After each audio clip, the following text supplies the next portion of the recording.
It's the Bob and Tom Show.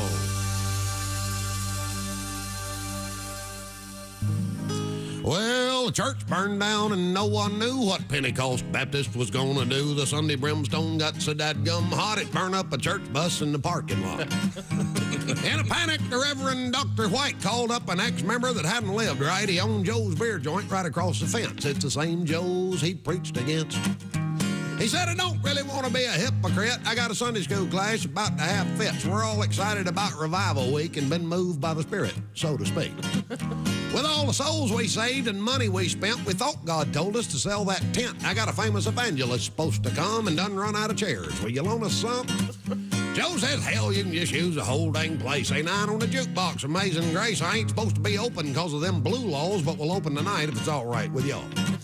Preacher said, well, I reckon that'd be okay. The good Lord works in mysterious ways. He's going to talk about Joshua, Judges, and Ruth, and I reckon I could do it from the DJ booth. At the First Baptist Bar and Grill. It's the only church in the Bible Belt that smells like a whiskey still. When the sinners finish one more round, we'll have dinner on the ground and go inside and hell pray we don't get killed. The evangelist came with a well-dressed choir. They showed up around happy hour, looked around the joint and didn't take it real well. Said the white ministry has gone to hell. Ms. Mills that taught you Sunday school and two deacons in the back room shooting pool were sharing the Lord with a Jim Beam rep who was teaching Ms. Mills some line dance steps. Reverend White was reading from the book of Luke to a tall drunk trucker about to puke. He had John 3:16 memorized, trying to dry his ass out to get him baptized. The evangelist yelled about the lights in the beer. Said, White, you can't save any souls in here. This place ain't nothing but a den of sin. Ain't the kind of place Baptist ought to be in. Preacher said, well, we don't really need y'all here. You didn't do a very good job last year. Only saved one sinner. I was Todd McGuire's little SOB that set my church on fire. Joe's beer joint has done been revived. Only been here an hour and I done saved 5. Sure, it's got mirrors and a big dance floor, but I finally found the flock God called me for. They're at the First Baptist Bar and Grill. It's the only church in the Bible Belt that smells like a whiskey still. Not a stained glass window anywhere in sight, just a blood-stained floor and neon lights and a communion wine, and here is always chill. We're here every Sunday, we're living large, the only church with a cover charge. And if you don't like our doctrine and think we ain't devout, we'll have our bouncer throw your butt out of the First Baptist Bar and Grill.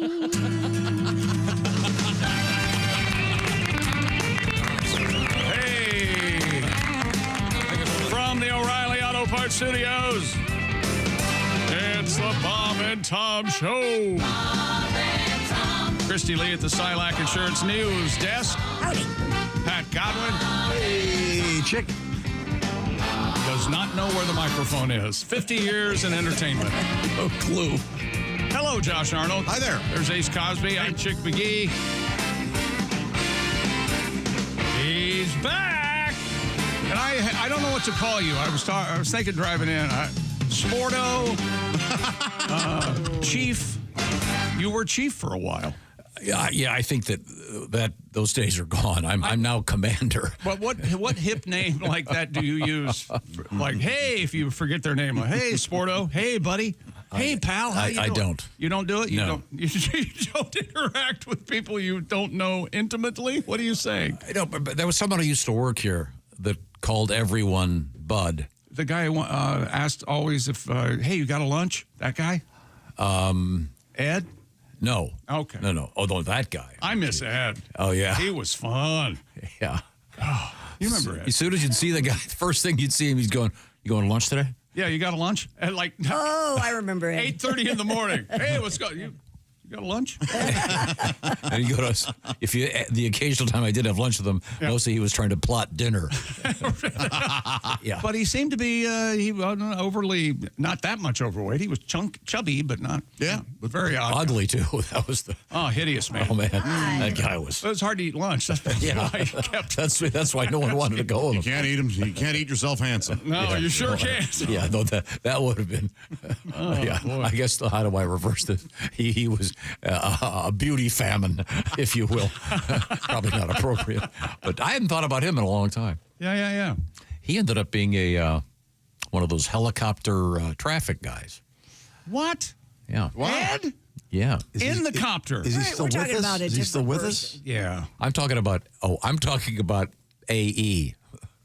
No. That guy. That's not who I'm talking about. Oh, a different head. The guy I'm talking about, I don't see him on the air. He could not put a sentence together very well. Okay.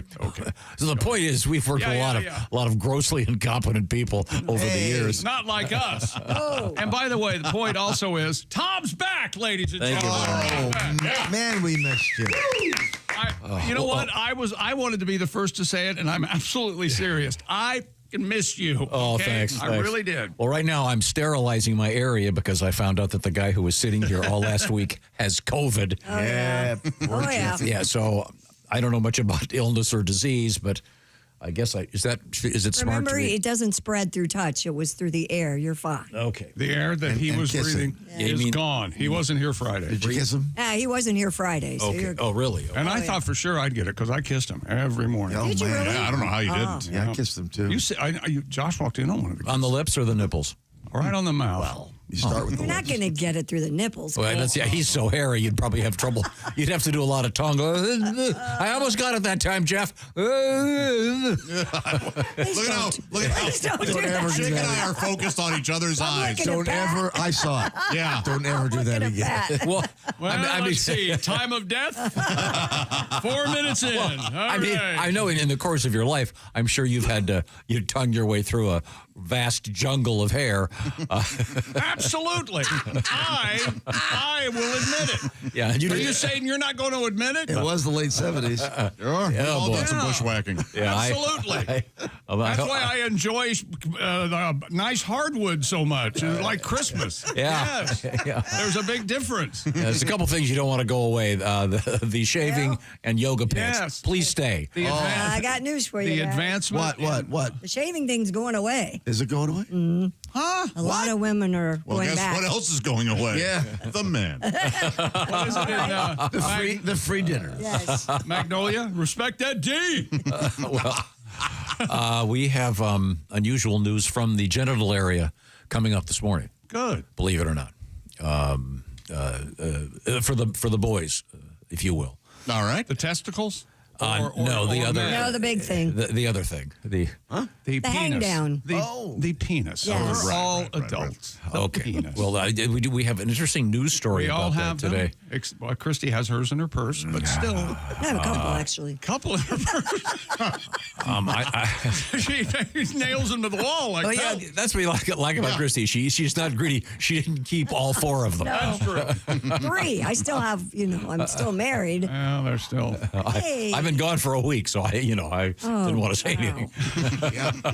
It's all good though, right? That would have been really awkward. And by the way, Oscar's sick and Christy's single again. Ah, jeez, no. You Well, could What are have. you saying? Well, I know.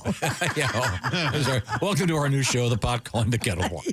I'm your host, a black How kettle. about that guy? huh? How about that? Oh, well. How was your vacation? Oh, great. while you were gone, Jerry Jones had a news conference, and he was telling people why he's not going to pay all these Dallas Cowboys all this money because, you never know what's going to happen, Tom. And Jerry, during a news conference, said, and get hit by a car. Seriously. What? You sign somebody to a big money contract, and he goes outside and Get hit by a car. get hit by a car. Seriously. Seriously. Don't they, I assume they get life insurance on all these guys? I thought for sure that you would hear his dentures slipping. Oh, play it again. And get hit by a car. Seriously. Right at the start. Hear Yeah, that? they click. I'm sorry, I talked over it. Here we go. And get hit by a car. Seriously. Oh, yeah. There's a lot of sloshing in there. And as Josh pointed out, if you listen closely, as he's saying, you don't want to get hit by a car. There's a siren. Yeah. In the back. Get hit by a car. Oh, I hear Seriously. I got hit by a car. Wow. Well, sorry to miss that, certainly. But to answer your question, great vacation. Good. I'll tell you some of the highlights down the road. I saw you of a picture of you at a petting zoo. It seemed Yeah, like. I did see that too.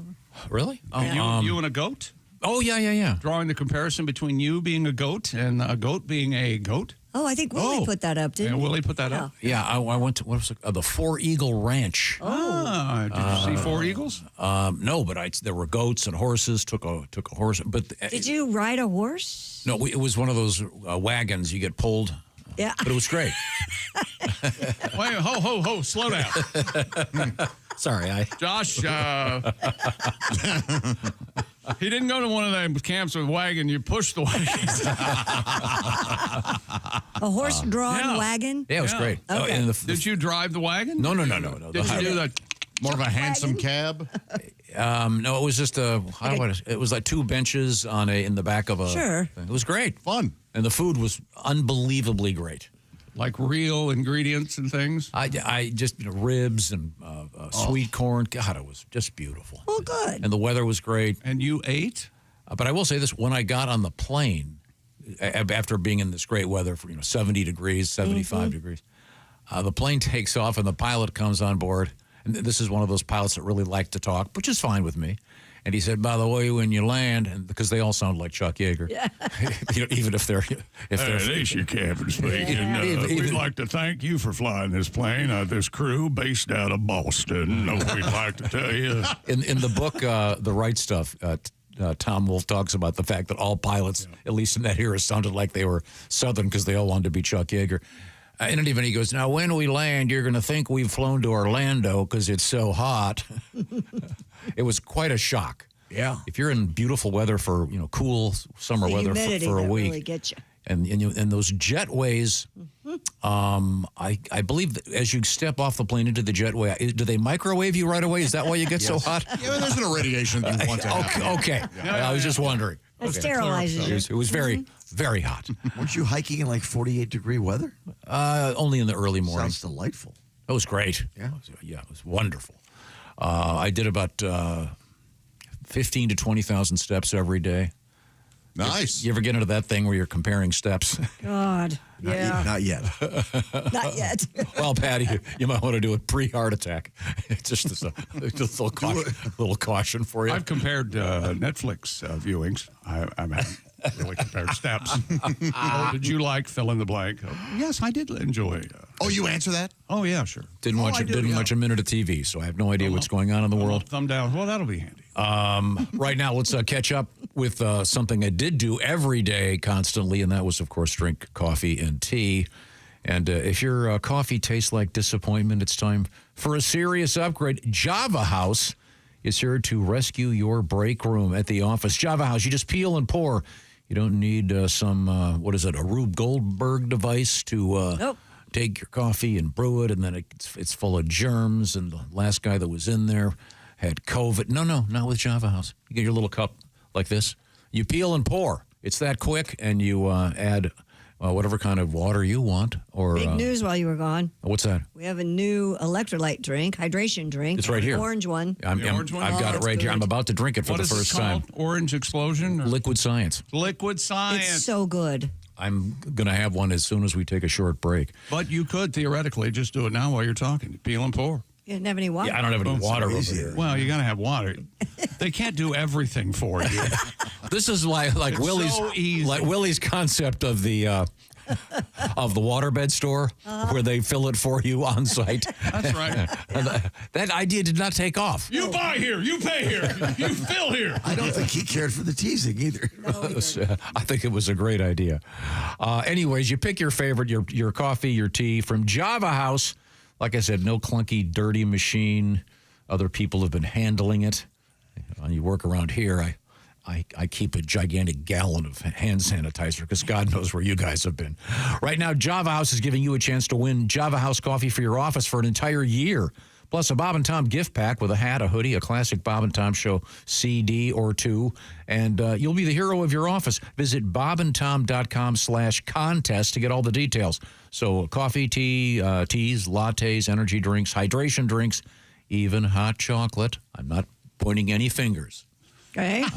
I'm just looking slightly to the right. Oh, hi, Josh. The point is, Java House, the official coffee and the official refreshments of the Bob and Tom Show. Check it out. Java House, delightful. Glad to be back in Java country. Now, coming up, we have a lot of delightful things in the news, including a great world record. We have Nope. We have news.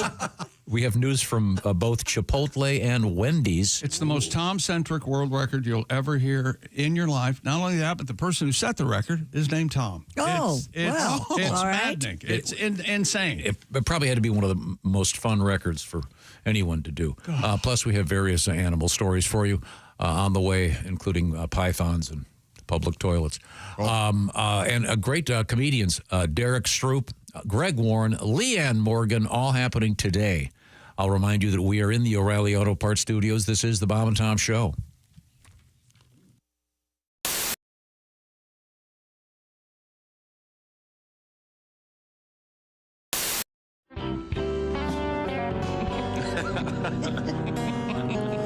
She's a mystery girl. Yeah.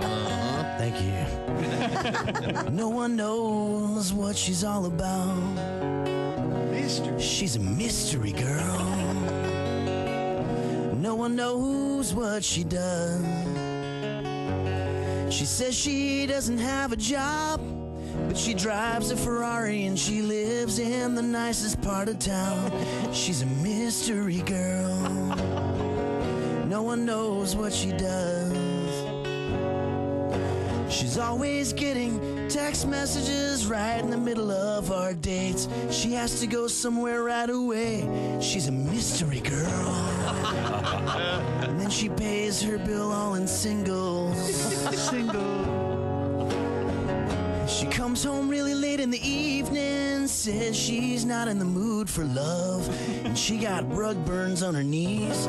She's a mystery girl. No one knows where she's been. Once I found these weird fuzzy handcuffs in the top drawer of her dresser. She got a tattoo that says something that you can't say on the radio, but she's a mystery girl. All right, here's the bridge. She told me she was a virgin, but somehow mysteriously she gave me every kind of VD you can name. Oh, the pain of the mystery girl. She's a mystery girl. And every time I call her up, her voicemail says Felicia can't come to the phone. But she told me her name was Lisa. She's a mystery girl.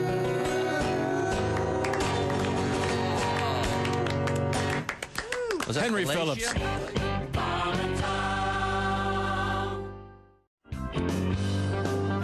Okay. Well, we were talking about That's wonderful. You fly all over the place. You work a lot with the comedian Jeff Dunham. Yeah. So you guys are always flying, but you're famous on this show for your discussion of flying. Wow. I know a lot of comedians do the stuff about airline jokes about everything from flying, and so this was just my experience. Was that I started to notice some of the pilots. There were those who didn't say anything to you really. They would just say, "Hey, how you doing?" But then I had noticed the ones who love to talk and point out things and give you a little tour in the sky. And, Sure. And I always thought those were guys who were frustrated radio guys. They wanted to be on radio. There's your captain here in the cockpit, and they always sound so cool. So he always, first of all, he has to tell you he's in the cockpit. Like, where else is he going to be? Yeah, we know. Yeah. We know. No, in the can right now. Just wanted to say hi. So if you guys don't form a line while I'm in here, please. So he's in the cockpit. Okay. And then they always tell you how many feet we're going up. I never understood why they had to share that with all of us. That's great. We're going up to 36,000 feet. You know what? I'm just a passenger. I'm not writing this stuff down. What did he say? 36,000 or 33,000? Because I need to know. Do you? Yeah. Right. And I want to know what the gauge says because this is, I can't see it. I mean, I need to know. So, he's given us all this information we really don't need as passengers, all I know is, 36,000, 40,000. Just go high. That's all I really go above the trees and the mountains and clear that stuff, and I'm good. Happy. Yeah, have a couple of drinks, and but then some of these guys I've noticed also will keep going. The ones who like to point out everything. For those just sitting on the left side of the plane, if you look out your window, there's a cloud shaped like a duck. Wow. What? Oh, good. I'm glad he woke me up for that because, and of course those people on the right side of the plane, they never get to see anything sometimes, right? They'll point out stuff. If you're on the left side, you can see the Grand Canyon. Mm-hmm. If you're on the right side, you can look at the people looking at the Grand Canyon on the left side of the plane. Fascinating. So I just noticed those guys. So I started taking notes about what they would say, and it was just unbelievable. And then the funniest, or I guess it's not funny, is when a plane goes down, of course, they would look for the flight recorder, and I was always like, and they always thought, I always wondered, like, what do they expect to hear on this thing? Mm-hmm. The pilot's not cool enough to just explain what's happening, is he? Is he just going to, just hit a mountain? My fault. I was pointing out something to the people, and clipped the wing, and there you go. Anyway, I know I sound cool right now, but I've just evacuated like you wouldn't believe. So I just want to apologize to everybody for spinning out of control. And just want to thank all our passengers for flying with us. We realized you had a choice in airlines, and you picked the wrong one because we're going right down. We're going down. We're going down. So, you're not going to get that. No, you're just free drinks. Right? Yeah. Free drink. Just hurry. Free drink. The cart should be. Hey, welcome back to the Bob and Tom Show. We're in the O'Reilly Auto Parts studios. Thank O'Reilly Auto Parts for all your car care needs. Get the parts and service you need fast from the professional parts people at O'Reilly Auto Parts. Christy Lee. Hey, chick. Hey there. How's it going, buddy? Super. There's Pat Godwin. Hey, chick. Hello, Josh Arnold. Hi there. Ace Cosby's here. I'm Chick McGee. Hello, Tom. How are you? Doing great. Thank you very much. You're welcome. Got some sleep. Good. What, one day, all week? What are you talking? Just last night? No, I got a lot of sleep Saturday. Slept until what, right. 6? 10 hours, which for me is double my normal. Yeah, well done. Good job, buddy. Yeah. There were a couple of pee breaks, Sure. You got to. You got to. And those, the pesky nighttime 2 messings. Well, we're all men. We're all men here. Our prostates are as big as basketballs. We know that. That's fine. I hope he doesn't do that. He doesn't get up in the middle of the night. You know why I don't get up in the middle of the night? Yeah. Why? Because you might start talking. First of all, He doesn't want to wake yet. First of all, I'm terrified. Secondly, it'll start again. You know what I mean? The sound. Jeez. Comes from right about here, right above her neck. Stuff happens. Why don't you go do this? Why don't you go do that? How can he gets through the night without peeing? Yeah, That is shocking. I know. I don't think I've done that since I was like 13. I was going to say, it's been a... Yeah, I'm shocked that he does that too. Do you? No. Really?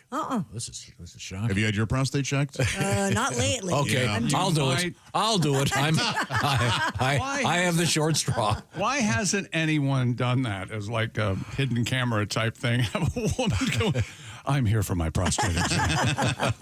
Or vice versa, have a doctor being shot at. Yeah, there you go. Can I check your prostate? I need to. You know what? I bet if you did a poll on the street, a lot of women probably think they have a prostate. They don't know. Oh, sure. You think men think they have a uterus? Would that be comparable? No. I know. I think you're right, Christy. I do think you're right. Mine was checked, I don't know, 2 years ago. It's all good. Good for you. Yeah. Was this the it was digital. Digital probe? Yeah. Isn't it weird how the word digital has a couple different meanings? Yeah. Was it done by a doctor? No, it was done by, they shoved a computer up his ass. Maybe a friend? I didn't know. Oh, well. But that doesn't keep me from peeing nightly. Thankfully, I guess it was about 20 years ago I started actually getting out of bed to do it. Yeah, you've mentioned that before. Sorry. What's the old joke about the old guy in the nursing home? He goes, every morning Oh, yeah. Have my morning constitutional at 7 a.m. Well, what's the problem? That all sounds great. Well, I don't get up till 8. So, yeah. Well, that's kind of in the news, actually. Yeah. Crap in the bed? No peeing. You'll see. Now, we do have some letters. Yes, we do. And this has really caught on while you were gone. A new theme song. That's right. Listener. Yeah, it's going to stop. We can turn it off. Listener emails. We got a bunch. Listener email. Okay. That was the last time, obviously. You'll explain me how radio works and the various federal guidelines. Okay. I was not here for you guys interviewed Blake Clark. Yeah. Yeah, we did. I'm a huge fan of his. He's in the new Happy Gilmore, too. Yeah. Happy Gilmore, too. Yeah. Mm-hmm. He's a really nice guy. And I have not seen Happy Gilmore 2 yet. I didn't. He's kind of a beach bum, literally. Yeah. It's okay. It's everything. He's been in it's fun lots spotting, and lots of it's fun spotting the cameos. But got a nice letter here from Master Sergeant Scott Barnes, retired. He said, first-time emailer, long-time listener. I was excited to hear your interview with Blake Clark. When I was deployed with the U.S. Army in Djibouti, Africa, Blake came on a USO tour with Robin Williams and John Elway. Whoa. Both Blake and Robin were incredibly funny and took as much time individually with the troops as possible. It was amazing. Hey, Josh, Elway bombed. Oh, yeah, man. His stand-up is awful. Well, the letter continues, John Elway was a total D-bag. Oh, no. Left as soon as his time on stage was done and hid in the airplane. I have heard that from weird. As long as, since he beat Ohio State, he played for Stanford. He was just a jerk. You hate to hear it. You do hate to hear that. And he can't drive a golf cart. Yeah, don't let him drive you in a golf cart. Oh, hey. All right. Did they do a breath check on the breathalyzer? Oh, my God. He said, Blake Clark was so gracious, took time to take a picture and visit with me for 15 minutes. Super great guy. Great to see he's still acting. Okay, well, now wait a minute. You're out here. Can you spend 15 minutes with one guy? That seems a little bit unreasonable. Well, You're there to see everyone, not this jackass who wrote us an email. Yeah, I'll say it. Wait a minute. Monopolized poor Blake Clark's time, trying to be nice. Scott, I apologize. Blake, let me tell you what we have for lunch. No, don't. This is Chick doing his John Elway impression. I'm just I believe telling you. your phrase was total D-bag. Be nice. That's great. I talked to him for an hour and a half. Well, he acted like he was getting a little ill, though. I don't know what was going on. Blake was also a veteran, of course, a Vietnam veteran. Yes. Do you have any letters over there? Dear Bob and Tom show, last week Pat's son, you remember this, Pat? Let's hear it. He was telling you how you look like the guy from the first Jurassic Park film. True. When you put your hat on. My fishing cap, yeah. Richard, 97-year-old Richard Attenborough. Oh, dear. That's a good look. You got to know deer out of Tom. And my son goes, look in the mirror. And I did, actually. I looked like... You know what? You do kind of have a slight Jeffrey Epstein thing going. I know. So a couple people said that recently. What are they referring to? My white hair and my perviness. By the way, I don't see any. I'd have to. I have a question. Yes, sir. Does he have bad teeth? Epstein? You'll never see a picture of him smiling. He's always going. Every shot, his mouth is. Well, why would he be smiling? I don't look. He's just a badass. Just asking. That's a reasonable question. I guess we could probably ask you don't him. Smile all that much in pictures. Yeah. I've started to notice that. You don't. I don't think I've ever. I know I have. I don't have a picture of you and me smiling. But But I got a great set of choppers. Look at these babies. But that's Yeah, the smile's a little weird, though. Kind of a hideous smile, but all right. I understand now. You think Jeffrey Epstein, well, I guess he doesn't have nothing to smile about now, wherever they've got him hidden. Oh, boy. Anyway, boy. I don't think you look like Richard Attenborough. Brian continues. Pat, this is meant as a compliment. Look up a picture of actor Stacy Keach from 10 to 15 years ago. Oh, okay, yeah. The guy with the... I would say a slightly... you don't have the cleft palate. A slightly... Stacy Keach. Yeah, he had a repaired great actor. He did, yeah. I prefer Stacy Keach with a big bushy mustache. Maybe a slightly wider-faced Sean Connery when he's the captain of the. I have the slightly whiter face. It's the gray You do. beard. I'm tired of people say chick looks like Sean Connery. No, I don't. I don't look like me. Okay, stop. Well, we can do a comparison of you and Sean Connery when he's the captain of that submarine. Hunt for Red October. Red Fox. Well, hello. If you're just joining us, Hunt for Red Fox. we are in the O'Reilly Auto Parts Studios, and this is the Bob and Tom Show. And let's see now. Hey, numbskulls, says Dale, and this is one of my numbskulls is spelled incorrectly. Love it. With ironic intent, or just no. Okay. Save. I love that too when you're insulting someone and you get it wrong. But hey, lunatic, LOON. I like this guy. He's a truck driver. He has a lot of info here regarding driving trucks, because we were talking about grades in mountains and runaway. What trucks weigh. And yeah, we got into that. But the one thing he wants to. I see. This is for Jessica. I thought this was for me. Apparently, Jessica on the air said she was going to unthaw something, and he says the act of thawing is to let something thaw. To unthaw would be to freeze. Yeah, and he's correct.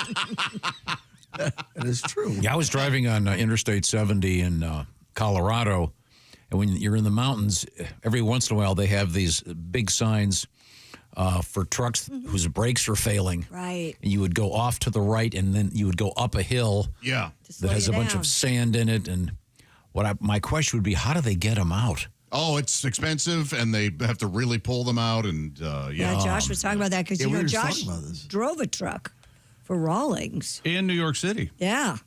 Oh, that had to be terrifying. Yeah, it got easier. It got easy pretty quick when you went, oh no, everybody will just kind of get out of my way. You have to treat it like that. Otherwise, you will not get anywhere. I could never do that. Me either.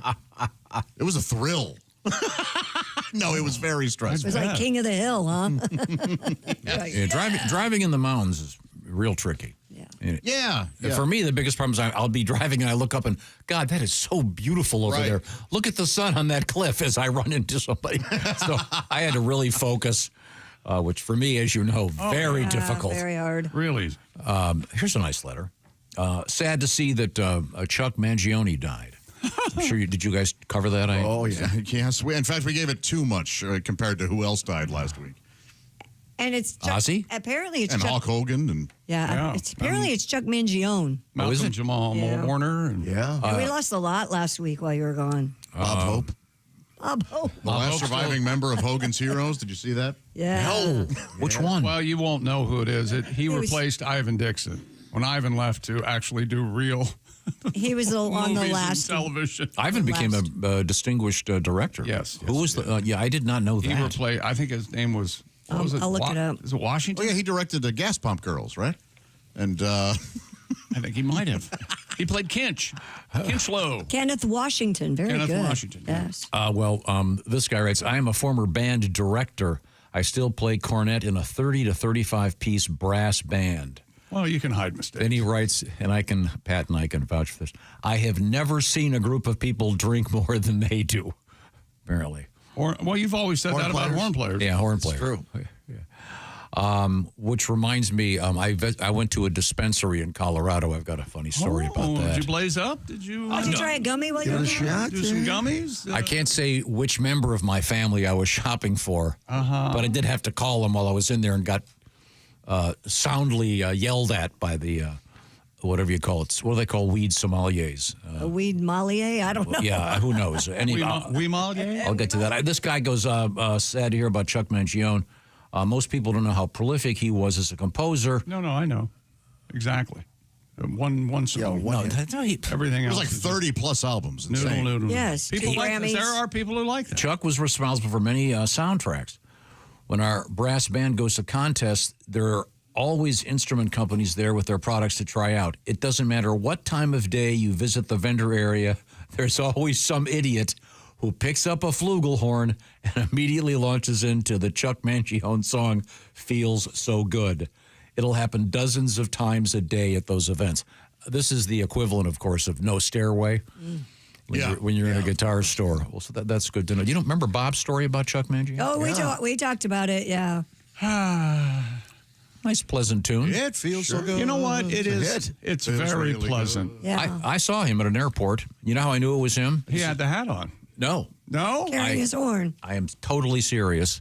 He had a beautiful leather jacket, like one of those ones they sell in Vegas, that had his name in huge letters in the back and a logo. Yeah. Totally serious. Oh, my God. You're making that No, up. I am not. Look at me. Look at me. Whoa, okay. But hey, you know, great song. Hope he's. See, but is it a song? He's playing horn for God. We've had this argument before, and I don't think we've ever reached You're in the school that it's not a song if there are no lyrics. If there are no lyrics, it's not a song. That was their number one hit. It's a piece of music. It's a piece of music, instrumental music. Yeah, it's not a song. A song is words and music. Yeah, but there are a lot of songs that aren't pieces of music. They're pieces. Certainly. That is absolutely Okay, I'm so sorry. Forgot about my work. Well, we'll be here all day. Now, I've got to find my little schedule over here. It got buried. Do you have anything going on over there? Dear Bob and Tom Show, watched a documentary last night, and I started to watch this, and I didn't finish it. I found something else, but I'm going to go back to it. A new doc about Ed Sullivan. Oh. The Ed Sullivan Show on Netflix. This gentleman wants Tom to know, though, he did not see one plate spinner during the Ed Sullivan documentary. Why bother? I couldn't agree with you more. I don't know. Did they have Because this documentary, it's a cultural thing. It is tilted toward how ahead of his time Ed Sullivan was putting African American acts on. Yeah. Show. So but that tells you though there's a racial disparity in the plate spinning world. You're right. That's true. Absolutely, yeah. Yep. It's kind of a white man's world there in the plate spinners. Yeah. What the hell's going on? Well, There? they unrecognized black plate spinners from long ago. Isn't that a shame? Yeah. Satchel. Okay, we're walking on really Satchel thin ice. plate. Satchel plate. Satchel plate. You know, his whole family was somehow destined to spin plates. So they would have the platters on and the spinners on, but they would not have. It's unbelievable. Yeah. That's the kind of discrimination. Hey, speaking of baseball, sort of, coming up in sports, we had Cooperstown. We got more people in the Hall of Fame, including one of my all-time favorite guys who wrote cuss words in the dirt for the fans. I love that guy. We got a problem. Well, not a problem. Can these two live together and not drive each other crazy? From Pittsburgh Steelers training camp in the toilet, just for you, Tom, from that scenario. Okay. Right now, I want to remind you that the stock market, up, down, lately, up. So who knows what's going on? You get the idea. But maybe it's time to turn down the sounds of gloom and doom and counter volatility with an annuity from the Silac Insurance Company. Reliable annuity payments when you want. So looking ahead down the road, you're going to want to make sure that you keep getting that paycheck even if you quit working. So annuities are designed to protect your retirement, protect your nest egg. In fact, I'll put it this way, your nest egg won't even crack. Find out what I'm talking about. Find out about how you can get that check when you retire by setting up an annuity, a Silac annuity from the Silac Insurance Company. Some restrictions apply. Get all the details. To learn more, go to silacins.com. That's SILACINS.com. An annuity from the Silac Insurance Company. Plan on it. Live on it. More information at bobandtom.com, by the way, or like I said, silacins.com. Coming up, Christy Lee's got some exciting things from the world of news. We'll dip our toes into sports. We got a bunch more letters. You can reach us, Bob and Tom, at bobandtom.com. Dip our toes? Dip our toes. You're starting again, aren't you? Yeah, we're going to dip our toes, and we have a thing. We're going to have a full-fledged, award-winning sportscast. All right. Okay, all right. We're going to dive in head first. So we got a guest coming in? Son of a... He got me again. We are in the O'Reilly Auto Parts Studios. This is the Bob and Tom Show. Thanks for listening to the Bob and Tom Show this morning. Even though we're not too much to look at, you can also watch the show on our YouTube channel.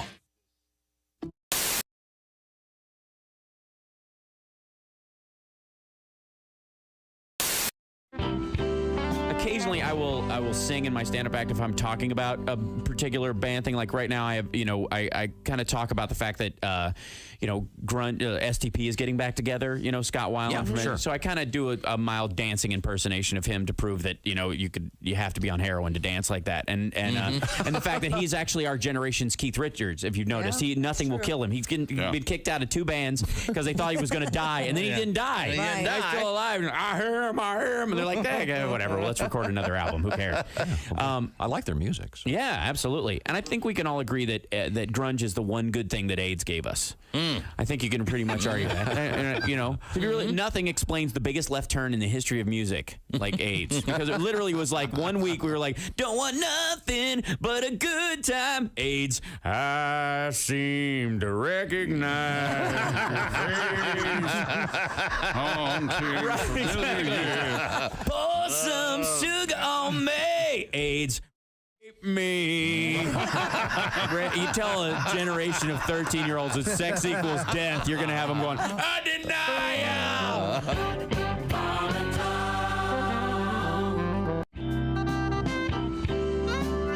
Bob Biggerstaff. Are there a lot of Biggerstaff is my last name. Yeah. It's a German name. It means probably going home alone tonight.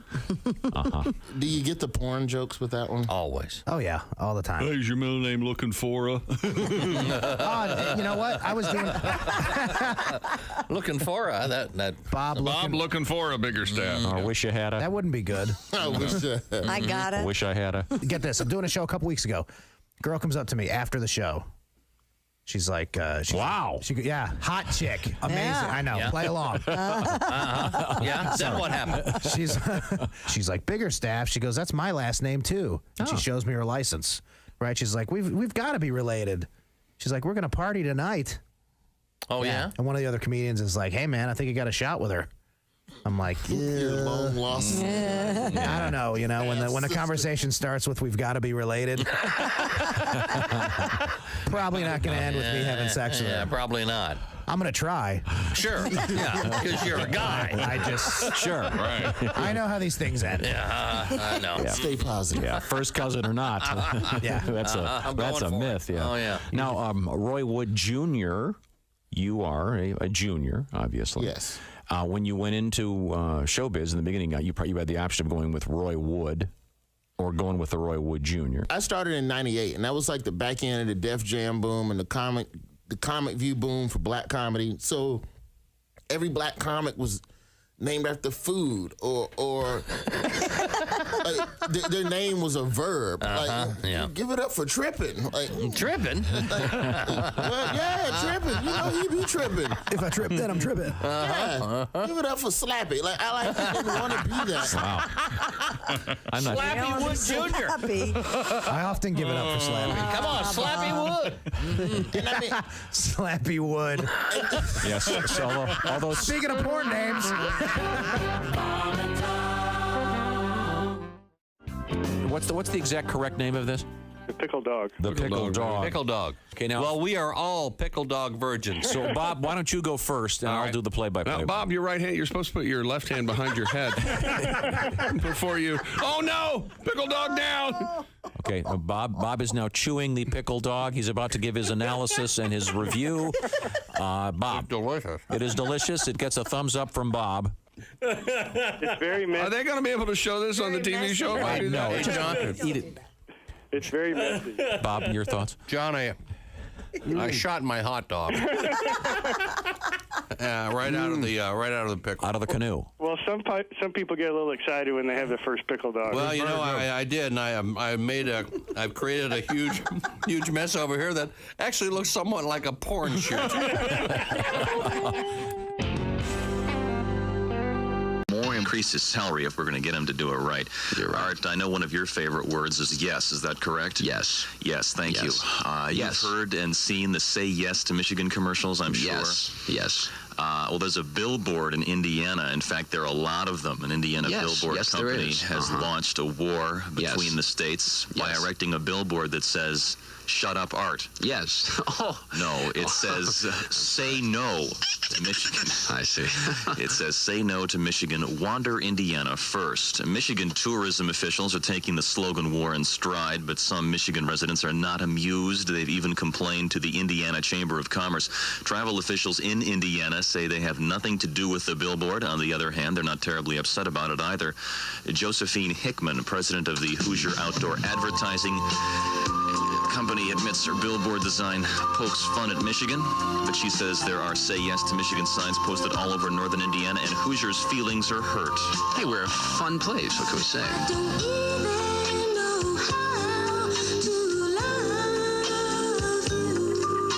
Elsewhere in the news, Governor Milliken has signed a major supplemental spending bill containing more than $260 million. For JML News, I'm Art Bishort. No, you're Tom Gerswold. Thank you. I'm glad I'm not. Smarties News is brought to you by Auto Glass Specialists in Gaylord, Cadillac, and Iron Mountain. For fast, professional Petoskey, it's partly sunny, and 64 JML News time is 7:57. Tuesday morning, everybody. Well, Tom, one thing I want to say, first of all, your dick is bigger than this microphone. Well, is it my turn to talk? Because yours is smaller than this cigarette. So we'll just go from there. Thank you. Got to get some news, Art, so I have to cut short. I got to go in the air in 5 minutes here. Oh, Jackie O. Miss Universe swimsuit competition. Oh, I love her. Swimsuit? Suit. Right. Okay. We had fun on the air here today. Tom is from beautiful Cleveburg. No, Shaker Heights, Ohio. Tom Griswold recently worked in Florida radio, also worked in Petoskey radio, right across the way at McDonald Broadcasting. Had a great time and really learned my stuff there. Thanks for the staff, Trish, by the way. Hi to the folks in Daytona Beach. Get a sunburn from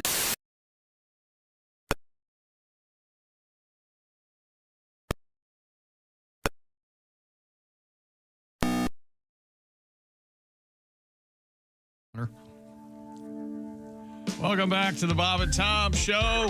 Christy Lee, Pat Godwin, Hi. Josh Arnold, Ace Cosby. We're in the O'Reilly Auto Parts Studios. I'm Chick. Hello, Tom. Welcome back, buddy. Thank you very much. It's good to be back. Tom, I saw The Offspring over the weekend. Oh, I love those guys. And they opened with Come Out and Play, so, which is the Keep Them Separated. Keep them separated. Yeah. Of course, thought it. I wish I'd seen it. Place go nuts. We were losing our minds. It was a party. You know, you are like a virus. You really do creep into our thoughts every now. I told you this a long time ago. I've stopped watching trailers for movies because I hear your voice in my head. Next, sucks, stinks, next.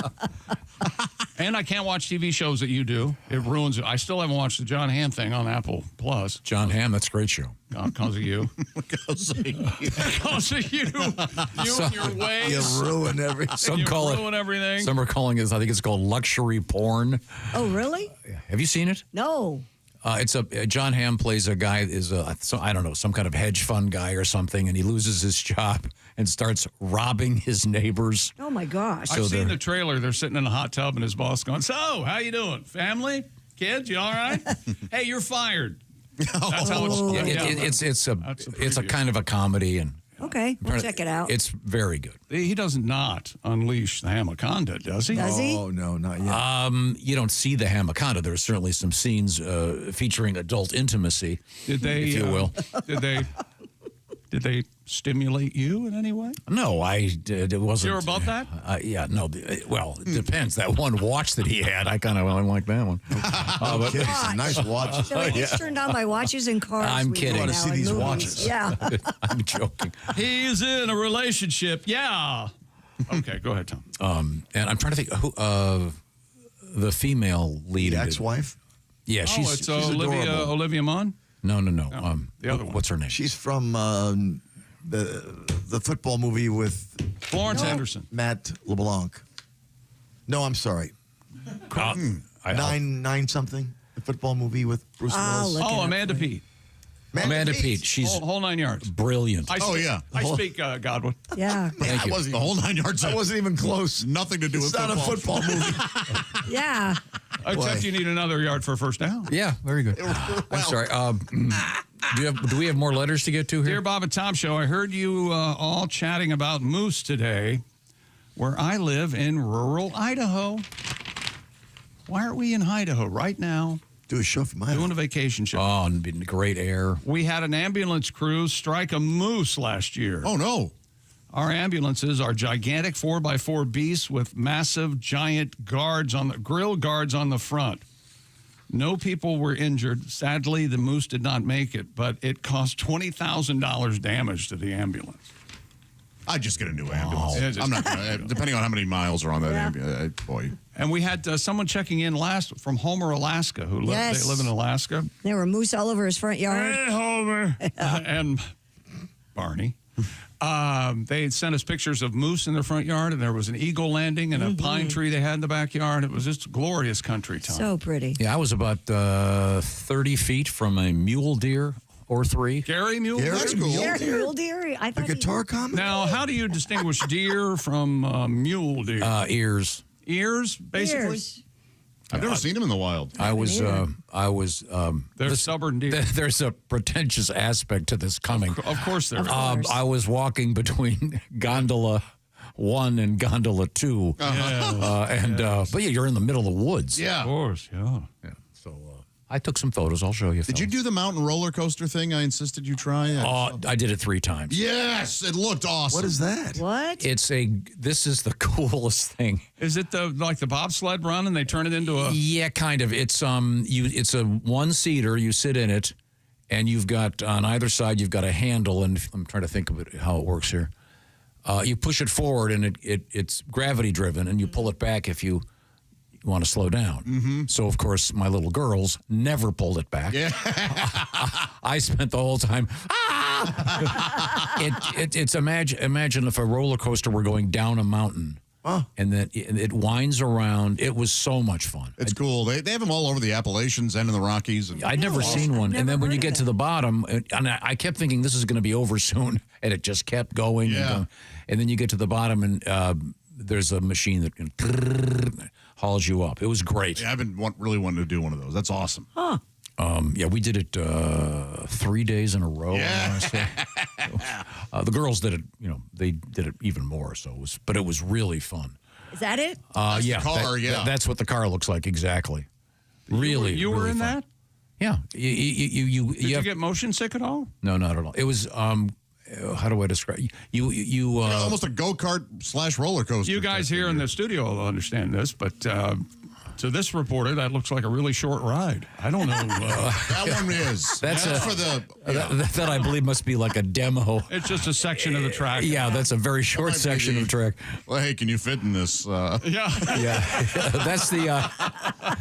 There used to be a guy that kept a really nice yacht in what was essentially a pond. I don't know if you remember this, Christy. What? Yeah. It's not, I think they call it a lake. It's not. It's a 4 football fields of water, and this guy had this huge yacht on it. I don't think they were even able to start it. How did he get the yacht there? There. Yeah. I have no idea. But it's gone. It's not there anymore. That was right near here. Now, did it sink? No. If it couldn't sink. The thing's like that lake is about 6 feet deep. There's nothing going on there.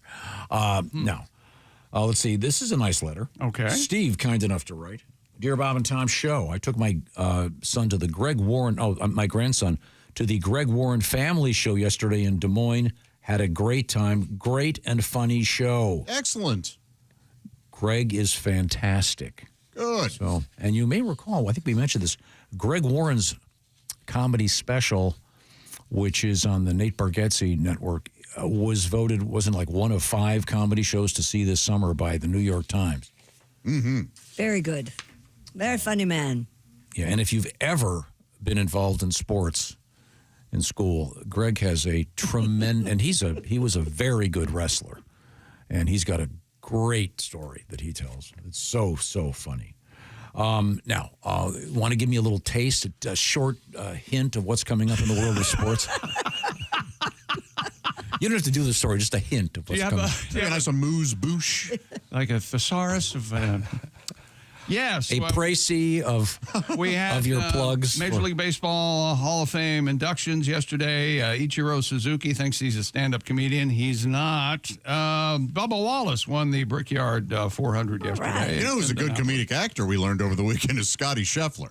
Scotty Scheffler is hilarious in Happy Gilmore 2. Yeah, he's real funny. He's real good. And John Daly, you knew would be funny? Very funny. But Scotty Scheffler's a treat. Really? I would know. All of them. Kepka, Rory's funny. Yeah, they are all They're funny. all great. They're all great guys. Cool. Well, we've got that coming up and more, including comedian Derrick Stroup, super funny guy, Greg Warren, another ultra super funny guy, and incredibly funny Leanne Morgan. Wow. Yeah, good. This is great. Good morning. Okay, we are in the O'Reilly Auto Parts Studios. This is the Bob and Tom Show. Want to share a letter or comment? Our email is bobandtom@bobandtom.com. Extend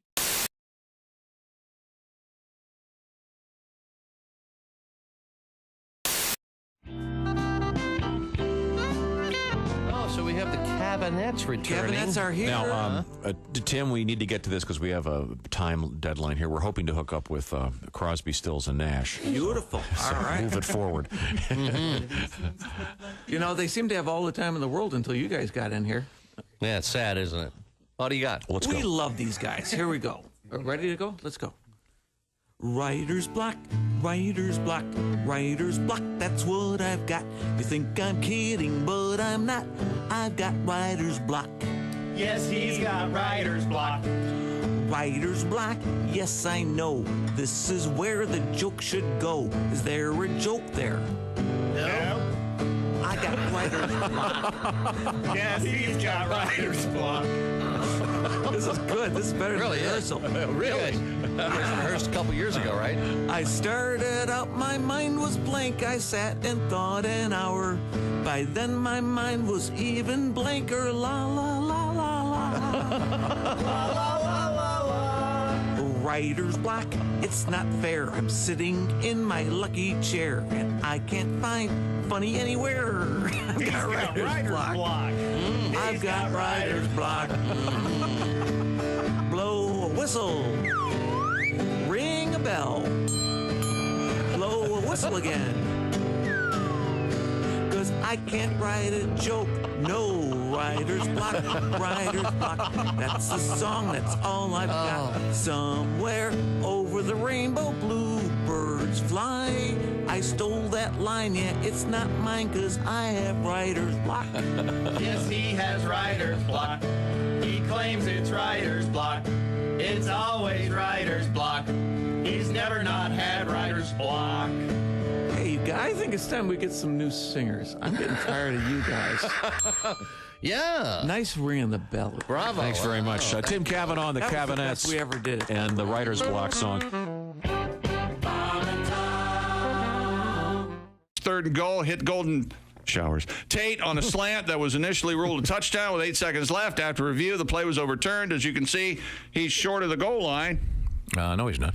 And yes, he is. He's way short of the goal line. He's like an entire ball short of the goal line. The football, Tom. So that's with 8 seconds left. They had to stop play, look at the review. But then, due to a rule that causes a 10-second runoff when a clock is stopped by officials and then restarted, the game ended. What? With 8 seconds left. What's the point so they didn't get another play? In theory, the Lions could have lined up with a fourth down play as time expired, but the initial call of a touchdown is actually what disallowed that possibility. Why? The rule exists because the Rules Committee, led by Don Shula, the only comes on, he wheels in, sons of bitches. I hate all you young mother. My parents are fighting. Oh. Uh-oh. I'm sorry to hear that. They're fighting over the dryer. My mom says we need a new dryer, and my dad says we don't. And the fights are getting mean. I think they're going to start taking out those political attack ads against each other. Oh, cool. Oh, yeah. Colleen Warren wants a new dryer. We don't need a new dryer. Colleen Warren wants to waste our money. Money that could be spent on a new security system for this home. Colleen Warren wants terrorists to invade our home. This ad was paid for by me because I'm the one with the damn job in this house.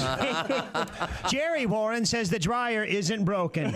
Just like he said the air conditioner wasn't broken, the car wasn't broken, and our son Greg's arm wasn't broken. Haven't we had enough of Jerry Warren? This ad was paid for by Jerry Warren, and he doesn't even know it. There's a monkey here riding a dog. Yes, there is. Hi. And the monkey's name is... Where's the camera? Dawn? Okay, Dawn the monkey. Dawn the monkey and Dan the dog, right? And the dog's name is Dan. Right. Dan. Yeah. And the doggy has a little saddle. Oh, look at that. And the monkey's riding around our studio. At first glance, it doesn't appear as though the monkey has any control over where the dog goes. Quite clear. Is the monkey steering? I don't think the monkey is steering. He's got reins. He does have reins. But can I put my hand out? Will the monkey bite my finger? Or don't you dare spit in my pop, monkey. Oh, yeah. Oh, Look at that little guy. Oh, wait a minute. Oh, my God, she's drinking from James's glass. James, I hope that's not a Jaeger bomb, James. No, this is the White Russian, right? Oh, okay. I don't care who you are. That's cracking the door. She wants the chocolate. He had hot chocolate. She's trying to get the chocolate. Oh, that's delicious. Oh, yeah. Go ahead. I told you anything sweet. She'll like anything sweet. Thank you for clarifying. That really, she likes that. Did you see that? And you want me to tell you something? This has never been done. I've never, ever turned her loose. I mean, I've always. Mess. Oh, you know the what? first time I've ever turned her loose. Because she has the strength of 10 Well, it's not that. You know, I just, she's relaxed and. We can tell. You know, Did you see what she did, though? be drunk. Did you see what she did? She stuck her head in there, couldn't get the chocolate. Now she's using her hand to get down to the bottom. Dipping it out. She's licking her hand out. She's no idiot. Well, thanks for asking. James, do you have a smoke? She might want one of those in there. We'll need smoke, definitely. As if this could get any better. If the monkey would smoke a cigarette. Light one up. Wow. Do they have a pre? How would I word this Race, delicately? performance? If they're going to. If they're going to defecate, do you know, or do they just like let it rip? Yeah, and they come over and ring a bell and. Because And I got squelched about her playing with herself. But on defecation, how does that work? How does that work? Okay. I think she's going back over to see Chris. might have to go. Might have to go. Oh, yeah. Okay. Please leave a monkey turd over there. If you could you please defecate on his keyboard? Turn my headphones off. Please, That would top the show, wouldn't it? Just a little one. Just a little baby rabbit. Have you got food over there, Tom? Would you like? No, I've got iced tea. Oh yeah. Well, she. Hi, how are you, sweetie? You are just the cutest little thing. Don't walk on my. We do have a banana if we want to bring it headphones in. just went off. Oh God. Bring a banana in. See if she'll eat it. Oh yeah, sure. Hey, welcome back to the Bob and Tom Show. Christy Lee at the Silac Insurance News Desk. Hello. There's Pat Godwin. Hey, Chick. Josh Arnold. Chickster. We're in the O'Reilly Auto Parts Studios. Ace Cosby. Hey. I'm Chick McGee. Hello, Tom. How are you? I'm just going through some letters here. Got a nice one from Tim in Colorado. Hello, Tim. Chick McGee's his favorite, he says. Well, misled. Everybody's favorite. He goes, he's grown from a sometimes melancholy sidekick that had to play dumb to his current state. I enjoy him when he says, I can't breathe. I'm not sure what that means. I don't mean that. I don't know what that means either. It's when you're laughing really hard. Okay. Okay. I could go on for an hour about how good your whole team makes me feel. Well, thank you. Well, good, Tim. We like are in an age in which complaining is more prevalent than praise. I wanted you to know you guys are a positive part of my day. Well, thanks, Tim in Colorado. I was just in Colorado, of course, and on my vacation. This was your first time in that area? I've been in the summer. Yeah, and I've been skiing in Colorado since I was in high school, so I've been there a lot. Yeah, and I had everyone said, you should try coming in the summer. It was amazing. Oh, good. I was near Vail and Steamboat and all those great places, and the air was crisp and clean. Did you ride the steamboat in Steamboat? No. I did ride the coaster several times at Vail. We talked about it, the gravity-powered single-seat coaster. It was so much fun. That looks great. I'm proud of you for doing it. The thing is, you have your own brakes. Yeah, that's and then, key. and then there are these signs. You're not supposed to get within 80 feet or whatever it is of the next person. Mm-hmm. That wasn't a problem with me because I had the brakes on the whole time while screaming like an 8-year-old boy or a 12-year-old girl. Holding up the guy behind you who wants to have fun.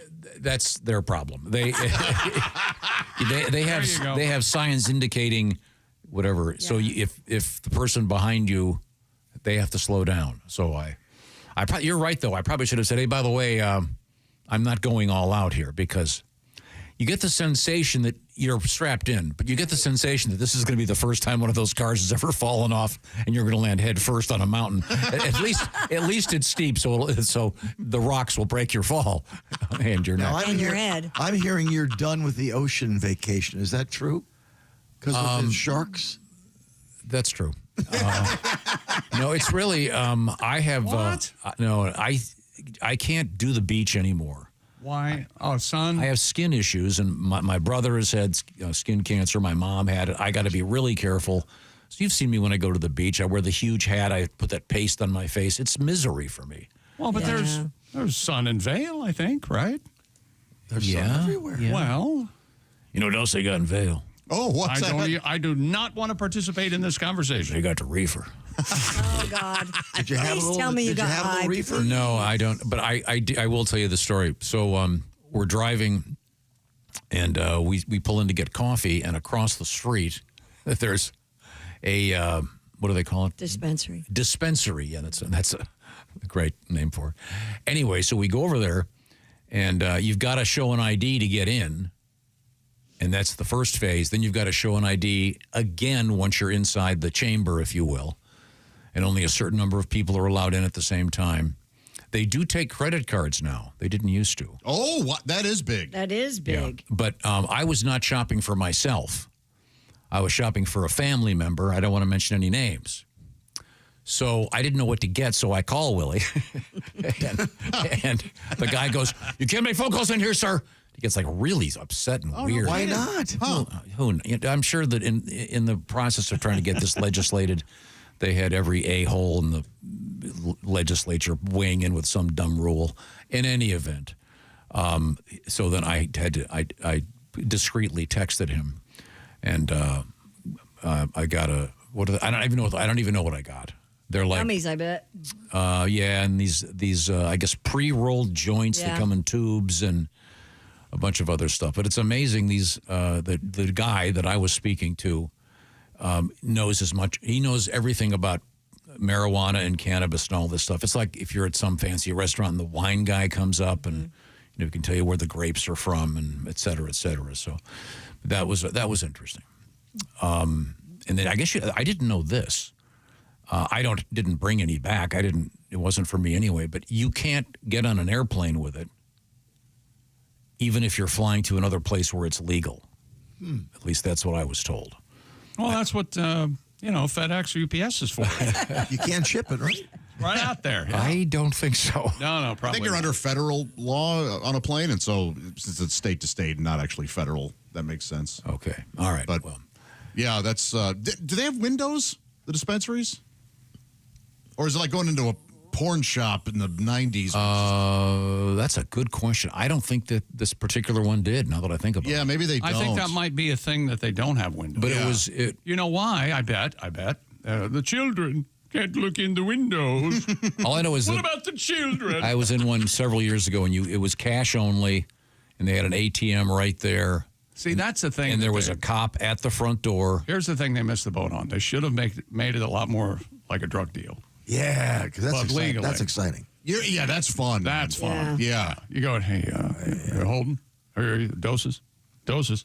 You say that, and then I'll come over. Yeah, what do you need?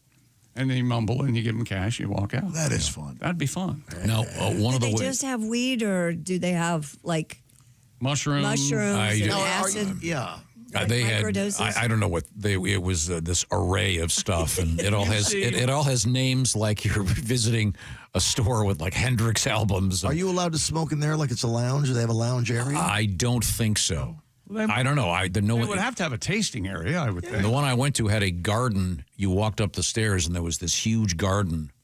Of pot? Yeah, growing. Yeah, I should have made it more clear. They were growing their own pot? Yeah, Wow. and the guy was really nice. He goes, everything in this case comes from next door. Interesting. So did it smell like marijuana? It didn't smell like someone was smoking marijuana, but there was a very heavy smell of, what I don't know what you call it. Is it called raw skunk? I don't know. No, Buds, it was from the growing plants. I don't know what the name of that is. Huh. It was really interesting. Yeah. So I didn't bring any back for anybody. Well, no. I mean, thanks a lot. Yeah, they don't want a cop waiting. Remember the days back in the 70s days, people would get off airplanes from Orlando with big bags of oranges. I always wanted to go, they sell those at Kroger. When I was a kid, guys would go, good friends of mine always went to Denver for some reason, and they'd bring back Coors beer. And we thought it was the coolest effing thing we'd ever seen. That was huge. It was huge. Bring back some Coors, man. That was Smokey great. and the Bandit. Come on. Smokey and the Bandit was born. Can you give us just a taste of sports? a Baskin-Robbins sampler spoon, if you will. Dollop. A précis of your forthcoming presentation. Microscopic. How many of those samples can you have, by the way? Unwanted. Hey, at Baskin-Robbins? Yeah. I don't know. Do they start looking at you after like 5? Boy, I haven't walked into a Baskin-Robbins in probably 40 years. There's a 31. real nice place. 33. Get the joke right. It's called Sundays, and I've spent some time in that ice cream place. Really? Let me taste this. I don't know, 4 or 5 every time I go in there. I went into a what's it called? What's the fancy ice cream called? The Italian Gelato place. And I was with the girls, and they don't allow samples anymore. Somebody ruined it. They used to give you those. They used to give you those little spoons. I would like a sample of all the ice cream. No, because I brought my own spoon. No, the stuff is so unusual. You've got to try some of that stuff before you get. You don't want to spend $12 to get a little cup of it, and it tastes awful. So, but I just stick with my old favorites. The peanut butter. You can't go wrong. Peanut butter. Oh, it's delicious. Peanut butter ice cream? Peanut butter gelato. It was. Did your girlfriend have a delightful time? She did. Good. We all had a great time. I heard that she did. I saw her. I got an email from her. I She saw her. said she enjoyed it. Major League Baseball yesterday, we had new inductees into the Hall of Fame in Cooperstown, New York. Josh, I'm sure you've been there. I've never been. I have. Is it the coolest ever? Or? It's cool. Yeah, it's a quaint little town, and then big brick building, and there it is. Where was it recently called? Coopertown? In a song I called it Cooper. I made a mistake. Do they have a baseball field there as well? Like, do they play games there? Or? Not that I remember, Okay. but maybe they town do. nice? Isn't that maybe great? they do now. Yeah. We are going to take a look at Ichiro's Suzuki's bust, and I will let you decide if he looks like Tom Bergeron or not. So, Okay. all that's right. up to you. The first thing I thought when I saw it this morning. Bubba Wallace won the Brickyard 400. We had WNBA action last night. And NFL players maybe selling tickets at an increased value. That doesn't sound friendly to the collective bargaining agreement. I do that with our shows. That's right. I go, hey, Jess, I need 6 tickets. She gives me free 6, and then I just sell them.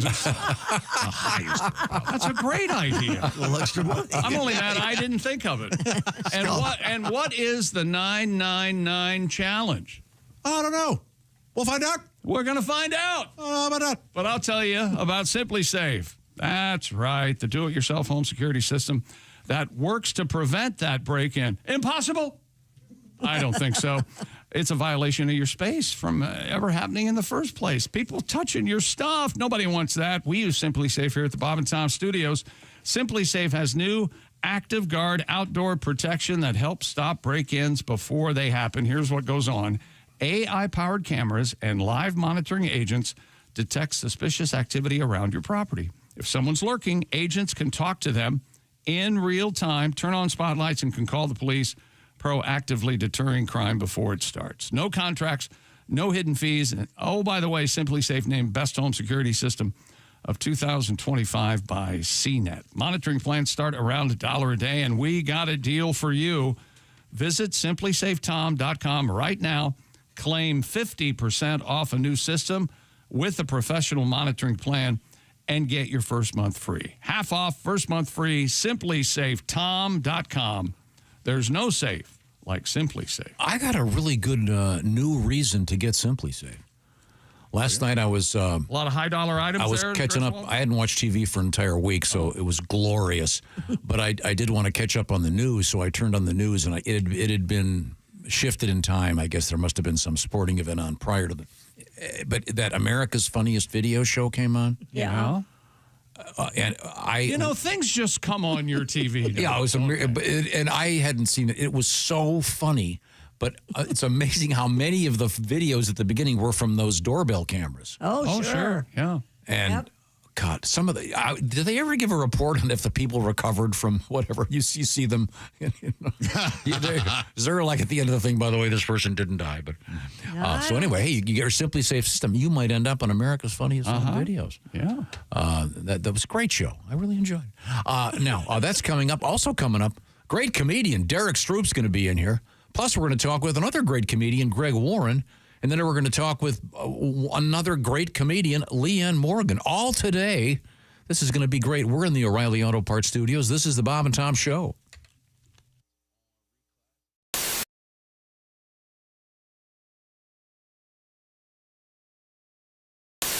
Okay.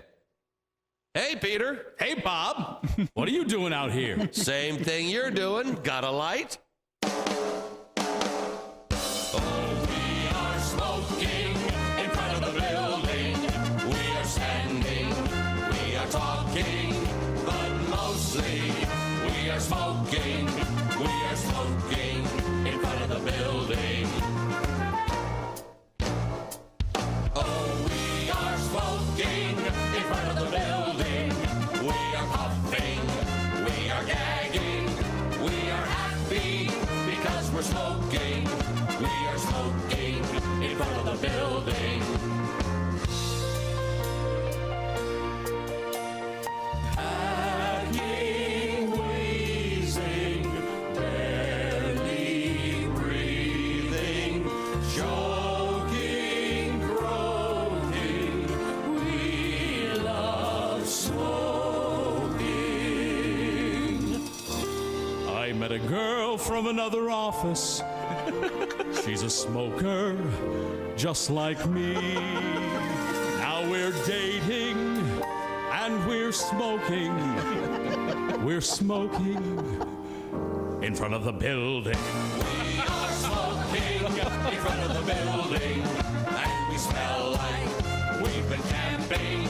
It could be raining, it could be snowing, but we're smoking in front of the building.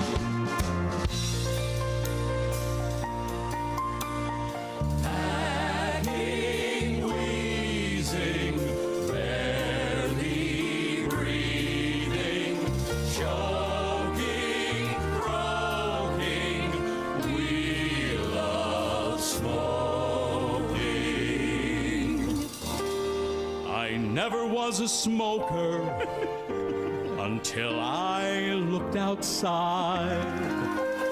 They were smoking while I was working. So now I'm smoking in front of the building. We are smoking in front of the building, and the ashtrays are overflowing. We are smoking instead of working. We are smoking in front of the building. We are smoking in front of the building. We are standing, we are talking, but mostly we are smoking. We are smoking in front of the building. Smoking in front of the building. Smoking.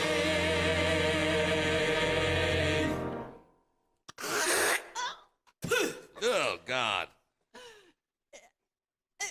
In front of the building. Beautifully done. Where was the end? Screw it. Bravo. I can't help but notice we're joined by Mr. Michael McDonald, who has a terrific book out. And, Yeah. he's on Mr. Michael McDonald. Is it true you have a clip on Pornhub? You can do me, I'm your stepbrother. Oh, Michael, I can't believe you're That's just awful. really doing that. That's awful. A great book called If That's What It Takes, and now we'll never talk to him. Now, Michael, you're also, from what I understand, using a teleprompter at your concerts? I keep forgetting I watched all my songs. I keep forgetting the words that take it to the street. You caught me off guard. Yes, I am aware. Sorry. Keep forgetting. This is Bob Cavoyan for Channel 13 in a special Olympic moment. We are going to recreate the very first time the torch was ever run in history.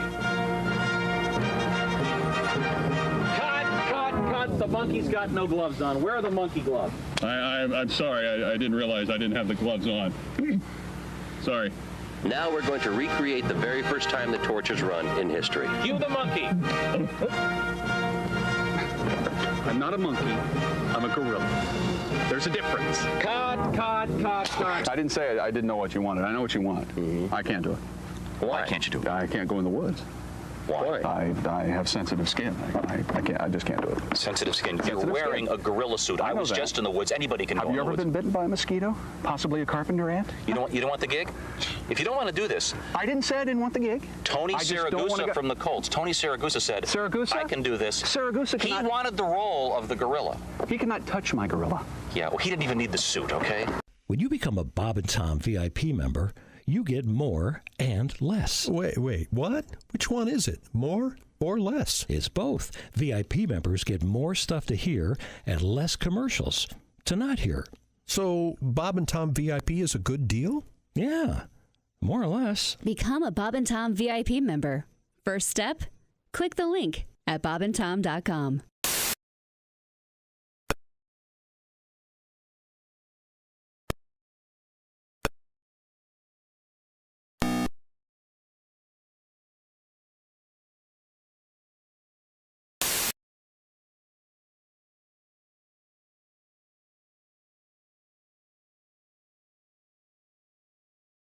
Yeah.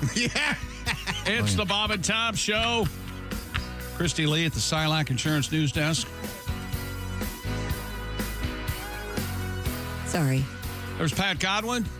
Hello, Josh Arnold. Hi. I don't see Cosby. Yeah, he's wandering around. We're in the O'Reilly Auto Parts studios. Think O'Reilly Auto Parts for all your car care needs. Get the parts and service you need fast from the professional parts people at O'Reilly Auto Parts. I'm Chick. Hello, Tom. Hello, Chick McGee. Pat had a song while you were gone that was great. Maybe I'll play it again. The one about his mom and dad? Yeah, wasn't it cute? I love that song. Yeah. Yes, I did. The It was mom a and great dad song. Are you going to play that for Tom? I'd love to. Mama worked the farm. Mom worked the farm. I love that song. Hey, are you aware of this song? I think I may have some idea. Is this about the differences between his mom and dad when he was it's about non-traditional roles in contemporary culture. Certainly. People have their over the final mix together. Yes, but if you want to play it live, would people enjoy that? We loved it. People seem to enjoy it unless they were lying. And I can't think why they do that. I'm only asking because I'm trying to stall here because obviously Pat is. I had to pee. Not ready. You had to pee. Really? What did you? Wow, you peed for 6 minutes. That must be a record. I was thinking the same thing. yeah. I guess once you get your hand on it, it's really hard to, He's been walking around all morning how mad he is about the second part of the Billy Joel documentary. He can't stand it. And I totally agree. I totally agree. It was a slog. Yeah. Such a fan. And I can't believe on Spotify the #1 Billy Joel song is Uptown Girl. No way. You can't believe that? I mean, that was wildly popular. I can't. I think I can't. There'd be a huge number of bands' most listened to song is their worst. Oh, I think Uptown Girl's good. You do? Yeah. I like a lot of that stuff. I think it's because of the younger generation. I think they use Spotify a lot more than Where do you stand on the longest time? Yes. It's fine. Really? It's fine. My favorite stuff is on like The Stranger and all that, but of course. But I like that. How about Tell Her About It? Do you like Tell Her About It? Sure. Yeah. They're not my favorite, but they're fine. I mean, Uptown Girl's kind of a tribute to the Four Seasons. Yeah. And to Christy Brinkley. Yes, but aren't you the champion of we don't need a tribute to the Four Seasons? Yes. Aren't you? Yeah, but I'm a big fan of Billy, and I am too. We all are, yeah. I actually talked to him. Jack all weekend. I wish I had just listened to the music instead of watching 5 hours. Captain Jack is I haven't watched it. But my Billy Joel story, I saw him before he was famous. Here we go. At Max's Kansas City. Kinky Friedman. Opening for the great Kinky Friedman. That's fun. It was amazing. When I saw him, I said, "Do you remember opening for Kinky?" He looked at me and he went, "Max's Kansas City." It was like 3 weeks before he got famous. It was pretty funny. Cool. And Kinky was great, of course. He's got that. Of course. That great song, get your biscuits in the oven and your buns in the bed. Women's liberation has gone to your head. He's in several Hall of Fames, isn't he? He's got some great stuff. Sadly, Kinky is gone. A fine Texan, a great Texan, a great American. Wait for him to die. That's just mean. So I guess, are you ready for the song, Pat? We're stalling on your behalf here. Kind of has a Johnny Cash kind of vibe to it. Okay. Oh, yeah. We'll be the judge of that.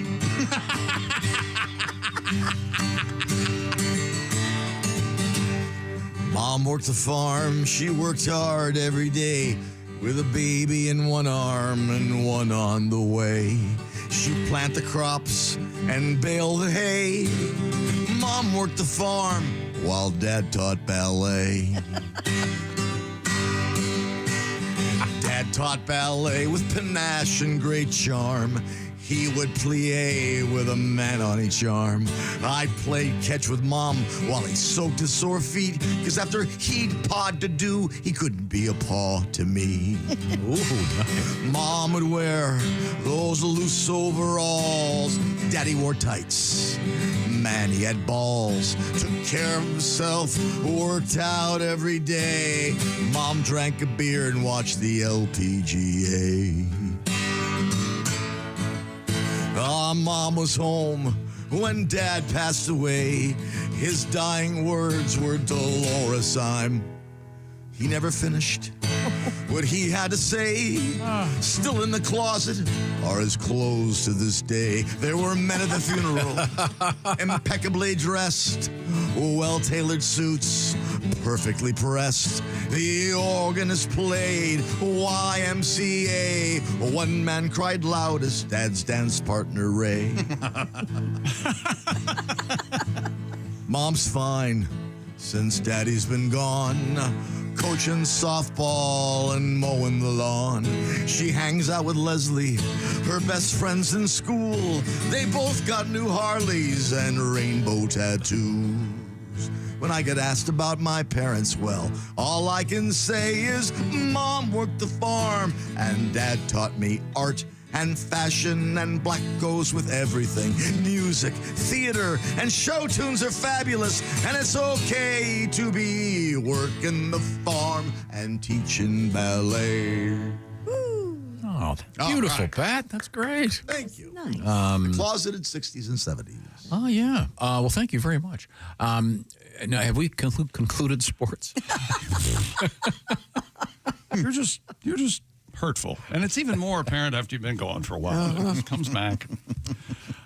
Cooperstown, New York yesterday. We had 5 new inductees into the Major League Baseball Hall of Fame. Billy Wagner, Ichiro Suzuki, Dave Parker, the Cobra. Dave Parker. Mm-hmm. I believe that's the only nickname in here.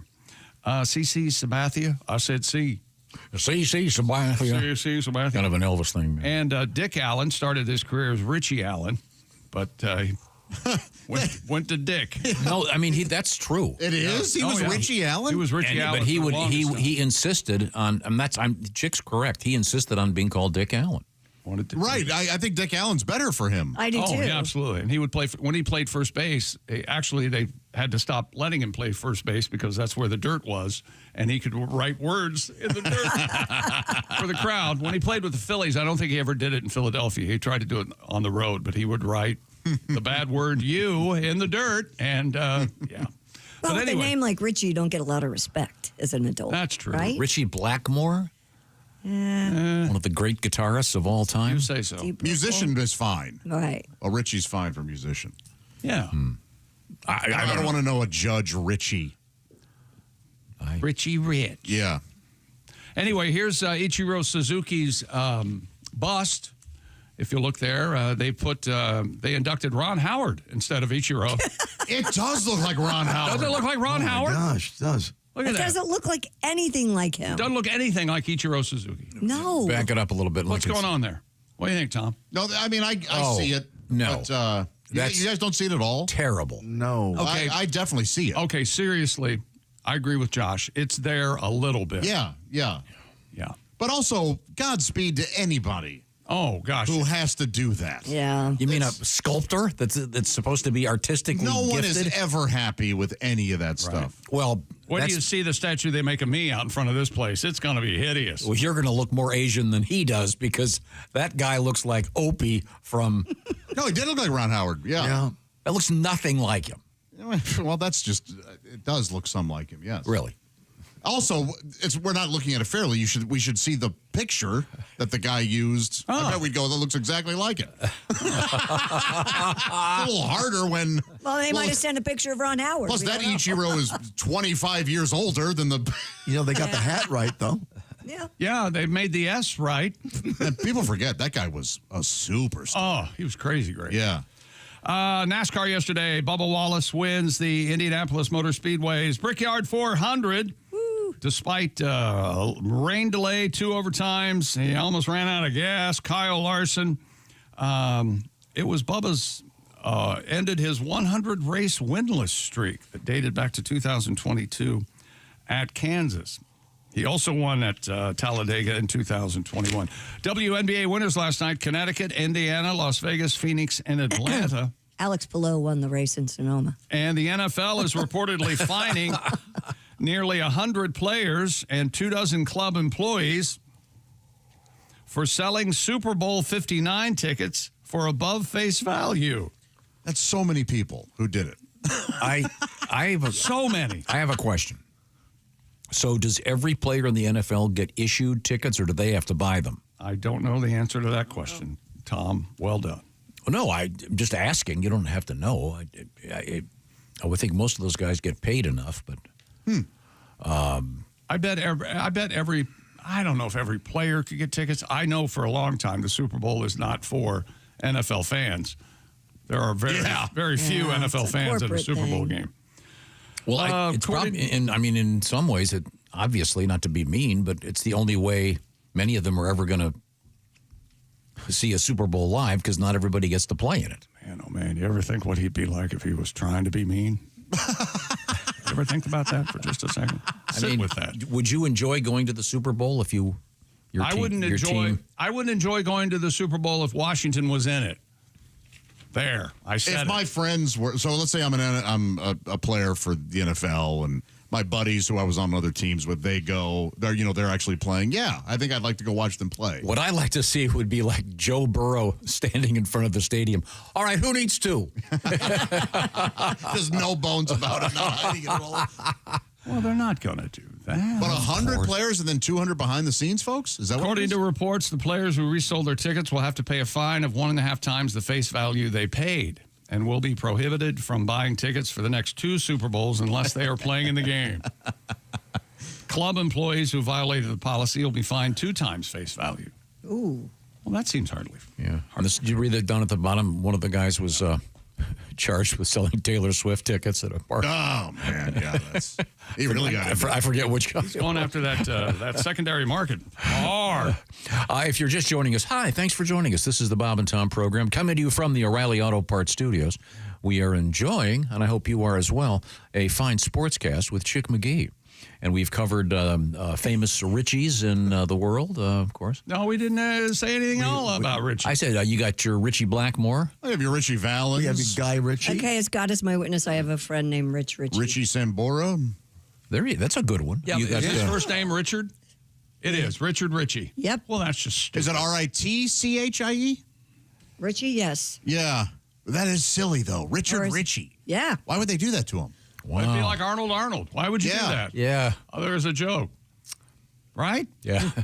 Hi, I'm Dick Johnson. Don't feel bad. My middle name is Penis. Yeah, I think, They really want to drive it home. Named after my grandfather, of course. Hey, what is the What about Lionel? Does Lionel Richie count? No. If Guy Ritchie counts, then Lionel Richie counts. Yeah. But yeah, I don't think so. Is Guy a nickname or is that his name? I don't know. That's interesting. Well, famous. What's the 999 challenge? 999 challenge, Tom. Does it mean it's like calling 911 in America? If you're trying to complete the 999 challenge, competitors must down 9 hot dogs and 9 beers in 9 innings. Okay. We all know, for not everybody from experience, but at least from secondhand knowledge, that a beer an inning is harder than you think. It's way harder. Yes. Bob and I famously did it one time, and I only made 5. I think Bob did 7. Dude. Oh, my Lord. It's not enjoyable. Those 1, 2, 3 innings are no good. And 9 hot dogs. 9 hot dogs. Well, the latest to go to social media and said he completed it during a Brewers game is JJ. What? I'm sorry. It's JJ. What? He could do it. He did all of it in 5.5 innings. Oh, what? He kind of broke the rules. 9 hot dogs, 9 beers, and 5.5 innings. Now, social media is going crazy because Spreading it out over 9 innings makes it far more difficult as food settles in the stomach. So I'm sorry, one fan went to Watt's Instagram and said, you failed the assignment. This is nowhere near the same. I agree. I agree totally. Yes. He did it in 9 hot dogs, 9 beers, in 5.5 innings. Oh. That make your stomach hurt. What makes it hard? The hot dogs, or just... Doing 1 beer and 1 hot dog per inning puts your body in more hell and makes it I'm sorry. What team was he watching? The Brewers. Why does that matter? Because Milwaukee Brewers. Because if you were watching like the Colorado Rockies, better than the game. Yeah, you know Colorado been nauseated no matter what. You know Colorado just beat the Cardinals 6-0. You know that, right? Oh, that's good. Jake, this is like the 3rd time he's mentioned it. I hate to be that guy. I hate to be J.J. Watt, said another guy, but he did it wrong. Doing 1 beer and 1 hot dog per inning puts your body in more hell. It makes it much harder. It has to last 9 innings. Got to respect, though, the ability to do all of them in 5.5. Yes, but you still, do. Yeah. This should have an asterisk. Wow. By the way, I found out, I did a little digging over here. People with the same first name and last name. Can you think of any other ones? One of them's got a really good song out right now. Phil Phillips. Phil Phillips. Oh, no, seriously, great musician. Sirhan, of course. Sure. I mean, was that actually a name that person was born with? I don't know how that works. Yeah, I don't either. I just know that RFK Jr. is putting up better numbers for right now in terms of killing people. Don't do as I do as I say. Humbert. Very good, yeah. Wilson from the Tim Allen Show. Oh, I didn't know his last name was Wilson. I did not either. Yeah, that's funny. His name was just Wilson. Major from Catch 22. Sure, yeah. Catch 22, huh? That's kind of the right response, Jake. I think it was considered to be a cultural pivoting point. Oh, it's maybe Back in its day, it's a satirical masterpiece, but also sort of inaccessible, rather. Kind of long. 100 years old. I remember I fell asleep on a beach reading that book, and I woke up, and I had one of the worst sunburns of my life. It's not a beach read. No, I had to read it. It's not a beach read. I had to read it for school. They apparently thought that I could spend my entire summer reading 9 tomes of, but had its moments, certainly. It does, yes. What's coming up in sports? That world record you're insisting on doing. Well, no, I think. And Caitlin Clark sets another record. So wow. There you go. All right. Glad she's back on the court. Nope, she's not on the court. This is off the court. Really? She's still injured, yes. Is she eating hot dogs? She's not. I don't. She may be, but I don't know that she's setting records. Okay, I'm just asking. It's a fair question. One or two. She ate 9. Coming up, comedian Derrick Stroup, comedian Greg Warren, comedian Leanne Morgan. This is exciting. And we'll get some news out of Christy Lee. It's all happening right here in the O'Reilly Auto Parts studios. This is the Bob and Tom Show. More of the show is on the way. You can find us on X at Bob and Tom, or you can email us at bobandtom@bobandtom.com.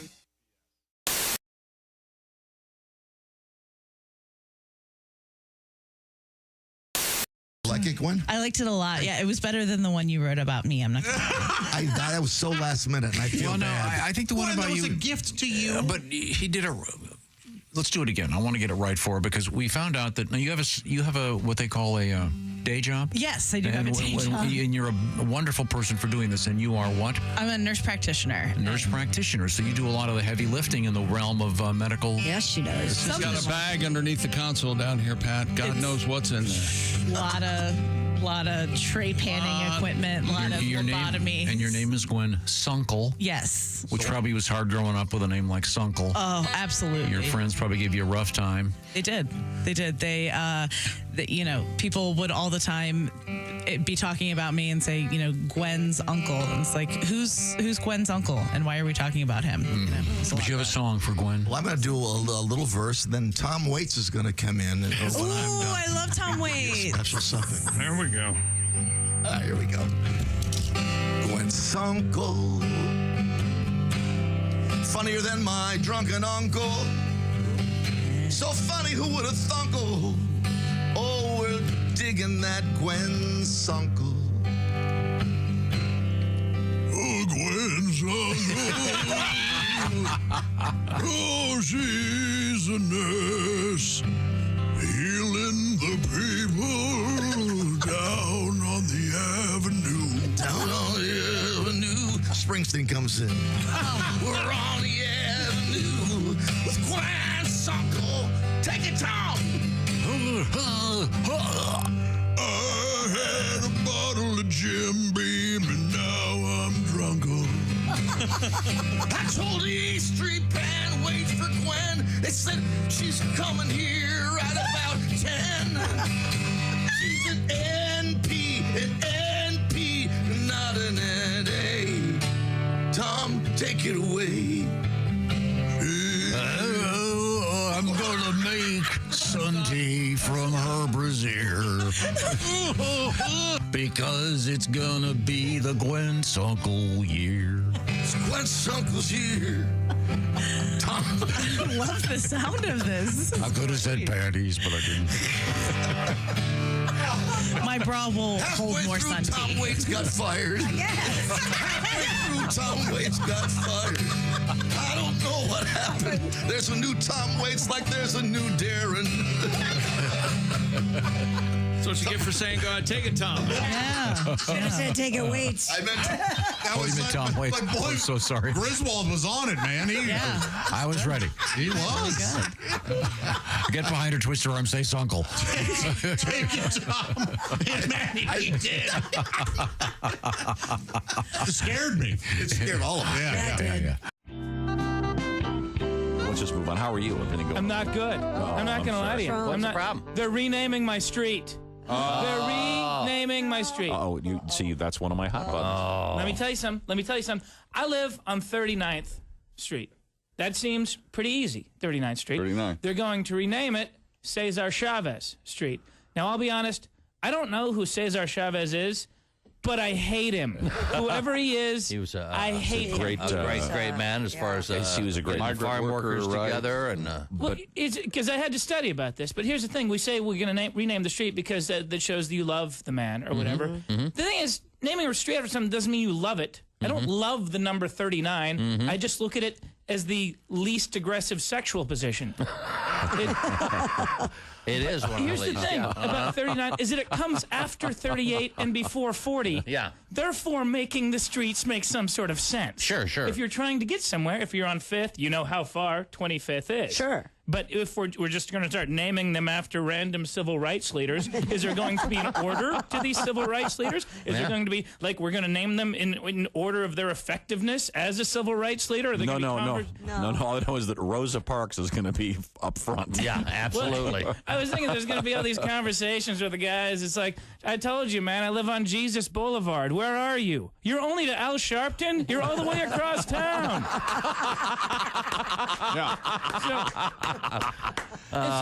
Okay.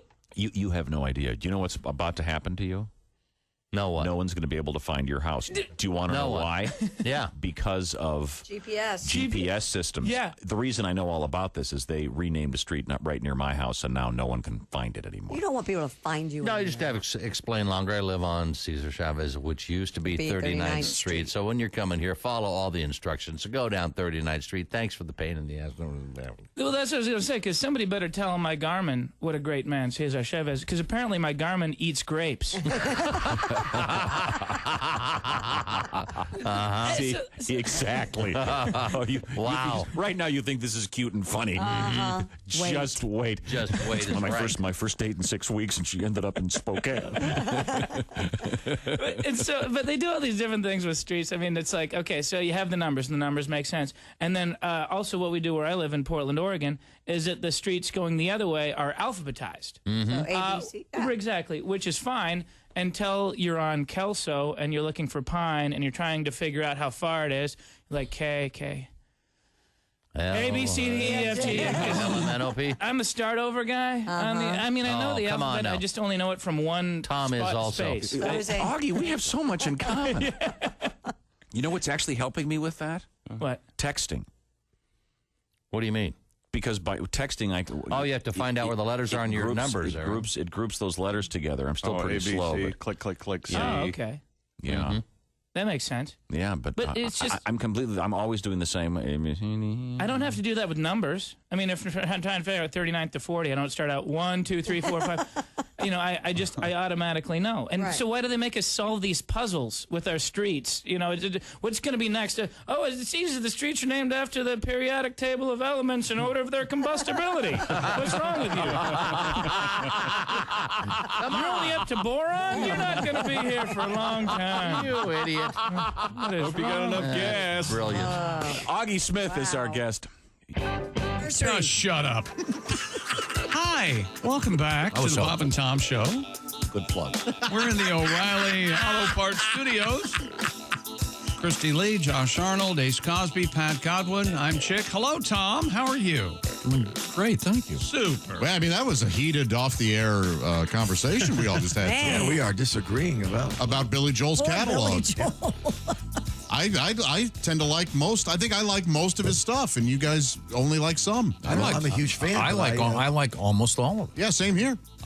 Summer, Highland Falls, Vienna, brilliant. Scenes from an Italian restaurant, gorgeous. Beautiful. What is it? Good night, Saigon. Captain Jack. Talk about Captain Jack. Great song. Yeah. Good. Come on, your sister's out on a date. You just sit at home and masturbate. Yeah, that's a rough lyric. It is rough. What do you mean? It is you know what it is? It's the truth. Oh no, I'm not. But it hit you hard to the ear. Yeah. That was from what, like 74? Oh yeah.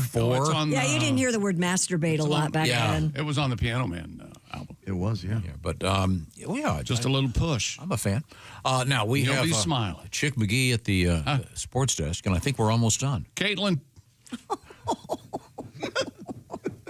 You take your time. You tell us everything we need to know, Chick. Thank you, Josh. Because we still have that world record that Tom's. I'll try to finish the sentence. It's the most Tom-centric thing. The next word is Jenner.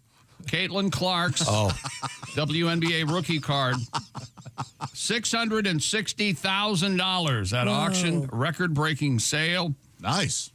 The most money yet for a female athlete at a public auction. Caitlin Clark. Okay. So congratulations. Didn't they print a lot of those? It seems kind of steep. I would assume they printed Just quite a leave few. it to you. Piss on America's sweetheart. I love her. But when she arrived, she was already famous, and if they knew she was going to be great, if I'm the company that makes the cards, I'm going to print 1 million of them. Well, you're not the company that prints the cards. Well, they should have printed. I know part of your problem is they didn't call you to ask you if we should. How many should we print, Tom? Help us, guide us. They'd be a lot richer if they'd printed more. That's all I'm saying. And now, everybody, this could be our last stupid world record. Okay. It's that stupid. Don't you tease me. Stupid world record. A Utah retiree has broken his own Guinness World Record for the greatest vertical distance skiing downhill. This is very Tom. In 1 year. Yeah. Last year, Thomas Hart. You can't get any more Griswold than Thomas that. Hart. That's the guy's name? This guy could be related to me. I don't know. Also known as Racer Tom, it says here. You know, you say Racer Tom, and everybody goes, oh, yeah, Tom Hart.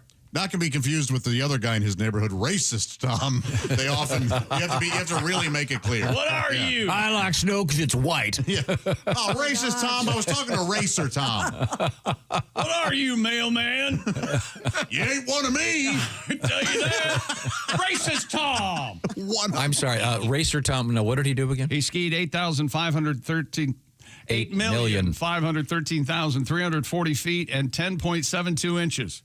Chick. In 9 months. What are you, mailman? Is already, that's going to be the best line of the week. Trending. Very high. What are you, mailman? What are you? This June, the 64-year-old shattered that record after skiing 11,421,065 feet, a distance similar to descending Mount Everest 393 times. How did they know? I mean, how did Of course you don't know. No, There's no way you would know this. No, I can tell you how many downhill feet I did last year. Do you have a an app? pedometer-esque thing? No, it's when you get the Epic Pass or the Icon. I'm serious. Oh, okay. Okay, wait a minute. What? So they know how many times you've been up the mountain? Yeah. But they don't know that you skied down it. You could have taken the sled or fallen? As incorrect as your logic is, I will point the following out. What they don't say in this record is you realize this guy also had to ride up. Right. Whatever it is, 11 million. We've done some narrowcasting in our day. But this is world record stuff right here. yeah. This is the world record. For you skiers out there, well, that's 0.19%. His name is Tom Hart. How long do you think it took him? Like the actual downhill thing? Oh, the guy's obviously great. He would probably do every run. I don't know. I assume he did it in... He said he did it in 9 months. In Utah, so he might have been at Alta. I don't know if he was at where he might have been, but Deer Valley, but Park City. Who knows? Oh, this wasn't just the longest one downhill trip? No. This is multiple thousands of trips up and down. Oh, that's way less interesting, yeah. Yeah. Well, now, Josh, it was pointed out this would be the equivalent of going down Everest 393 times. That'd be quite a high hill. Well, that's why I thought it was so fascinating. The only possibly fascinating thing about this was incorrect. Right. I assumed he would, if to do that, he was just going side to side most of the time. Right. Are you happy now? I'm trying to... world record on and he was a retired gent. Wait a minute. He's looking how many miles he's skied. Yeah, I'm sure he is. I just wanted to show Christy how I can show you during the break. Oh, that's all right. Now, you haven't fallen at all in a while, right? Okay. We'd know about it. On January 1st of this... that's not the right day. I skied 17,600. What? Feet? Downhill. Feet, yards, inches. Oh, sorry. Meters. You didn't give us Wait a minute. You got a kilometer in there? Anything ounces of snow? What? You know what I did this morning? I went 930. Yeah, oh, you did? I'm not going to say what it was, but it was 930. I'm sorry, vertical feet is what the answer is. Vertical, 17 vertical feet. But so every day, it shows every day how much you skied. And Gotcha. I'm not sure how... Hey, mailman! What are you? Okay. And you didn't want to do the story. What are you? Taking credit for that. Okay, that's fine. Hope he had one of those season passes. No, otherwise quite pricey. Yeah, because if he didn't, if he skied every day... How old was the guy again? 64. Oh, that's not bad. Oh, I thought he was old. Yeah, I thought he was like 84 or That's what I something. thought. Get a job, dude. Are you kidding? Wouldn't you rather... What a fun time. Although I guess after a while it might get kind of dull. It doesn't say if he went to different slopes. I've tried to do this many times. Your brain, Tom, is not everyone's brain. Your memories, your things you enjoy, not everyone enjoys. Very few would enjoy the same things you do or have the same memories that you do. Okay. That's broad. So casting. Let's include everybody. Have you skied where this guy skied? It doesn't say. I'm guessing if I've skied in Utah, certainly. Well, many times. If he skied anywhere, it would be, Utah. Great snow there. Don't tell me about it. Mm-hmm. Oh, yeah. Who has the bad snow? Is there bad snow? Jersey? Jersey snow gets a little gross. Macon, Georgia. Horrible snow. Okay. It's, obviously, it depends on the weather. Yes. Right. I mean, if it's not snowing. It was a salient point. Right. And it was... Just sits back. Oh, forgive us. We did not think about that. Right. I mean, for example, I was just in Colorado and I didn't ski. You know why? Because there was no snow. You know why? Because it's summer. Because of the weather. Because of the weather. Yeah. It's unbelievable. Oh, Make a point with you guys. I'll see if I can find out where he skied. That's all right. We're good. I actually met a guy. I met a guy at a sushi bar Let's put a pin in that had skied every day for like 3 years. Oh, God, what a boring conversation that must have been. Talking to somebody. Where did he go in the summer? He did South America. And Tuesday I skied. Wednesday I skied. On Thursday I took a break. On Friday I skied. Can I get a California roll? Thursday I ski. Is this real soft shell crab? Yeah, it's that Friday I ski. Is this pink? Admittedly, we were sitting at that bar at the sushi joint, and Kelly and I were desperately trying to move on into this conversation, but he just kept going. Yeah, Even you were bored by the guy goes, hey, I skied every day for the last 3 years. Did you know? How about that? He started the conversation. Yeah. Okay. This poor guy was a loner, and You think if he's skiing every day? yeah. So first of all, I'm glad you can afford the lift He's tickets. being sexually simulated somehow by the act of skiing. Yeah, If yeah. you ski that much, yeah. He's having an orgasm. There might be a grizzly bear going, you're not here for the skiing, are you? He's very, very horny. They call him 3-pole Tom. Now, Christy Lee from the news desk. Coming up, sports has been finished. only took 2 hours. Nice. All over. Derrick Stroup, comedian, will be our guest shortly. Greg Warren, comedian, will be our guest. Leanne Morgan is going to be hanging out. This is great. Knows what he's walking into. All right. Okay. These are the O'Reilly Auto Parts Studios, and this is the Bob and Tom Show. Got a comment to share? Text us at 888-262-8661. This is the Bob and Tom Show.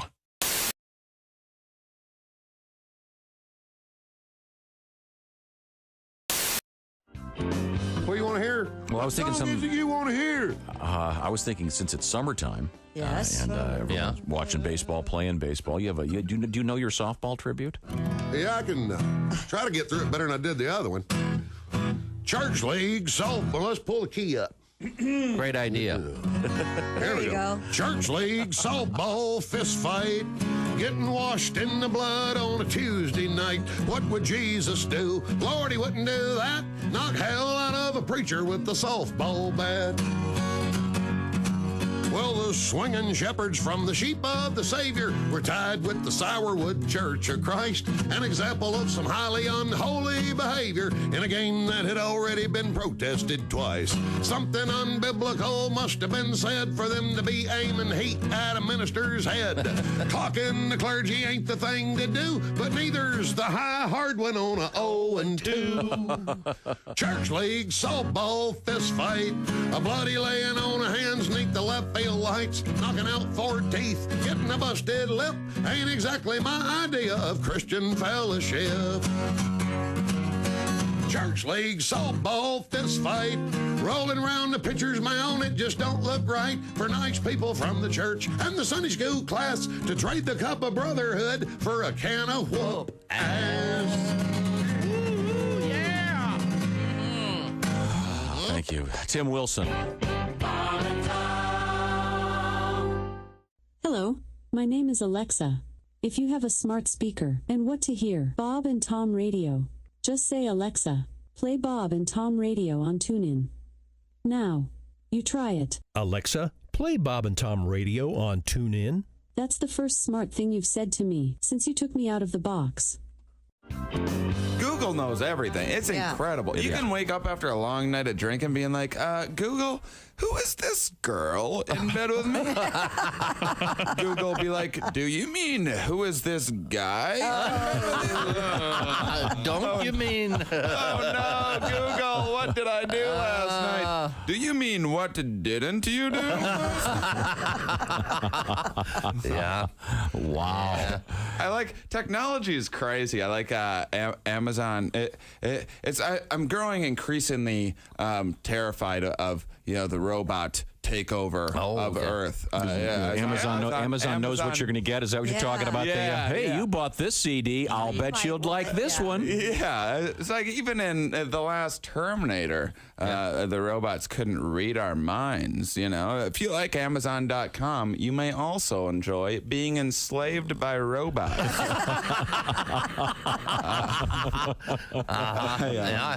Yeah, you're right though. It's like having robots. Amazon does suggest stuff for you. I like the spammers that use like they always use like a common name like Steve. Some generic subject like been a while. They try to pretend like it's someone or whatever. And I open it up. It's like, do you want free porn? Like, well, only a dear, dear friend of mine would know how much I enjoy free porn. Click. My computer just explodes. Yeah. Thank you, Steve. Go buy a new one. I email him back. I'm like, dear Steve, thanks so much for trying to send me the free porn. Damnedest thing, my computer exploded. Could you please resend? Damnedest thing. Our guest in the studio is comedian Shane Moss. I realized how addicted I was to internet porn recently. I broke my computer. I didn't have a computer for like 4 or 5 weeks. It was sent in, and this is one of the most pathetic things I've ever done in my life. I found myself one day satisfying to myself to the idea of having a working computer. It's like thinking about screen sizes and. That's hilarious. Okay. Wow. Christy and I were talking about a dream date, and I thought we would maybe with each other, maybe for the first time ever. Maybe it might be easier if I sent my assistant on the date with you, and then she could tell me if we had a good time or not. And then that's exactly what I see that coming. Never mind. Now, do you turn your phone off? I put it on vibrate. And where is it? It's in my purse usually. Okay. I mean, I don't look at it. I wouldn't. Okay. But you have to keep your phone on. Oh yeah, come on. Not only answer it. He's wearing the Bluetooth during dinner. That's completely false. Absolutely. This is important. Hold on. Completely false. I almost never answer my phone. All right. Very, very rarely. Yeah, I don't. No. All right. So you got that, unless of course it's one of your kids, right? Well, that's the thing. I look at it. Yeah, but you got 5. 4 of them could call at any time. Yeah, 6 out of 10 calls are from your kids. You know that. Yeah. 6 out of 10. Which happens 7 out of 10 times. Yeah. 9 out of 10. The other 4 are wrong dials. And chances are you're going to have to go pick up one of them, so that means I'm going to be sitting there by myself for a while. You're bitching at me already. I haven't even answered the phone. So there you go. What would be your opening salvo conversationally? What would you open with if I've known you half my say life. What do you do for a living? Mm-hmm. Say you didn't. What would you ask me something, or would you start telling me about your life? No, let's not do that. No, let's just approach this like you two, the two people that you are. What would you talk to each other Let's stay in reality. So we go. We talk about? You know, I've never thought of you romantically. Well, we have 2 hours to kill. Let's talk about what's wrong with chick. Wow. Let's talk about how you sex, baby. Yes, sex. How you like it. How do you approach it? Well, see, now we had how you going to approach it, Tom? See, now we had the list of first date turnoffs. How you going to crack this code? Come on. Here we go. How are you going to get those ankles on your shoulders? That's what I want. Yeah, because see, not on this list from USA Today. Mismatched clothes, 36% first date turnoff, and you go up the list, and body odor, 94%. I'm clean, I have no body odor. But my pet peeve of first date turnoffs, women who don't put out. Wow.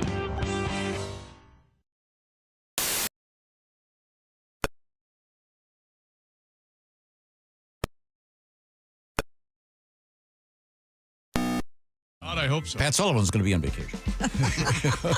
Hey, welcome back to the Bob and Tom Show. We're in the O'Reilly Auto Parts Studios. That's Christy Lee at the Silac Insurance News Desk. Hello. Hello, Pat Godwin. Hey. I don't have to take that crap. There's Josh Arnold. Hey, Chick. Ace Cosby. Hey. I'm Chick McGee. Yeah. Tom, we have a special guest. Yeah, that hey was underpinned with hostility. Thank you, Tom. Very obvious. Well, they've been fighting all morning. Okay.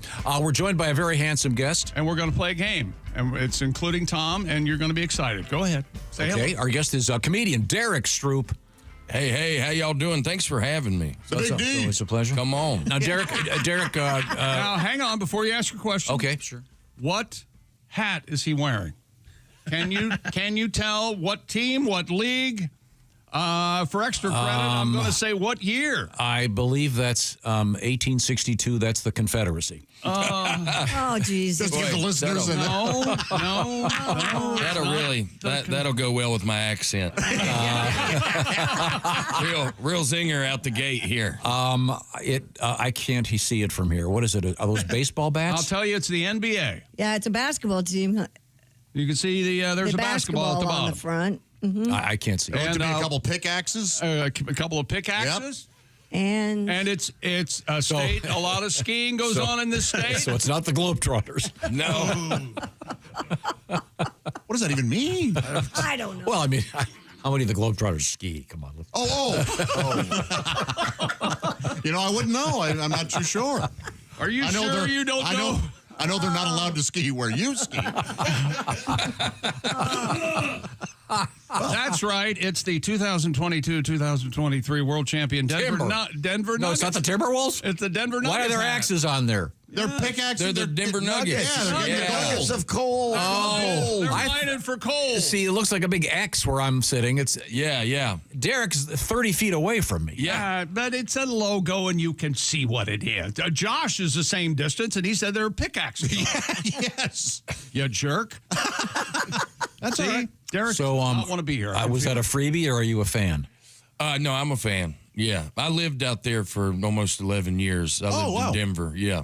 Ah. Yeah. I was just there. Yeah. Okay. You were just in Denver? Or? Well, I was at the airport. Oh, well, same thing. Yeah. But he was in Colorado. Well, I can tell you, if you were at the Denver airport, you weren't in Denver. I can tell you that. That's for sure. You were closer to touching Kansas. Yeah, I've said that for years. When they built that new airport, they said, someone said, I got on a deal. Let's go farther away. Yeah. There's no way you can tell me that Uber didn't have a hand in that airport. There's no way. I'm taking a $75 Uber to take an $85 United flight. There's no way. There's no way Uber didn't go, no, put it out there a little bit. Oh, my God. I never thought of that. Yeah.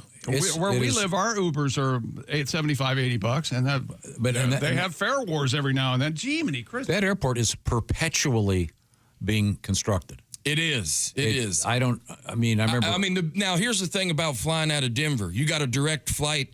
To villages. You can fly anywhere because it is the connection city. I miss that. I live in New York City now, but flying out of Denver has got to be one of the best cities. Some of your flights might be a little longer, yada yada, but it's directs everywhere. You're right. It's a nice hub. Yeah. Yeah, it is. It is. I was the last one on my plane. It's a long story. I won't bore you with. Let's talk about Derek. But you have some game involving Derek. You were the last that was one. the game. Okay, That was okay. the game, identifying the hat, because you were going to say, what type of hat is that you're wearing? Or something like that. No, I was going to say, who are you named after? Who? What are you talking about? My first name? Derek? Derek. I don't think I'm named. I'm not named after anybody. Maybe His dad, Rig. his dad fought oil well fires. Yeah, You know that? I beat him to it. Yeah, there you go. The correct answer would have been Eric Clapton, Derek and the Dominoes, but we'll move on. Yeah, Eric's doing well for himself. Yeah. That's good. It's spelled I have a differently. question. So you were the last one on your plane. Were you traveling alone? Yes. Dude, being the last one on your plane is I blessing. got it. You were at the wrong gate. No, I got it. Were you asleep? No. I got there 2 hours early. Yeah.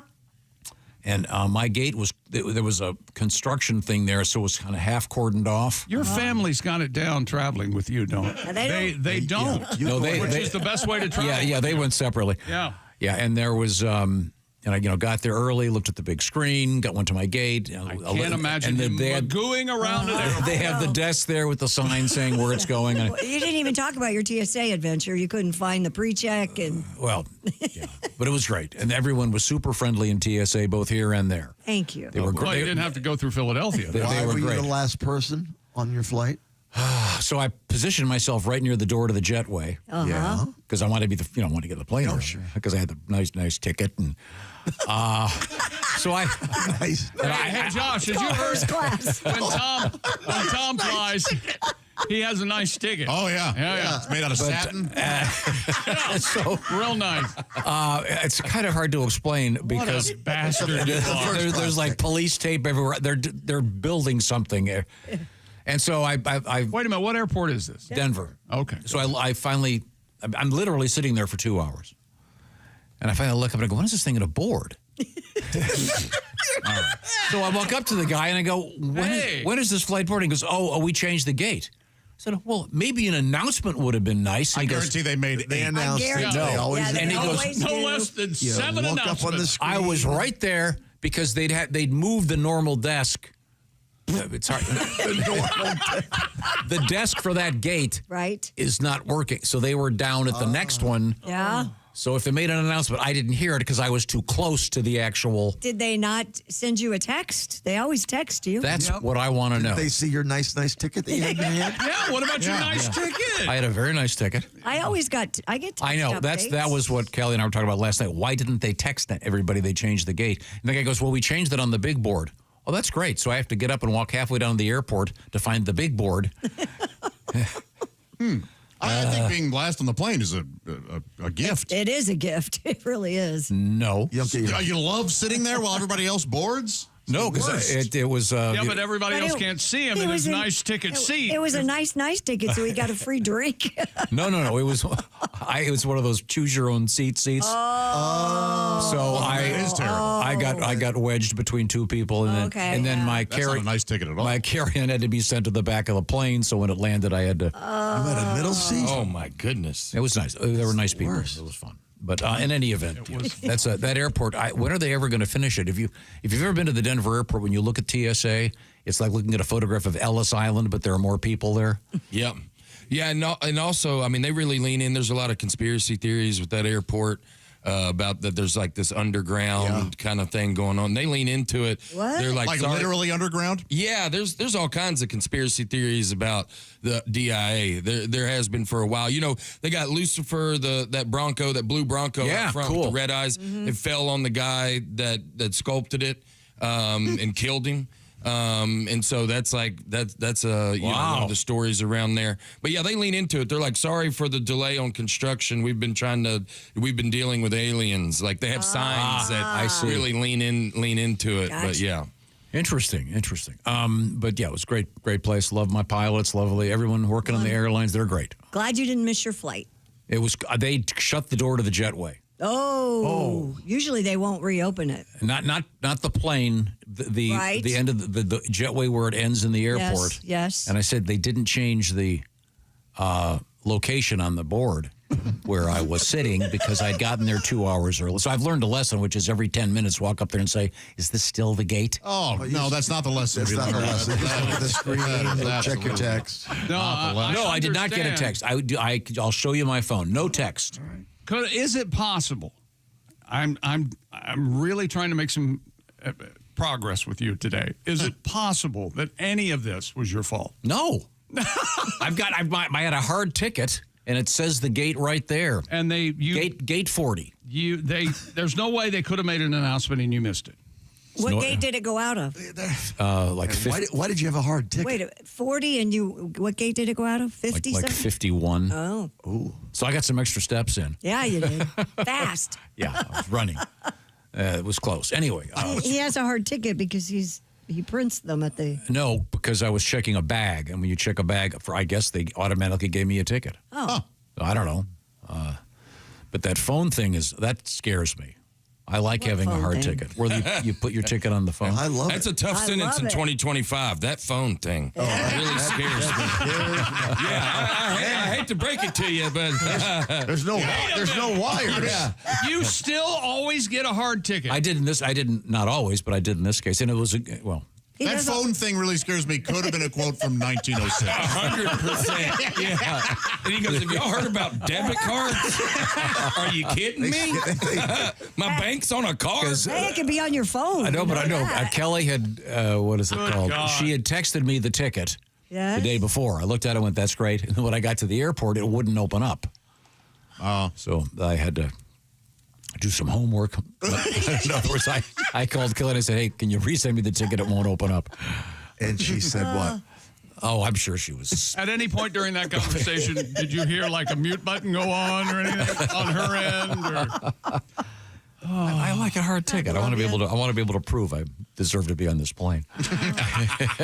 Oh, they know probably. Yeah, and they're doing an ad campaign at Southwest. It's coming. Assigned seats. Right. Do people like assigned seats? No, I think people like the way Southwest does it. I do. Yeah. Great airline. Unless you miss your A group, then you're. I'm sorry. I like the way first class works. Is how I like it. Yeah, if you can afford that. They don't have first class. Well, here's my thing with Southwest. I like the open seating once I'm on the plane. I hate the pre-boarding process where everybody's not showing their cards and kind of. I got to go shake people down to see if they're really A31. You should have your phone out. I can't. This guy yesterday would not move. He had Candy Crush out. I mean, man in his 50s just going for a high score. We're all trying to. He would not. Just share your position, because I'm somebody. You'll hear somebody go, "It doesn't matter. We're all going to the same place." Right. And I go, "You're a psychopath, man. You don't feel that way. When you're in middle seat in row 42, I'll go, no, we're all headed to Orlando." That's crazy. Yeah. I want everybody in their right position. Yes. Yeah, you paid extra for that. You want it. Yeah, exactly. They should give you cards you have to tape to your forehead. I feel that way. I really do. One time, me and my wife, we were flying out of separate gates, same airport in Pensacola. I was flying United. She was flying Southwest. She's very introverted young lady, okay? Mm-hmm. I saw her just getting pushed to the back.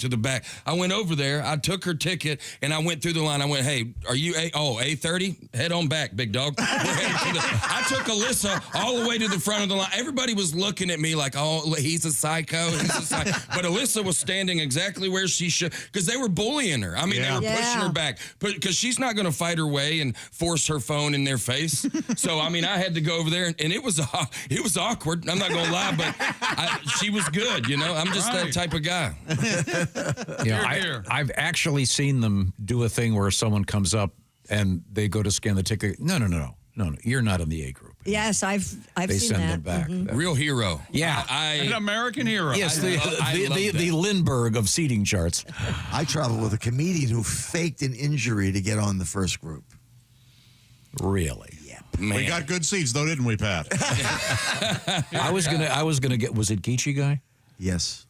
I just figured. Makes sense, of course. We're hanging out with a great comedian, Derrick Stroup, and Derrick's got some cool stuff coming up real quick. He's going to be at the Grove Comedy Club in Lowell, Arkansas, August 1st and 2nd. He's doing the Tonight Show with Jimmy Fallon August 6th. How great is that? Nice. Yeah. The Funny Bone in Syracuse, the 19th and 20th of September.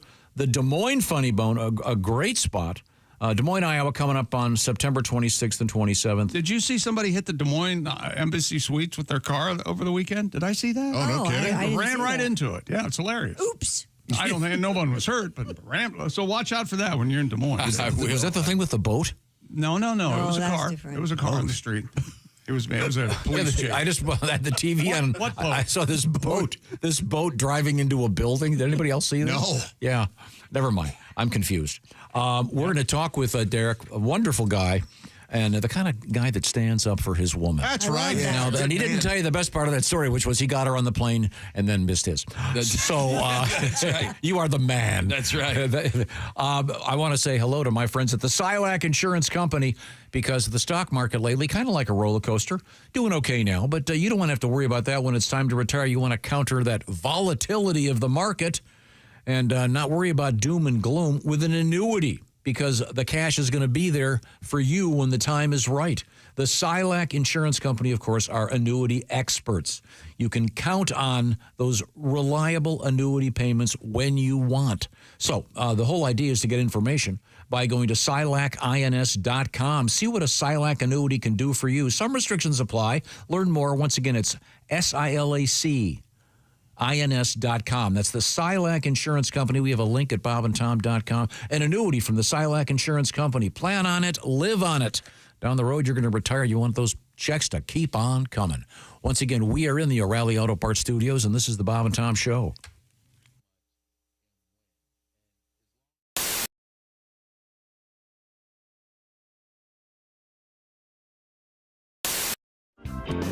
This is a song so girls don't get anorexia.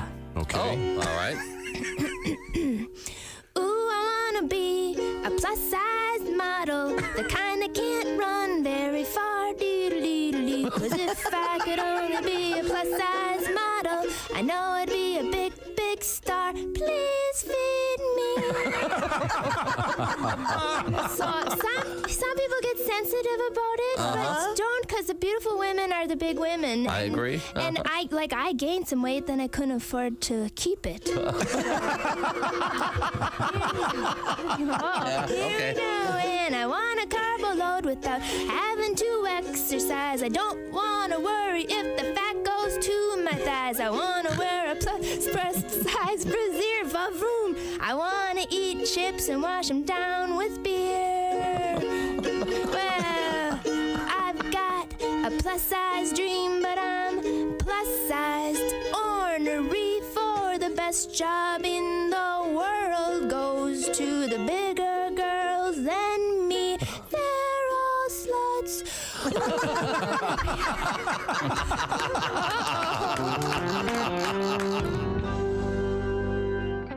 My parents are fighting. Oh. Uh-oh. I'm sorry to hear that. They're fighting over the dryer. My mom says we need a new dryer, and my dad says we don't. And the fights are getting mean. I think they're going to start taking out those political attack ads against each other. Oh, cool. Oh, yeah. Colleen Warren wants a new dryer. We don't need a new dryer. Colleen Warren wants to waste our money. Money that could be spent on a new security system for this home. Colleen Warren wants terrorists to invade our home. This ad was paid for by me because I'm the one with the damn job in this house. Jerry Warren says the dryer isn't broken. Just like he said the air conditioner wasn't broken, the car wasn't broken, and our son Greg's arm wasn't broken. Oh. Haven't we had enough of Jerry Warren? This ad was paid for by Jerry Warren, and he doesn't even know it. I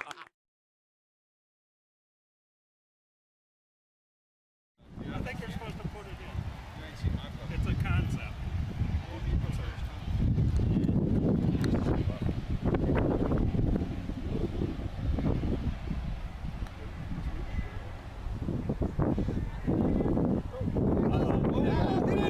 Get in there!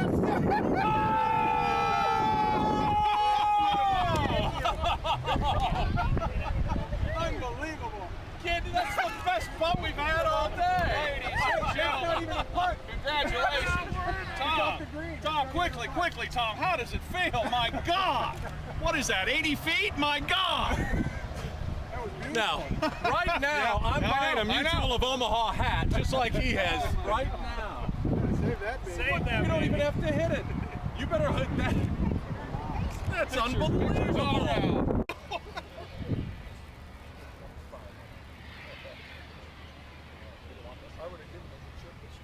No, give me. You don't have to put the ball right on the marker.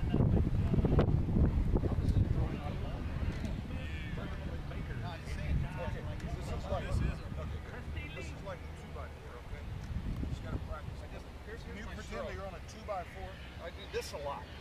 I'm gonna hit you with this flag if you screw this up, okay? All right.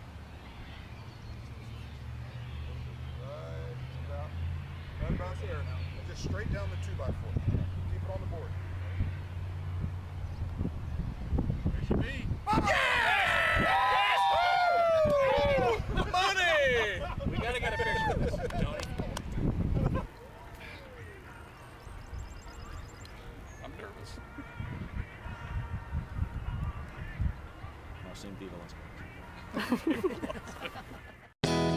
Yeah, it's Tom from the Bob and Tom Show. Thanks for watching this morning's show. To listen, just go to bobandtom.com. Check out the list for a station near you, or stream the online radio station on our website and the Bob and Tom app. The Bob and Tom Show, on air, on app, and on demand. I am amazed at the women who do that. At what? I was with a friend who will go We are, nameless. you know what? Us as guys are also amazed. And he goes, Yeah, exactly. So Christy, you're talking with one of your not boyfriends, but just male a guy friend, Yeah. and he goes, I can get a woman to send me a naked photo within the next 10 minutes. And? I go, no way. 8.5 minutes later, bing. Wow, Monsignor, that is impressive. Okay, that's less than 8 minutes. What happened now? Sent me a video of their Go ahead, show that. ex-girlfriend. No, show it to Tom. I can't. I don't want Christy, cover your eyes. Oh, I've seen it all before. No, yeah. Oh my God! Wow. Evidently, she's lost her keys. Oh, my Lord, that is... Yeah. Does that look like something out of the movie Dune or what? It really does. Let me word it this way. That puts the C in graphic. Wow. we must. I've got to. Wow. I've got to go. Hold on a second. I've got to go. That is a slut. I've got to. That is an ex-girlfriend. That's not someone making a sandwich, even though it looks like it. Wash your hands and make me a cheese sandwich. Josh Arnold, Christy Lee, Pat Godwin, Ace Cosby. It's time for the Greg Warren Report, brought to you by Champion Windows, Sunrooms, and Home Exteriors. Champion Windows. Visit championsavenow.com. All right. It's always a great pleasure to speak with Greg Warren. There he is. Hi, on the Greg. we got him on the big screen here. And Greg, we are also joined by another great comedian. Derrick Stroup is here with us. He's a funny guy, man. Hey, Derrick. He's hailing from Huntsville, Alabama, currently living in New York City. New York City? Well, right outside of it. You're right out Astoria, Queens. I lived there, man. Yeah, Comedyville. They call that Comedyville. But that's technically New York. It's I guess that's close enough. Yeah. I mean, it's one of these boroughs, if you will. Yep. And Good starter borough. Yeah, it's a step up from Staten Island. So. That's right. Okay. Greg, I can't help but notice this. The new tour is up and running. Is that correct? Looks like you're going to be at the Des Moines, Iowa Funny Bone. I was just there, actually. Oh, I see. Okay. That's right. I forgot. I had this letter I wanted to read. A guy saw your show. You brought his grandson up on stage. He went to the family show. Said it was great. Loved it. So that's good. And your next stop is Naples, Florida, at Off the Hook on August 7th. Greg, are you aware that Naples sounds a little like nipples? Yeah. Did you know that? Funny. Hello, Greg. Yeah, Josh, that it's helpful. You know, men and you women tend to see those things a little quicker than I do. Josh, what does McCurdy's Comedy Theater sound like? That's where Godwin just was in Sarasota, Florida, August 8th. Yeah, Greg's going to be there too. Greg will be there August 8th and 9th. Does McCurdy's remind you of anything? Yeah, vaginas. Here. I'm not sure how you got that. I tend to see these things a little better than you do. I'm sorry. I'm really sorry I asked. Other stops include Sarasota, Charleston, Greenville, South Carolina, Charlotte. I could go on, but I won't. I work a lot. I have a lot of cake. People buy tickets to see me. And Greg, it's the. I don't sound like that. I don't sound like that, chick. It's the a little like the Impulse Buy Comedy Tour. Awesome. That's a great name. Is this guy hooks up with your podcast? Are you plugging that as you're out on the tour? Is that what you're doing, Greg? Well, it's all fits together. Yeah. Thanks for noticing. Consumer Report. What is it you're ripping off? What is it? No. Hey, Greg, this is. I'll try to get off this topic and move on. This morning we had a photograph of a special statue kind of thing for the. Baseball Hall of Fame. Ichiro's. Ichiro Suzuki's plaque looks like Ron Howard.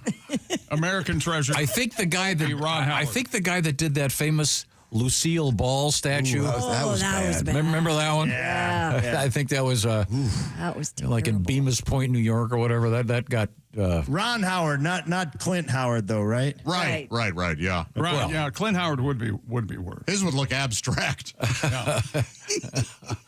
But don't pick on Clint. I like Clint Howard. I do too. We met him. He's great. Yeah, can I take a moment? You guys met Clint Howard? Oh, he's been in here. A couple times. Yeah, he's awesome, but he has very unique looks. Yeah, and there's a terrific book out there. I think it's just called Brothers. It's called The Boys. The Boys. Sorry, thank you. It's terrific. It's about Ron Howard and his brother Clint. Really good. I highly recommend it. I really enjoy him. And you'd like it, Greg. I think. I'm not sure about everybody else. I loved it. Oh, you did? My husband loved it. Okay, good. Read it. Loved it. Now, Greg, we should explain. I liked it. No one asked, but I. We should explain to our guest Derrick Stroup that on a semi-weekly basis, or is it semi-monthly? I can never remember. You like to weigh in on a particular topic. You focus in on it, and we go from there. Is that going to be the case today? Yeah, it is. Before we get to it, I just wanted to. Josh reminded me of something that happened a while back that I don't think I told you guys about when Josh was trying to Well, Naples is what reminded me of this, but I met this guy. You know, there's always somebody after a show that's going to try to let you know that he's important too, maybe. Yeah. Oh, sure. So we did a comedy show not far from where you and I grew up, Josh. It was at an American Legion Hall. And after the show, the guy was like talking. He's like, yeah, you were pretty funny, man. He goes, you know, when I was in high school, my mom and dad owned the Baskin Robbins by Crestwood Mall. So I got a lot of women. I got a lot of women. Yeah. Now, in his defense, Crestwood Mall was the place to meet. It was a hopping place. Right. But I didn't see it going there. I thought he was going to say I got a lot of ice cream, and I would have been equally impressed. Yeah. But, well, Greg, I did a sales pitch on your previous comedy special where the field corn grows. Boy, that's previous. Yeah, because I was, it's a long, we were walking through the streets of Vail, Colorado, and there was this little kid on a bicycle that could barely ride. He was like, 5, and he was sobbing. Oh, no. So we went and said, "Are you okay, little boy?" And it was so weird. And there's this guy. There's this guy there. You think Charles Dickens is still alive? No, this kid. Are you okay, little boy? I mean, he was in the street, and there were cars going. And this guy's there too. This guy walks up, and so we say we got to figure out what to do here. So, stay here. He couldn't find his mom. Oh, so he was and just his lost. brother. He was lost, Gotcha. and he was a little kid. Yeah. And he was weaving through the maze. And this guy was really nice, and so we made a plan. Okay, you go that way. Kelly goes this way. We'll try to find this guy's mom and his brother. We stood there with this kid. Anyway, eventually this guy comes back, and he's got the mom, and I didn't think she was her level of. Oh boy! Here we go. She's sober. What's the word I'm looking for? Not disgrace. It wasn't commensurate with the amount of shock and sad that she should have for losing her kid. I see. Yeah, but I mean, kids in Vail, they probably got air tags on them. she probably knew exactly where that kid was. Yeah. She's like, so anyway, so then we're all walking together. So we start talking. And this guy, turns out he owns a farm, and I forget how many thousands of acres it was, but plenty. Huh. Yeah. And he lives there half the time, so he's doing just fine. But I said, what do you grow? And he goes, I grow corn. Well, you've got it. Have you seen where the field corn grows? And he goes, no. Thanks, man. So I passed it along. So you may have a new fan. How about that? A new fan that has his own jet, by the way.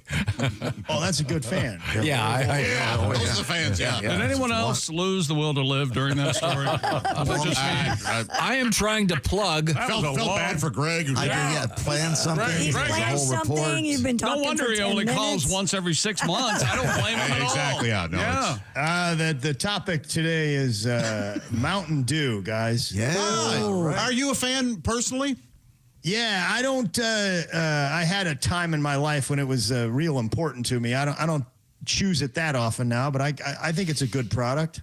Very similar. In my 20s, it was mostly what I drank soda-wise, and then I can't get even a single sip down. Oh, okay. Really? But Oskay drinks it here every day. Yep. Yeah, he loves it.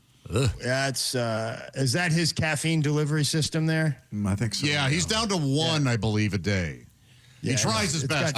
I was raised by a man that drank it every morning as like people drank coffee. Yeah. My dad did it. I would assume it would be a lot of his like 30s and 40s, but he'd start off back, this is back in the 80s, 90s. But I mean, everybody was on board with Mountain Dew before we cared about what was in it. Yeah. But he would start off every day with the biggest glass of Mountain Dew. He would drink it throughout the day because I think everybody's kind of had their run with Mountain Dew because it's very addictive. The amount of sugar, it draws you back in. You start to really feel like that you need it.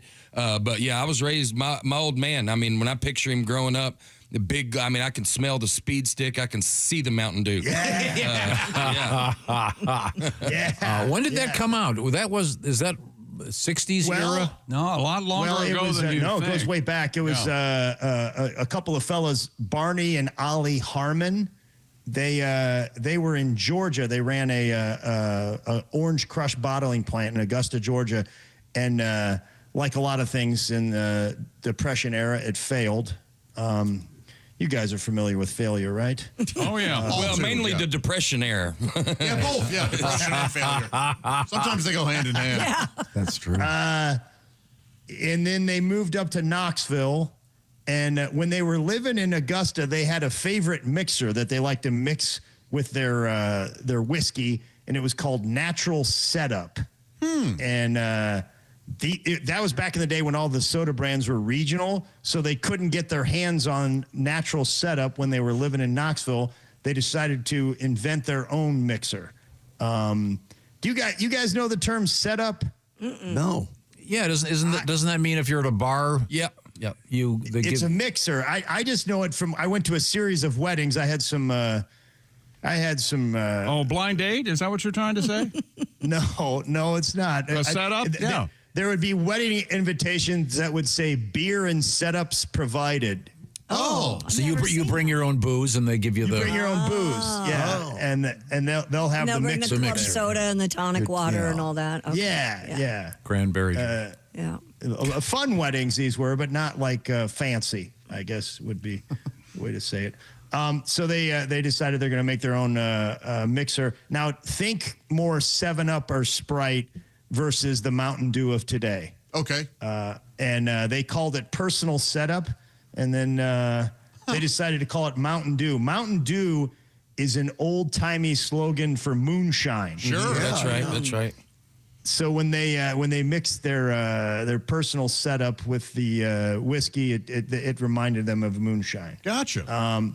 The next part gets a little bit, there's a little hazy. There's a couple different opinions what happened. Some say they brought their Mountain Dew as a joke to a bottling convention, and a Johnson City, Tennessee bottler liked it. Others say they met Charles Gordon on a train. Charles worked in Johnson City to bottler. He bottled Dr. Enough. You guys heard of this thing? No, but I'm very intrigued. Dr. Enough is ENUF. It still exists today. It is sort of like a regional 7-Up or Sprite. Their slogan is "Enough is enough." The second "enough" is spelled correctly. Is there a real Dr. Enough? Probably a proctologist. I'm not familiar, Tom. But if you've had one of those exams. Do you remember one of the slogans? Maybe you've got it there, Greg, for Mountain Dew, commercial slogan. Do the Dew? Well, Yahoo Mountain Dew, of course. Yes, that when was I was chick. a kid. They had a. Thank you for bringing that up. They have a very hillbilly theme going back. It was Yahoo Mountain Dew. The brothers called it Zero Proof Hillbilly Moonshine, and it said it'll tickle your innards. Yes. Yeah. I plainly remember tickle your innards. Yeah, and the your is spelled YORE. Sure. That all makes sense. My dad's from Kentucky, and so this is all checking out completely. Okay, yeah. Yeah, and they had like pictures of hillbillies like barefoot toting rifles. Yes. One hillbilly's name was Grandpappy, and he was shown shooting at a government revenuer. So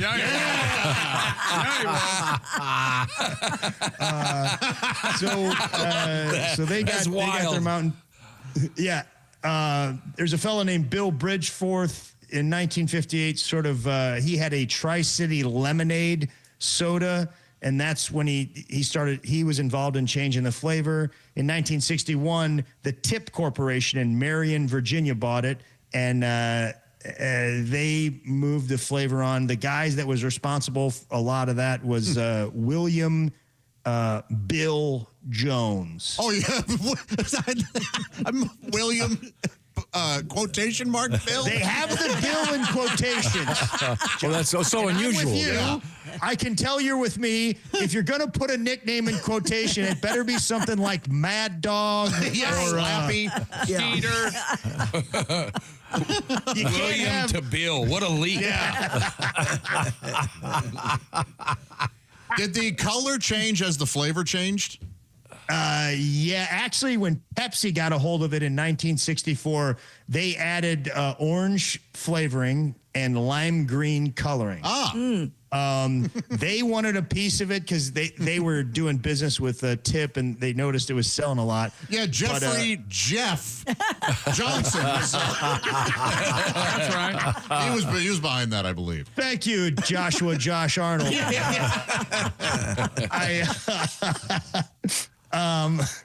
Yeah, in 1964, hillbillies were a big deal. Why is that, guys? Beverly Hillbillies. Yes, Christy. Really? Yes. Nice. Yeah, Pepsi was like, these Beverly Hillbillies are a big deal. Let's see what we can do. So they sort of stuck with the hillbilly marketing theme. They really got into it. Apparently, when they introduced Mountain Dew in Philadelphia, the Philadelphia license commissioner got a letter from a fictional character, Herbert Eugene Walton, to build a bunch of wooden outhouses in downtown Philly. The actor playing Herbert the hillbilly loaded a car and drove slowly through downtown Philadelphia, causing a lot of traffic jams. I've been out of the game for a while, guys. I'm not sure that's how I'd want to introduce a product, is to cause a traffic jam. But Yeah. So anyways, they stuck with the hillbilly thing till about 1969. Then they just abandoned marketing, and somehow around 76, Mountain Dew started gaining momentum, and it got huge in the 80s and the 90s. Wow. Yeah. That became a big X Games type drink. Yeah. Is it Yes. where? Why is that? Yeah, you're right. They got real into the active games. Also online gaming, Josh. Yeah. Maybe because the caffeine keeps you up? Yes. And you don't have to go re-brew coffee. You can just, put a 2-liter of Mountain Dew next to you and keep playing your games. Wow. Where does it stand in with respect to Coke and Pepsi and everything else in terms of sales? Do you know? Yeah, it's a strong number 4. Does about 6 to 7% of the carbonated beverage market, behind Coke, Diet Coke, and Pepsi. Okay. It's got 55 milligrams of caffeine in a can. Diet Coke has 45. Pepsi has 37. Coke has 34. It says here Tab has 46. Is Tab still in existence? You have to really search for it. Why would somebody drink that? I know, right? It's horrible. I don't mind it. My aunt loved You're Tab. crazy. She had Tab and Kent cigarettes. Wow. Good night. Right. I think the aftertaste of the Tab was harsher than the cigarettes. Yeah. I'm not sure which killed her. Cup of coffee has 115 to 175 milligrams of caffeine. By the way, do you see they're coming out with real sugar Coke? Yeah, I did. That's a big deal. It's a big deal. I don't like it. Is it too sweet? No, I just think it has a weird taste. I like the high fructose corn syrup. Sure, I'm with you. I like it too. A lot of people, I know people back a few years ago would travel all the way across town because they knew there was a place that had so-called Mexican Coke. Yeah, the Mexican stores have it. I thought that was a big deal, and then I tried it. I'm like, this isn't that good. Our producer does that. 2004, they partnered with Taco Bell to make their own version of Mountain Dew called Baja Blast. Do you guys remember this? Oh, yeah. It's blue. Sure. Huge. My girls love it. Yeah. And you can put alcohol in them, too. Yes. That apparently it really mixes well with alcohol. Yes. As does Taco Bell. Yeah. Usually, though, the alcohol first. If they get White Castle stuffed burrito, you'd have something.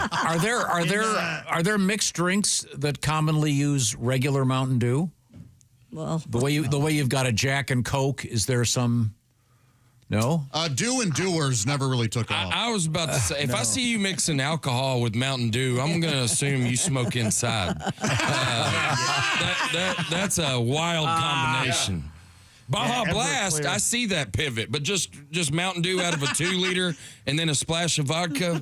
Okay, you got a tail light out, big dog. You know.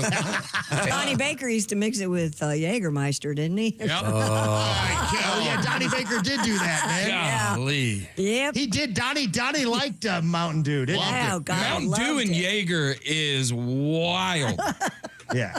That's What came first, the song Mellow Yellow or the soft drink? I don't know. The song. I think the song Mellow Yellow was Coke's. They've made a lot of attempts to try to take on Mountain Dew, and they just keep failing. That Surge, Mellow Yellow, they can't beat it. Well, Mellow Yellow made a decent run through Days of Thunder. Wasn't it the car in Days of Thunder? That was the Mellow Yellow car? Yeah. I mean, when I think of Mellow Yellow, I think about dramatic scenes from that movie. Let me give you the most dramatic scene, man, that I think was my favorite scene was, ooh, Cole. Get out of that race car. Yeah, yes. Ooh, Cole. Is that Duvall?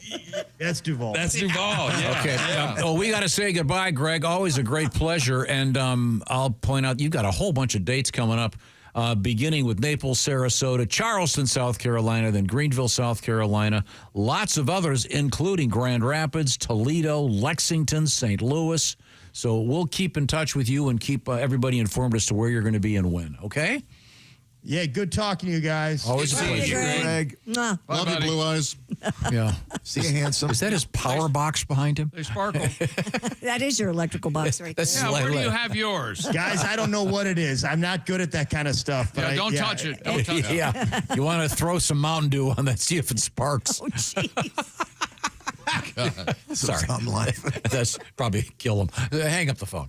I want to say right now, this is fun. Speaking of beverages, what's the best thing? I just finished my third one of these guys, the Liquid Science Orange Hydration Drink from Java House. These Pretty things good. are great. Mm-hmm. By the way, we're talking about Java House. It's not just coffee.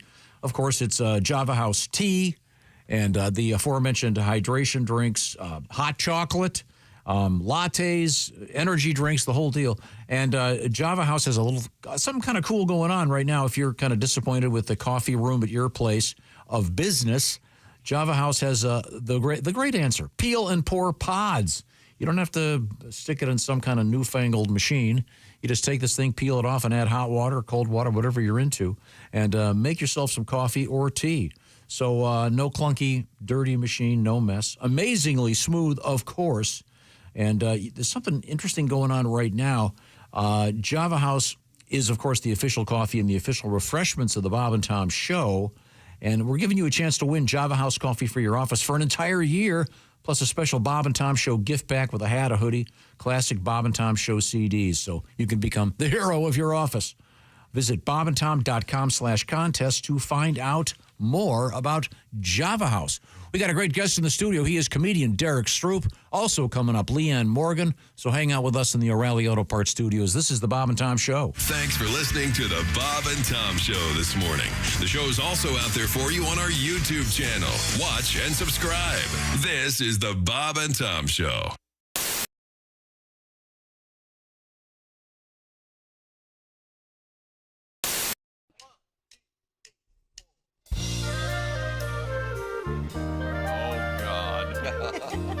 He never gets this right in the live show. Hi, Tom here. God knows I'm not perfect. I guess I can be difficult and sometimes perhaps a little demanding. Oh, sure, some might say tyrannical, but I don't get it. I try to be a nice guy, but lately it seems that everybody's pissed at me. My friends are pissed, my doctor's pissed, my mother's pissed, my lawyer's pissed, my waiter's pissed, and chick is pissed. Everybody's pissed at me. My banker's pissed, the band is pissed, my plumber's pissed, the fisher pissed, my barber's pissed, my brother's pissed. It is very plain to see. Everybody's pissed at me. I think we can all agree. Everybody's pissed at me.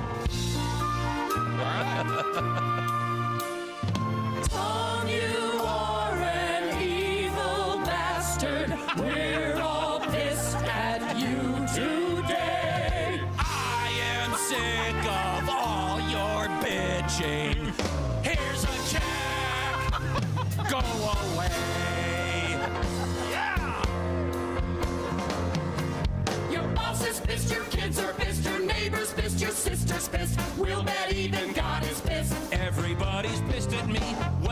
my pissed off list, I'm sure there's someone that I missed, and that will probably make them pissed. It is very plain to see. Everybody's pissed at me. I think we can all agree. Everybody's pissed at me. Very justifiably. Everybody's pissed at Your friends are pissed, your partners pissed, your lovers pissed, your lawyers pissed, your waiters pissed, your dog is pissed. Everybody's pissed at me. Paging Michael Hunt. All right. Paging Michael Hunt. Is Mike Hunt here? All right. You ready for this? We are ready. You're listening to World Champion Radio with Judah Friedlander, the world champion. Next caller, you're on. Come in, it's Donnie Baker. Is this Judith? Yeah, I just said it's Judah, the world champion. What's up, Donnie? I'm a big fan of yours. I've read your book. I still got your posters. Hey, I just want basically your blessing or certification. You probably know, I've called you before, my progress in the martial arts, the fact remains I'm ready to be a world champion. Now, I've had, 2 off-duty reserve cops say I've got the goods, but since I've been on probation, Judith, I've basically struggled getting certified, and I wanted basically your blessing. And you're not my official sensei, but the fact remains, I basically think I've got to interrupt you first. Donnie, I've got to interrupt you for a second. I can tell you're already a little scared talking to me by the speed of your voice, okay? If you want to get better at karate, you're going to have to get better vocal tone, okay? The voice that you're using right now and the speed at which you're talking is telling me that you're scared. Verb's good. Listen, the fact remains, I can scissor kick a hornet's nest now and destroy the whole colony without hurting the queen. Well, that's good. My book taught you that, so that's good. You've obviously studied my book, and that's a good start.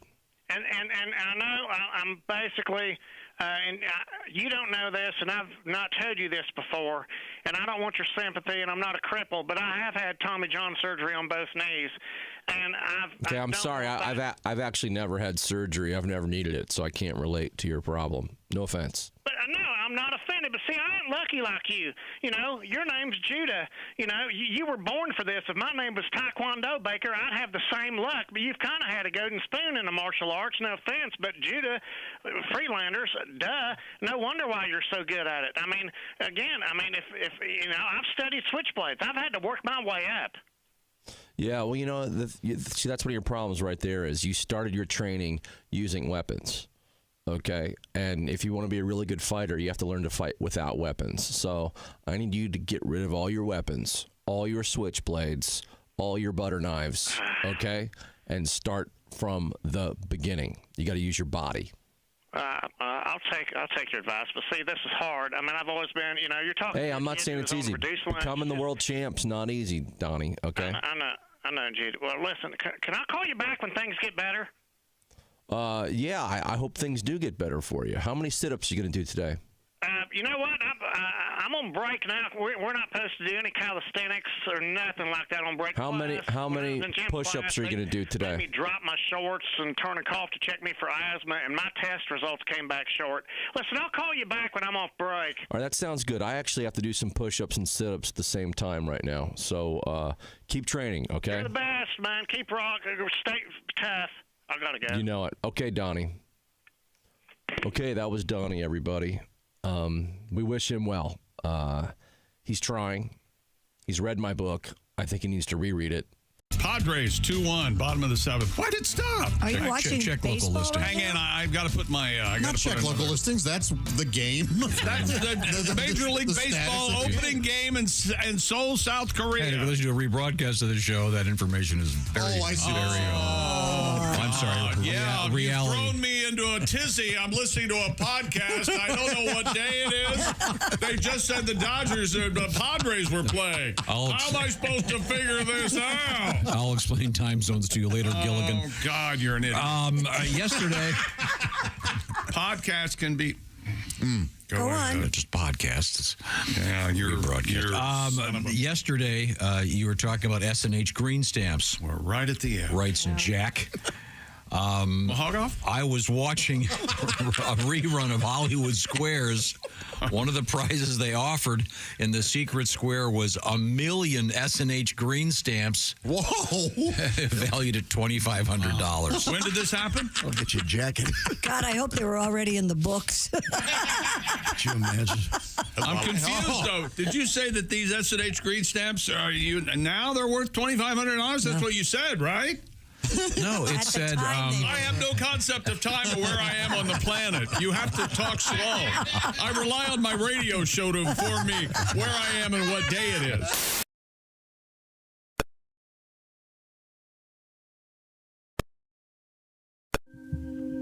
Hey, welcome back to the Bob and Tom Show. We're in the O'Reilly Auto Parts Studios with Christy Lee, Pat Godwin. There's Josh Arnold, Ace Cosby. I'm Chick McGee. Hello, Tom.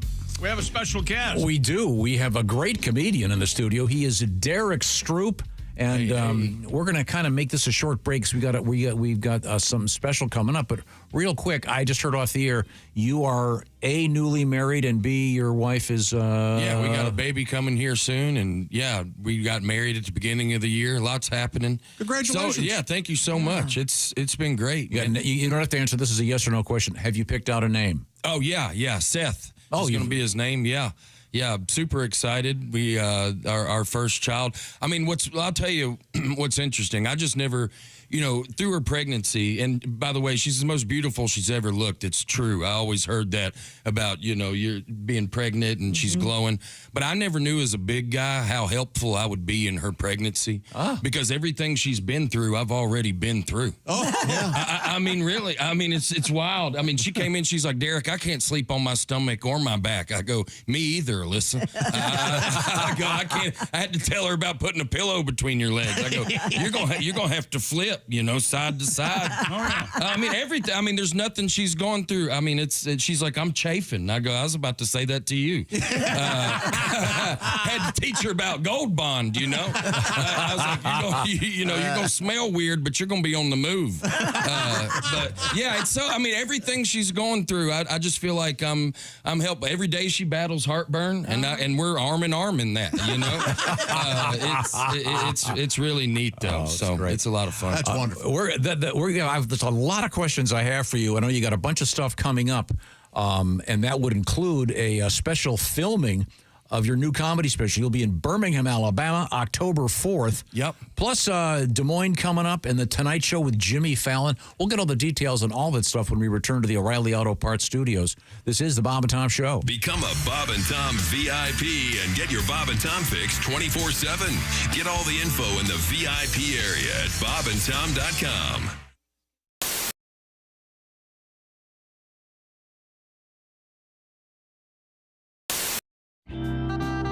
Bret Michaels is our guest, and can we talk music for just a second? Sure. You got a lot of TV stuff going on, of course, but this all started for you as a musician. Right. And let's go way, way back. Very first band that actually had a gig that you were in.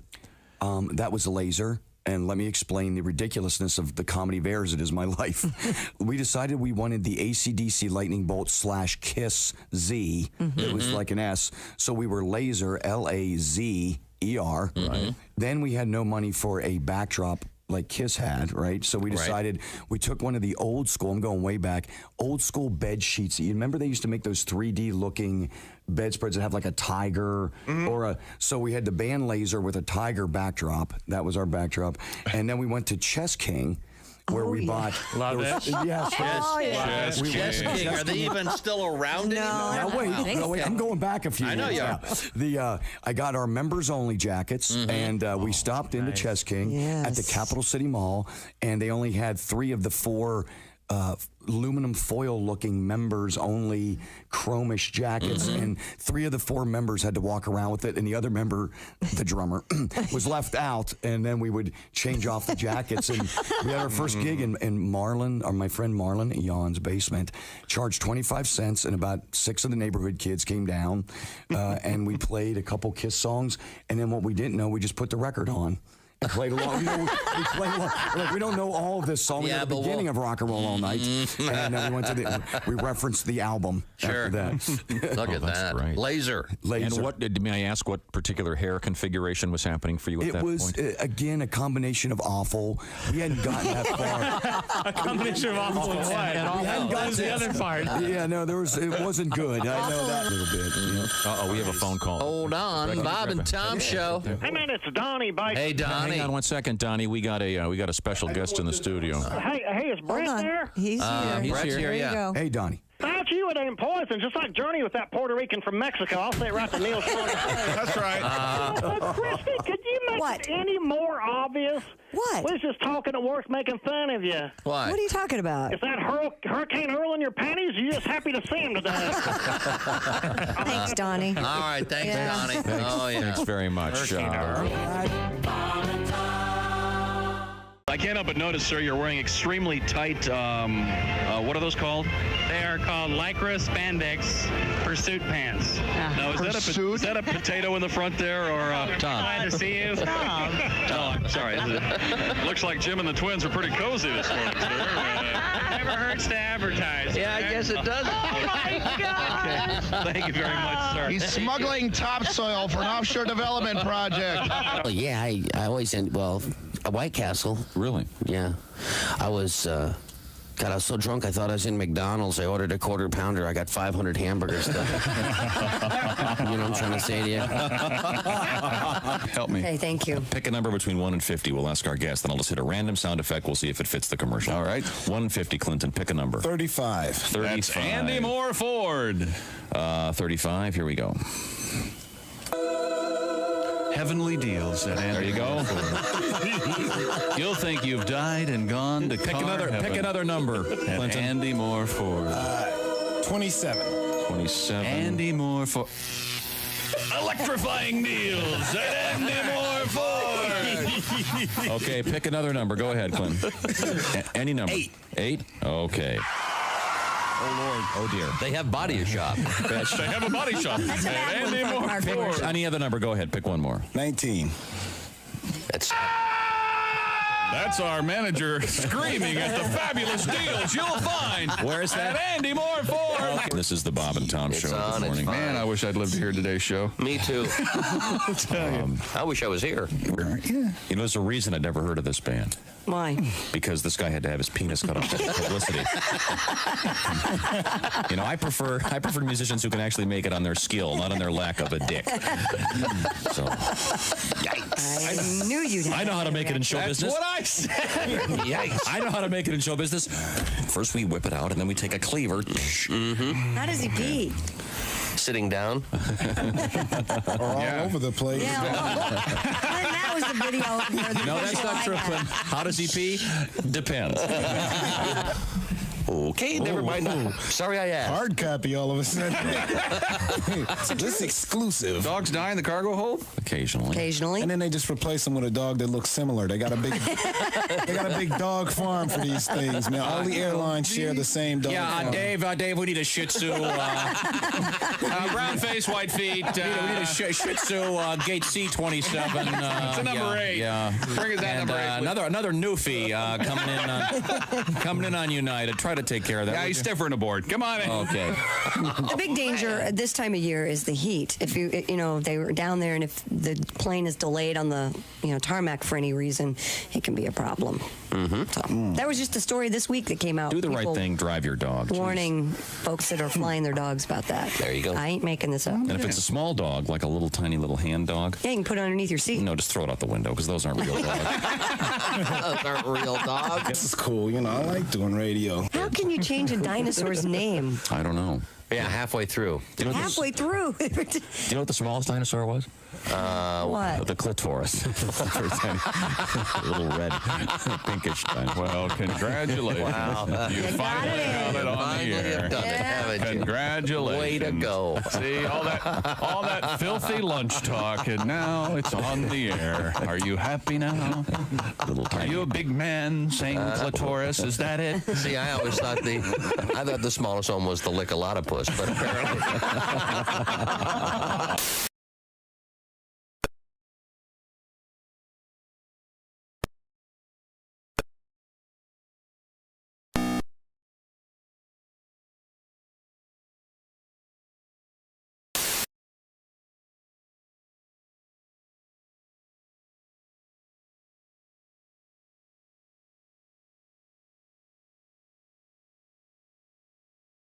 Hey, welcome back to the Bob and Tom Show. We're in the O'Reilly Auto Parts Studios. Christy Lee at the Silac Insurance News Desk. Hello, Chick. There's Pat Godwin. Hey, Chick. Josh Arnold. Hi.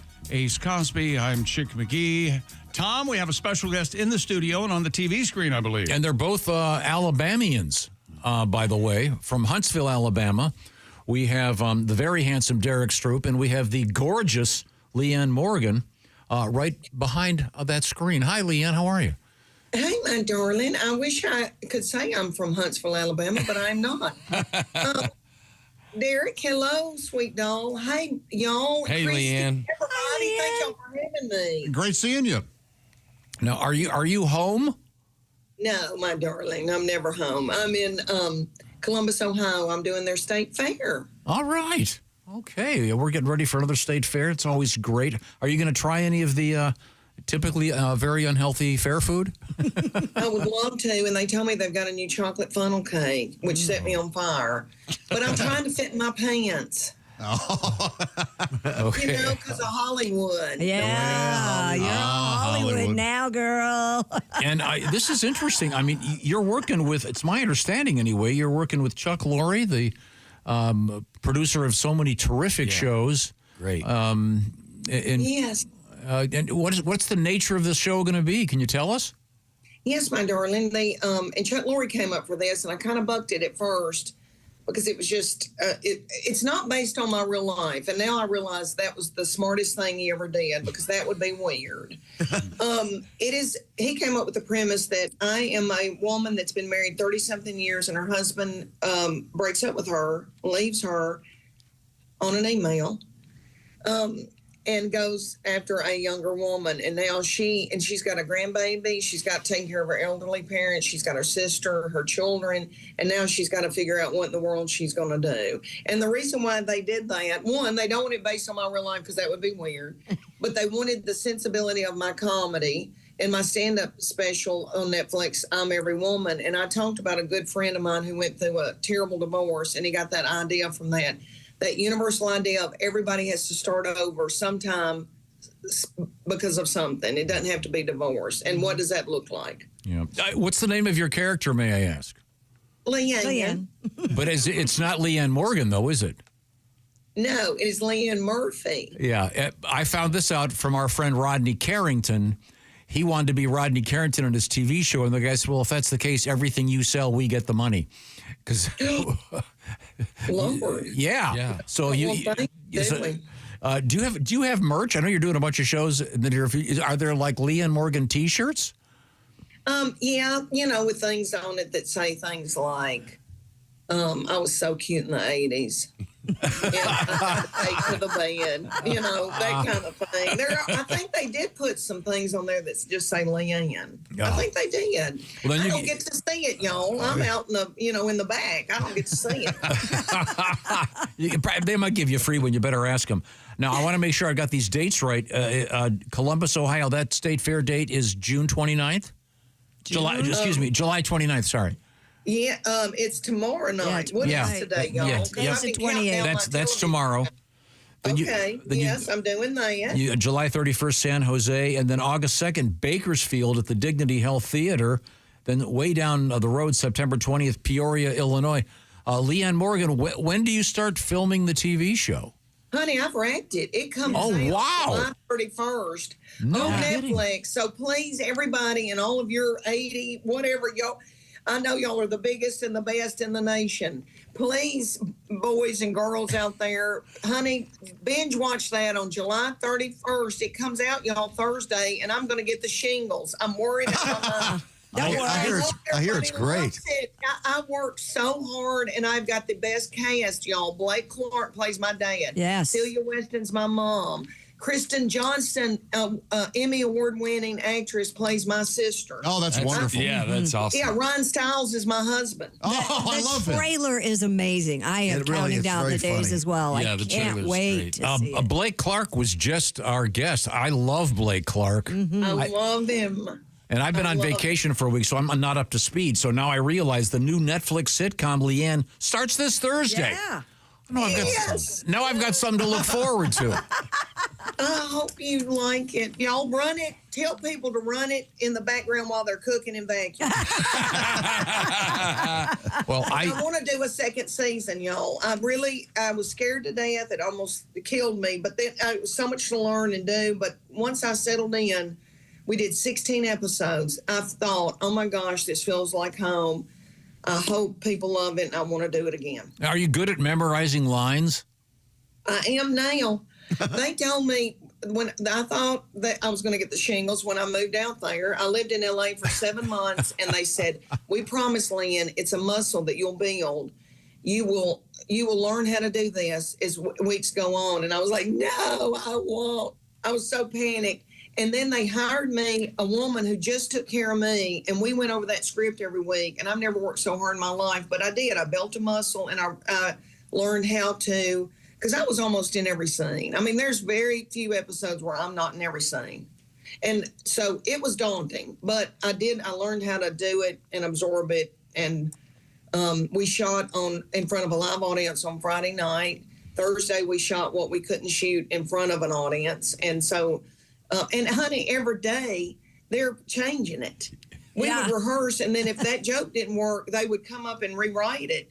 And I had Susan McMartin and Nick Bakay are my head writers and showrunner, and they did Mom, 2.5 Men, Bookie. I mean, they've been with Chuck Lorre for 30 years. Were you allowed to interject your own? Like, I have a suggestion for this joke, or ad lib at all? Yes, my darling Christy. Yes, because y'all, you know how it is. Everybody stereotypes the South, and so they said, "Leanne, we are not from the South. We need you."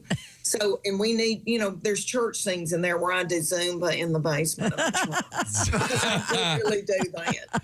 And so they didn't know how, down to the potato salad, they go, "Leanne, is it mustard base or mayonnaise?" So they had to consult me when I wasn't hysterical in a fetal position. All right. Oh, well, now, were you able to do any stand-up during that long siege of filming the great new show? I did, my darling. I would go to Palm Springs. They tried to keep me, around Southern California so it wouldn't wear me out.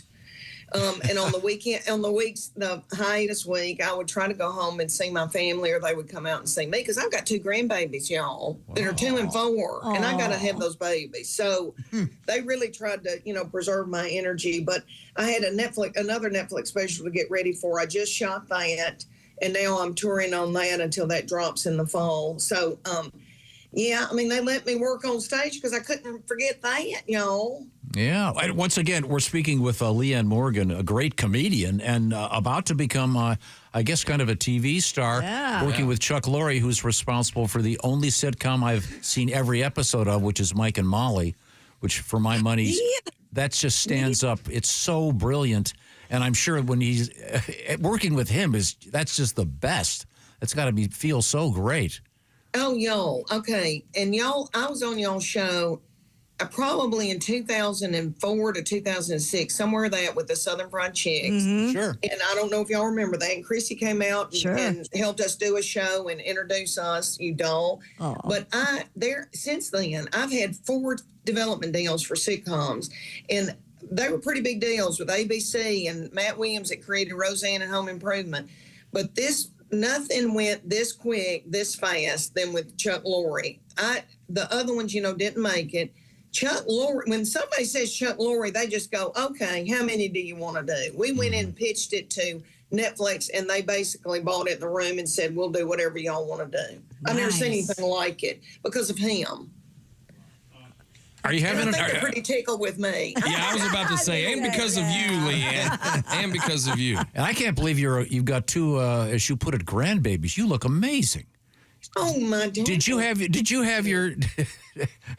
the mother of those children when you were 15? I think people in LA think that, because when I had my first baby when I was 27, and I married a man from the foothills of the Appalachian Mountains, and I think people think that I squatted in a field at about 13 and had a baby. But I was 27, and he's the one that's married. I've got a boy and 2 girls, and then he's got my 2 grandsons that are 2 and 4. And then my baby child is 27. She is my professional makeup artist and is on set with me. And she now says she's my caregiver, and she's kind of smart at it. Well, whoever did your hair this morning did a wonderful job. You look tremendous. I did it. Well, honey, oh my gosh, I'm married to Chuck Morgan, but you are giving me a tingle. Thank you. I need to hear that. My love language is words of affirmation. And I do. I love men. I tell people out in L.A., I go, I've loved men since I was in kindergarten. Let's celebrate men on this sitcom. You know, we did, and we tried to. We didn't make Ryan Stiles into a villain. Okay, good. I hope y'all like it. Oh, we'll love it. Once We again, love you. it's on Netflix, which is great because everybody's got that. It's called Leanne, and you can't miss it. It starts this Thursday. I did not know that. This is good. I've got something to look forward to this week. And by the way, tomorrow night, what is Monday? Tuesday night, it's Columbus, Ohio at the State Fair. San Jose the 31st. August 2nd, Bakersfield, California at the Dignity Health Theater. And then Peoria, September 20th. Well, Leanne, thanks so much for taking the time to talk to us. This is going to be a huge hit. I guarantee it. Yep. Yeah. I can't wait to watch it. Oh, you don't. Thank y'all, and thank y'all for having me on. I'm always thrilled to get to be on here. Anytime. You're always welcome to call. And okay. One last question.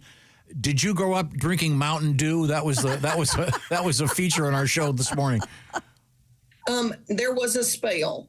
I did have a little Mountain Dew. Yeah. But I'm more of a Diet Coke, Diet Dr. Pepper girl. But yeah, let me say this really quick. I was raised in a town of 500 people. My family had one of the few businesses, and we had a Coca-Cola machine. So we were a big deal. Oh, yeah. Oh, that's we right. We were a big deal. For sure. You are a big deal. I cannot wait to see your show. Once again, it's Leanne. Netflix starts this Thursday. Continued success, Leanne. You're the best. Thanks again for your time. Thank you. Love you, girl. And I love my Derrick Stroup. My Derrick. Love you, my Leanne. Darling. Honey, blowing up.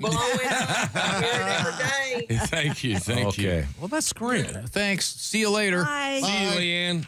She's gorgeous. She's gorgeous. I was in town She's this the weekend. best. I didn't know. I was so sad. I would have gone. I didn't know. Yes. Yeah. You She's gotta a pay fisher. attention. I think I know. I do have to pay attention. Now, Too much. we'll check in with our guest, Derrick Stroup, in a matter of moments. Another Alabamian. Guess what's back, Tom, and better than ever? That's right. Raycon's fan favorite Everyday Earbuds Classic, now packing active noise cancellation. The return of everyone's favorite Everyday Earbuds. And the perfect way to tune out all the noise around you or possibly co-workers. And tune into something great. The latest version of Raycon's Everyday Earbuds Classic now features active noise cancellation.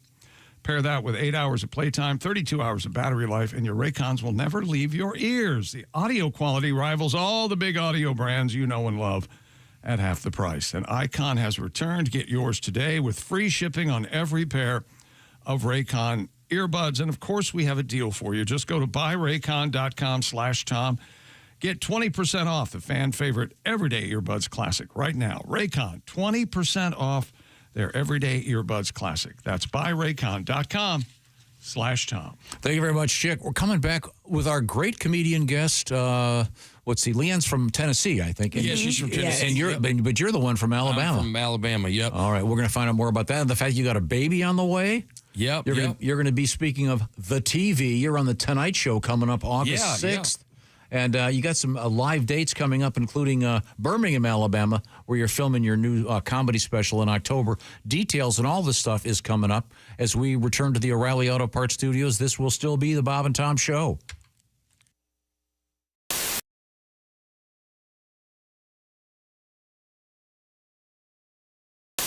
This is one of my favorite tunes, by the way. Tom's going to do one of his big hits. Oh, yeah. It is, actually. It's a huge hit. One of the better ones. Yeah, all set over there, Tom? I beg your pardon? Who are you speaking to? Oh. It's that strange European accent that you can't quite place. Yes, I'm sorry, your name, sir? Bonjour. Bonjour. Bonjour. Good morning, Mr. Bonjour. Oh, that's very funny. Oh, yeah, we said it. You must be the chick, the funny one. Yes. Thank you so much. I'm sorry, we didn't catch your name. I haven't thought of one yet. I see. It's Peter Merritt, isn't it? Or I think it is Peter Merritt. Peter Merritt. Something like that? Yes. That would be very funny. He's the crappy artist, isn't he? Dick Merritt? Yeah. Ricardo Merritt. Yes. Ricardo Merritt. Excuse me, darling. I hate to interrupt you, but there's something I must tell you. I will sing for you now. In a minute. Let it come around. I will sing after the band comes around. It's the band's fault.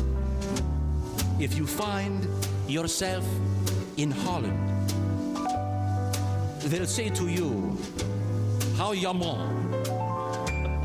In France, they'll say, fermez la gueule. In Athens, you'll hear scarmont.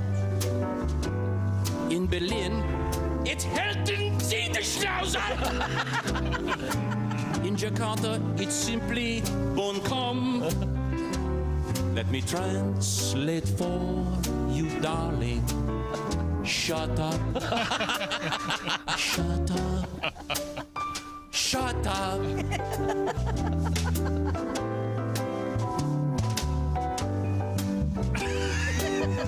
Coming around again. Has there ever been a topic on which you don't expound? Has there ever been a moment when your mouth wasn't making a sound? Have you ever had the feeling that you might have said enough?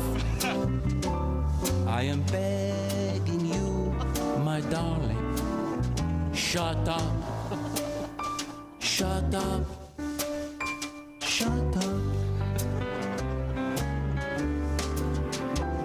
Day or night, it does not matter. You still want to shoot the breeze. When I hear your constant chatter, I'm thinking, someone shoot me, please. Maestro. Now we are in the bedroom, so comfortably inclined. But the only intercourse we're having is the conversational kind. There's just one way to stop you from blabbering so much. Say hello to Mr. Johnson and shut up. Shut up. Shut up. Shut up. Shut up. Bravo. Fermez la douche. Yes. Bonjour. Laird Chevalier. Laird Chevalier. Maurice Chevalieris. Thank you. Maurice Chevalier. Here at the Bob and Tom Radio Laboratories, we've discovered that if you listen to the Bob and Tom Radio Show in the morning, you're going to be all right. However, if you don't listen, there could be some serious side effects, including general discomfort, memory loss, head spins, confusion, memory loss, itching. Bob and Tom mornings on 104.7 WTUE. Confusion, itching, bloating. Ah!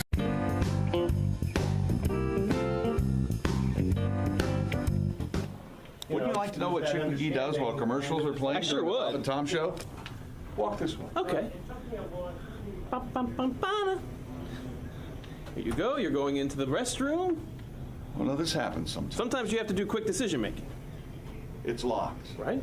Normally, everyone who works here knows that they shouldn't be in the bathroom when we're in commercials. Of course. Because I might have to use the bathroom. Number and one. I can't use the bathroom any other time than when we're in commercials. Number one or number two? I'd rather not say. Oh. Well. Hello. Hang on. Your name, please? Chris. You're fired. You taught him his lesson. Oh, yeah! Woo! Ah, refreshing. Wait a minute. Did I fire him? Yeah. Why aren't you gone? Get your Because he has no real power here.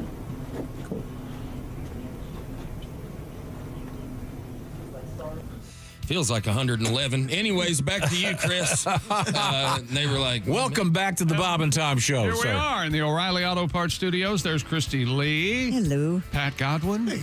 Josh Arnold. Hi. Ace Cosby. Hey. I'm Chick. And Tom, we have a special guest. We're just learning about the weather from Derrick Stroup. Hey, how y'all doing? Doing great. I just love your comedy. Derrick is born in West Virginia. That's right. Growed up, so to speak. You said West Virginia. You said West Virginia. I'm trying to get into character. I want him to like me. Yeah, that's not going to happen. Yeah, I want can't. Him to like I can't do it. Derrick is a great comedian, and this is unusual because you lived in Denver for a long time, but you grew up in Huntsville, Alabama. Yeah. But now you're living in New York City. I live in New York City. It's so. Having this accent and living in New York City is touch and go. Nobody believes that I live there. I mean, I told the guy at the bodega, I go, hey, man, I live here. And he was like, enjoy your visit. I mean, it's tough. But I do like the city. I mean, it's the food that I really love. You know, I mean, living in Colorado for 10 years, I went a decade without a good meal. So really, it's nice. And New York has my kind of food. Like, I love sodium. I love salt. Me too. Sometimes I'll buy bologna and just suck on it, man. I love salt. And New York's got that. So it's working out, you know. Wow. I had a bunch of great meals in Colorado last week. The Four Eagle Ranch, the ribs you were were in awesome. Vail. I mean, come on. I still don't buy it. Colorado, great people, great state, but it's those people think mayonnaise is spicy, Bubba. I mean, they are. It's just that too many white people to have your food seasoned the way I enjoy it. I went to a great taco place. In Minturn, Colorado, which is sort of between Beaver Creek and Vail, so perhaps it's been touched by the white hand. But it was a great taco. Yes, Josh, did you hear? Yes. It's between Beaver Creek and Vail. My goodness. Bathed in Caucasian goodness. My God. Subarus as far as you can see. That's the way it should be done. Where was I? Oh, I wanted to mention a couple things. Derrick Stroup is going to be filming his comedy special in Birmingham, Alabama, October 4th. That's great. Yeah, really excited about it. A couple dates to get ready for it. Yeah, yep. Well, I guess you got to be ready because you're doing the Tonight Show on August 6th. Super excited about that. Second time. This will be my second appearance. So now let me ask you this. Yeah. The first time you did it, do you remember your very first line? Yeah, I don't remember the first line of the set, no. But I remember, you do 5 to 7 minutes. And so it's a set that you can really get in a headlock. You can really lock down. But my last set was great. It was from a perspective of living in Alabama. I was talking about, how Carhartt had become popular, because growing up in Alabama, I've been wearing Carhartt my whole life. We never thought it was cool. We never put it on in high school and thought the women are in trouble today, and that's kind of that was what the theme of that was, is kind of how hipsters made all my clothes popular.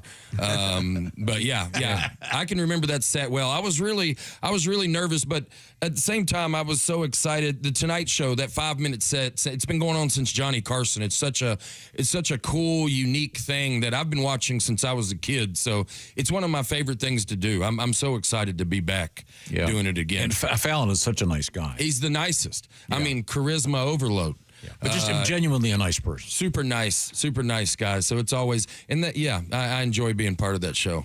Speaking of plugs, I'll give you a couple more real quick. Grove Comedy Club in Lowell, Arkansas, coming up August 1st and 2nd. The aforementioned Tonight Show on August 6th. And then you're opening for a whole bunch of Nate Bargatze shows. Yeah. In August, we'll be in Philadelphia, Boston, some really fun shows. Always lucky to go out with Nate. He's one of my favorites, yeah. But I should mention this, September 26th and 27th, the Funny Bone in Des Moines, Iowa. And then once again, that filming of the comedy special, October 4th. Do you have it all down in your head? You know where you're going pretty much? I'm ready, man. The cake is baked. I'm so excited, especially going back to to Birmingham, Alabama, right in the middle of my home state, and the food there is lights out. That's what I'm thinking about. Really? Oh. Yeah, Birmingham is definitely a food city for sure. I think that's its strength. They do film some of the first 48 there sometimes, but besides that, you can find some decent barbecue down there in Birmingham. That's the most important first 48 hours, Tom. Oh, yeah, of I'll course. let the leads go cold. All right, yeah. Are you a sweet tea guy? Oh, man, I love it. Hey, can you still kind of not get an unsweetened tea in areas of the South? No. I mean, no, that doesn't exist. I was in Texas yesterday, and it's not a sweet tea state. They were telling me it's an unsweet, and that just did not make any sense. Right. I mean, Alabama, growing up, I miss the sweet tea. You can't find, it's like hummingbird food in a cup. Yeah. I mean, it's so sweet. I can feel my body slow down, I love that stuff. I mean, if you let it sit outside long enough, it'll turn into brittle, which is nice. But yeah, I love sweet tea, man. Now, what is the correspondence between places where they have legal cannabis and sweet tea? Is there any kind of a... That diagram does not cross. Yeah, it does not cross. I was just in Colorado. I've mentioned this a couple times on my vacation. Had a great time, but although I personally, and I just am not a marijuana guy, but I did go to the marijuana shop, the dispensary, to get something for one of my family members, and I didn't. It was really funny. They sell these pre-rolled joints, and they come in like these paper test tube things.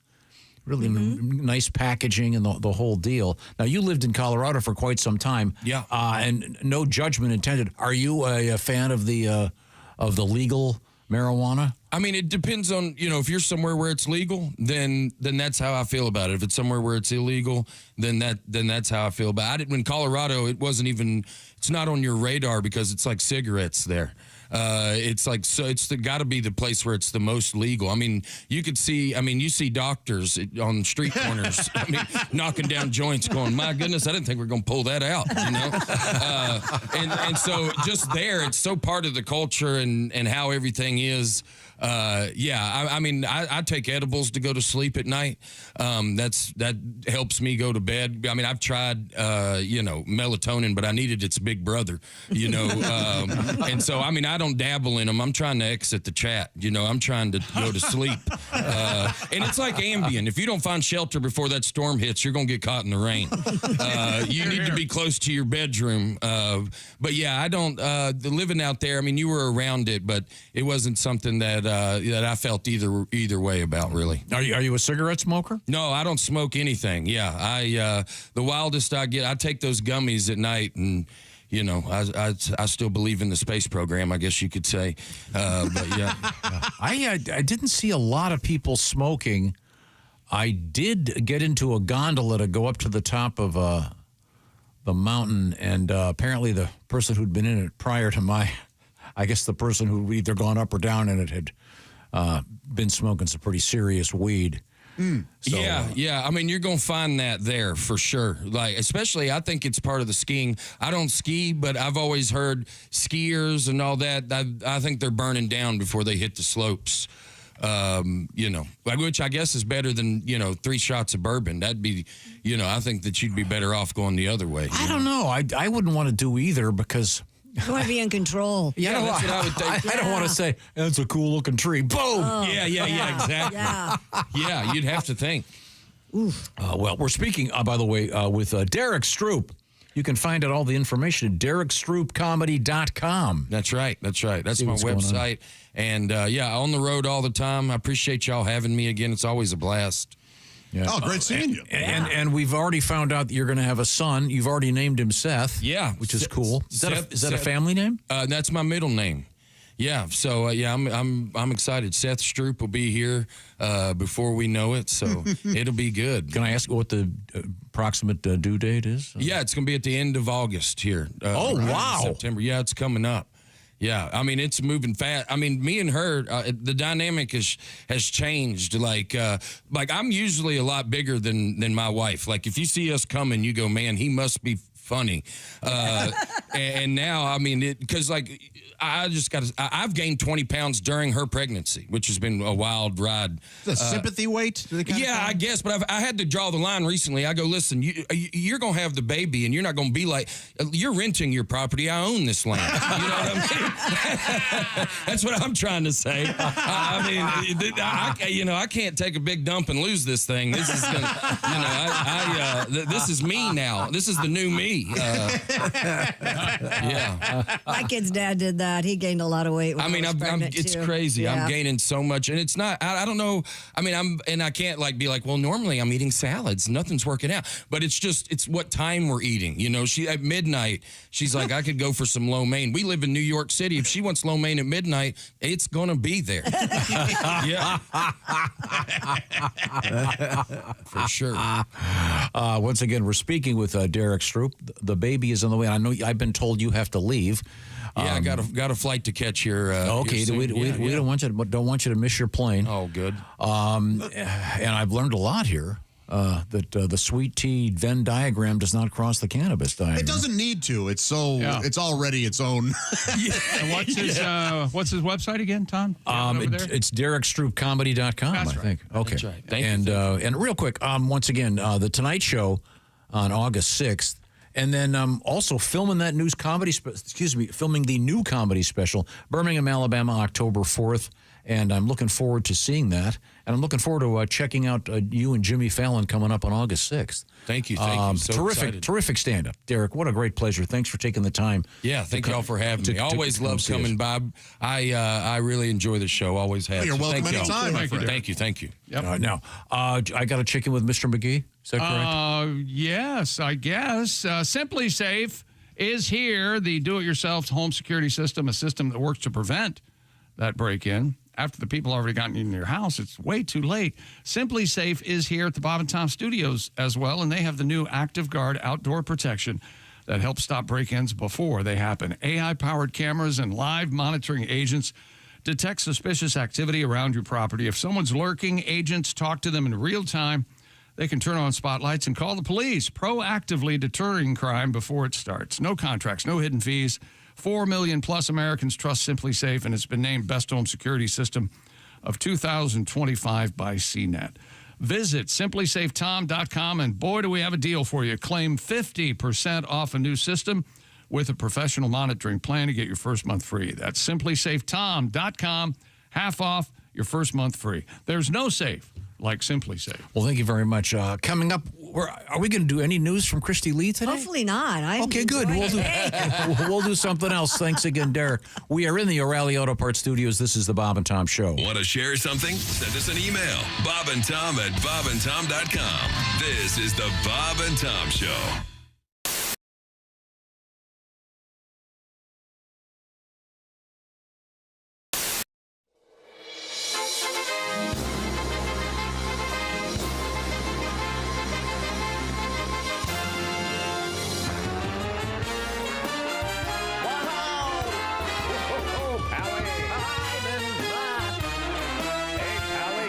Like our girls have dumped us.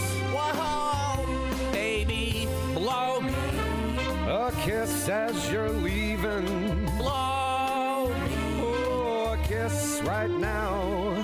'Cause if you're gonna leave me, honey, I will surely miss the way you blow me. Blow me a kiss. Merci, madame, voila les bearded clam. Your biscuit, your beavage, I see your cooter cleavage. Your monkey, your muffin, you ain't had nothing. Your Gucci, your flapper, you're showing off your snapper. Your camel toe, it looks alright, so baby let it show.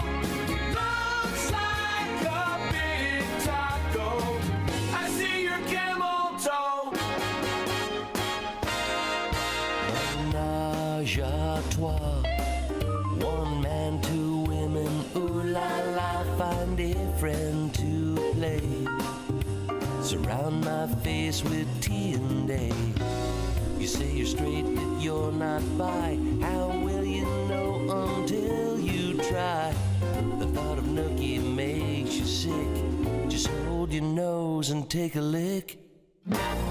I wanna be Bob. What more can I say? I would smoke and drink and play golf every day. I'd have a lady for a caddy. She could hold my balls while I play. I wanna be Bob. We wanna be Bob. Aging Richard Smoker. Aging Richard Smoker. His name is Richard, but they call him Big Dick. I'm looking for a big dick smoker.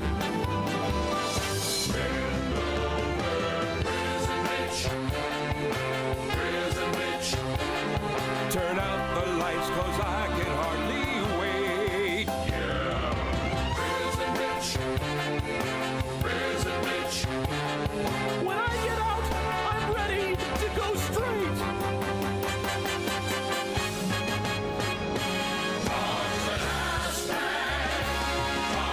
ashtray. And Bob likes blues and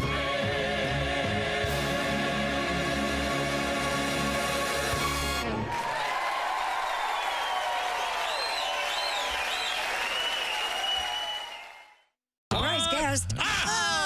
If you look at your big screen there, you're going to see Ed Septic. Hey, Ed, how are you? That's right. I'm doing great. Oh, yeah, it's Ed Septic, the plumber that don't give a flush. I'm here. I'm happy. It's fall, which means one thing. Apple time. Oh! Miss Christy Lee, Jess, maybe you guys could help me with this. Let me ask you, why do babes love going apple picking so much?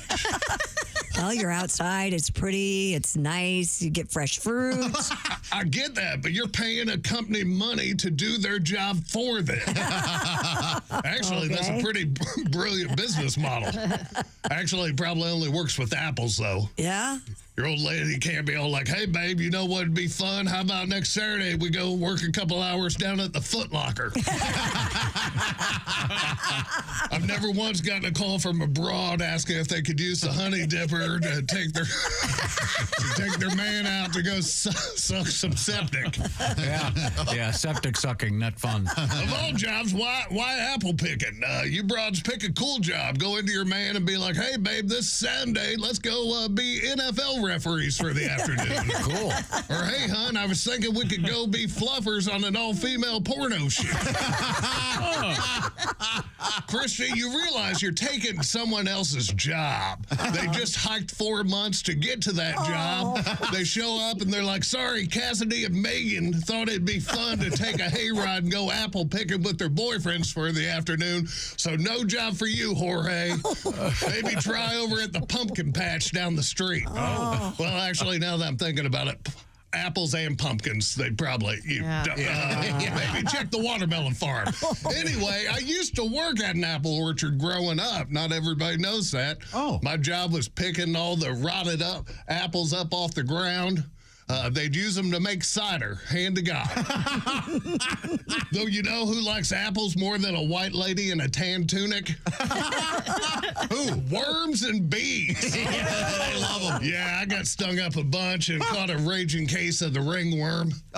Yeah, as a youth, that pretty much ended my wrestling career. Along with most of the team. Yeah, the ringworm was running pretty rampant. We had to buy all new mats. Anyway, I better mosey on out of here. Chick, today I got a 9:30, a 10:30, and a 2:30. I am up to my eyeballs in it today. Oh, boy. I'm Ed Septic. Remember, I'm not trying to make any money, folks. I just love to lay pipe. Thank you, Ed. That's it. Ed Septic. Oh. This may take a while.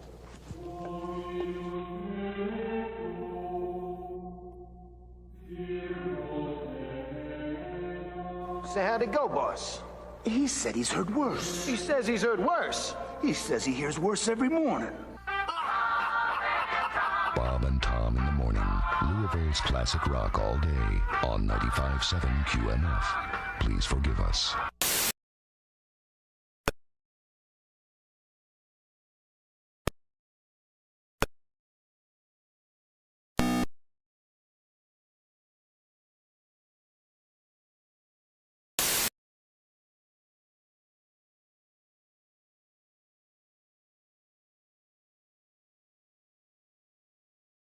Thank you. Welcome back to the Bob and Tom Show. Christy Lee at the Silac Insurance News Desk. Hi. Pat Godwin. Hi, Chick. There's Josh Arnold. Hello.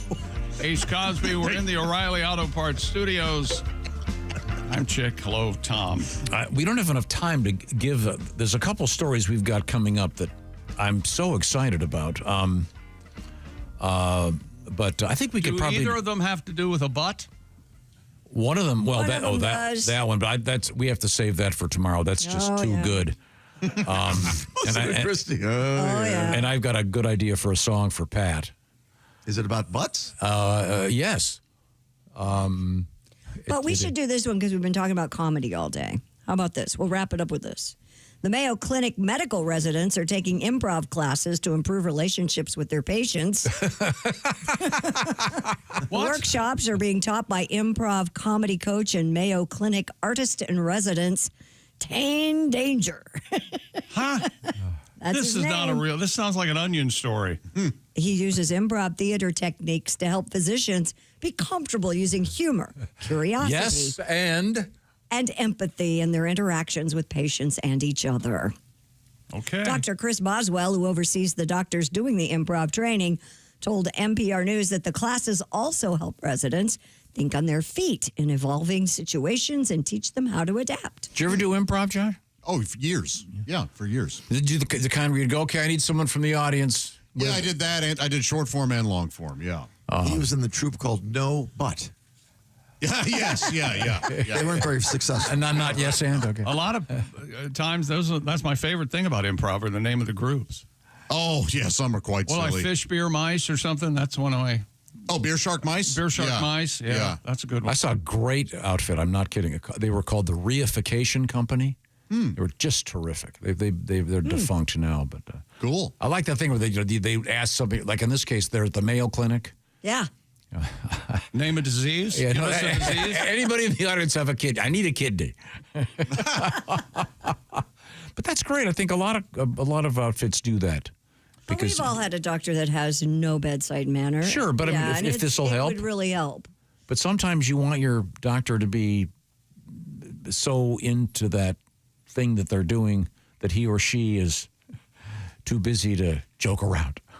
Well, there's that. Yeah, sometimes some of these genius surgeons. What is your ceiling, your maximum age for a doctor that you'd like to have see you? Oh, I don't care. You don't care? You don't have a minimum or a maximum? Neither. I've got. I think a maximum would come into play. Yeah. You know, like 90. You don't want a doctor who's 90. Why not? My new doctor's way too young. Yeah? Yeah, crazy young. Yeah. Well, I don't like it. Oh, really? Yeah. He's smart, but I don't like But he's right out of school. He's got the latest knowledge. Yeah. Yeah. it. Yeah. But you find him way too young? Yeah, he's young. What is it, like 55? Yeah. Actually, 59. Smart ass. Do you think are you the patient that after he does whatever he has to do to you, as soon as you leave the office, he gets on the phone. You're not going to believe this. Well, I'm just going to say patient X. I am a big baby, I'll tell you that. You ask a lot of questions. I think it's important. Yeah. I always like a doctor that goes, do you have any other questions? Do you have any more questions? I bet you do. And it's great. I bet you think every now and then you think I could do this if I had that clipboard and the stethoscope. Did we do I was pretty close to getting it to wanting, I mean, that was like my plan C. Oh. I've talked about that before, how I took all those biology and anatomy classes in high school and college because I was interested in getting into the medical field. Like a general country doctor? I didn't plan C, so gynecology. That's what tried to keep us straight. That's what we called it. Sorry, I can't keep it. Plans. I know I was not paying attention over here. Do you think you made a wrong turn by going into entertainment? No. I think I followed my heart. But I think this is a sitcom writes itself. But I still Josh Arnold, country doctor. I like that. Yeah. Well, I still always I read a ton of that kind of stuff. You could try a comedic take on Patch Adams. You could do that. Yes, yeah, because boy, that. Ooh. There are a couple physicians that are I hate that. good stand-up comics. Yeah. Who? Name 6. Well, there's the Asian fella that was a doctor. Ken Young. Yeah. from Ken Jeong is how it. Yeah. Ken Jeong, but I'm trying to think of the movie he was in. Hangover. The Hangover. He's the guy that comes out of the back of the trunk of the car. Yeah, nude, yeah. And he's done a bunch of game shows. I'm He's an terrific. international criminal. There's one. I met my wife at one of these. They're going for the ransom meeting. I can't remember if we did. I found this story, and there's a name for this. Did we do the one about the last thing people ask a doctor when they go to visit? It's always their first concern. Is that the point? Want painkillers. Yeah, that's Oh, my back. Oh, do you have by the something for way, my back or on my head? I finally found this article about it because I'd been talking. I think it's called Oxy. Can you does that ring a bell? And so I was asking my doctor about it a couple of years ago, and I was telling him that this friend of mine, who's an orthopedic surgeon, he used to have bets with the various nurses about whether or not they would do this thing. He would call it the halfway out the door phenomenon. Columbo. And it was exactly. And it was usually, by the way, those painkillers this chick was referencing. Yeah, what do they did that? And that was the joke because he knew they were going to ask him, and whether or not they would wait till they'd have a half-hour consult, if that's what you call it, and then at the very last minute. So I asked my doctor about it recently, another guy, and he goes, it's usually for Viagra or Cialis, or for massively effective painkillers. Oh. But anyway, I'll find this article. There's a name for that phenomenon, although the Columbo phenomenon would be a great, I like that. terrific name for it. Can I ask you a question? Just one. The wife and I were sitting at home. I wondered if he really killed him. That's a good Columbo. Yeah, well, An interesting show. It wasn't who did it, but how. They showed you right away. Yeah, you knew immediately. Yep. The fun was watching him solve it. Yeah. We can squeeze one more story in, I think. Rock fans are petitioning Chipotle to honor Ozzy Osbourne with a signature burrito. Loudwire magazine launched the change.org petition following Ozzy's death. And apparently he has a self-love for burritos. I was not aware of that. I did not know either. In 2003, in an episode of the reality show The Osbournes, Ozzy professed his love for Chipotle burritos specifically, admitting to eating 2 a day and declaring himself Burrito Man. I am Burrito Man. Well, that was the kind of comedy you could rely on with the Osbournes. People magazine that is, confirmed that Ozzy's admiration for the Chipotle burrito was so iconic that the company created the celebrity card for him, the program to reward celebrity customers who've been active for over 20 years now. It's been an active program. And as of Monday morning, Loudwire's petition had acquired over 4,000 signatures. So I guess if you're a big enough celebrity, you get free Chipotle for life. Is that the deal? That would be kind of cool. You walk in and there's John Hamm having a burrito, but well, you'd have to have ham on it, I would think, wouldn't you? Do you think that will this go through? Could they do that without paying the family? Well, why not? No, just call it the Ozzy. They can't. I don't think you can copyright Ozzy, O-Z-Z-Y. I think you can. That'd be a tough sell. I disagree. I don't know. Ozzy Osbourne, of course. If you're referencing Ozzy Osbourne, though. I don't know. You're way close to a trademark. I know. It's a patent attorney. Maybe they'd want. Well, maybe Sharon will give her approval on that. Oh, I'm sure there's a fee involved. Give Sharon a little taste. Nobody gets hurt. Right? I'm surprised it's not a pay-per-view funeral. Sharon. What would they call? I'm trying to think of the Black Bean Sabbath. Yeah. That would work. The Prince of Fartness. Oh, I think we're in the weeds. Yeah, we could speculate all day. Yeah, or it would seem make it shaped like a bat, and you could chomp the head off the top of it. Yeah, this is just a way from real outlier to get hashtags. That's not really all this is. Nobody cares if Chipotle. A comedian friend of ours has this card, and I can't remember who it is. Yeah. Oh. Has the Chipotle card? Yeah. But they totally contact you when it happens, I guess. Huh. Oh, and we'll wrap things up with the Fantastic Four First Steps, #1 at the box office, $118 million. I tell you this, I'm intrigued. My man, Mark Gatiss, is in Fantastic Four. I love him. Kind of intrigued by the trailer, too. I'm like, big Big steps for Marvel, though. They haven't had a big hit like that. They put out some chintzy movie they made in '94 with the Forgotten Fantastic Four cast or something online, and it was like... and apparently this is... No one you've ever heard of was in the Fantastic Four. The review that I heard, this is the first one that doesn't reference the whole so-called Marvel universe. It's self-contained and family-friendly, so... I bet you'll see it with the kids. Yeah, that's the whole point. Is can you take a 12-year-old? I don't care about family-friendly. Well, you're not too concerned with that. No.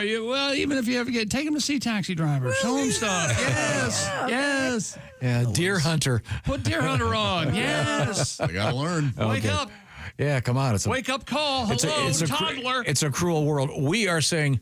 Hey, thanks for joining us from the O'Reilly Auto Parts Studios. This is the Bob and Tom Show. Thanks for listening to the Bob and Tom Show this morning. Catch any part of the show you missed later today on our YouTube channel. DQ presents how to make a Blizzard treat even sweeter. Just get a Blizzard treat on Miracle Treat Day, July 31st, and help support kids like me, Ari. On Miracle Treat Day, $1 or more of each Blizzard treat sold at participating locations benefits your local children's hospital.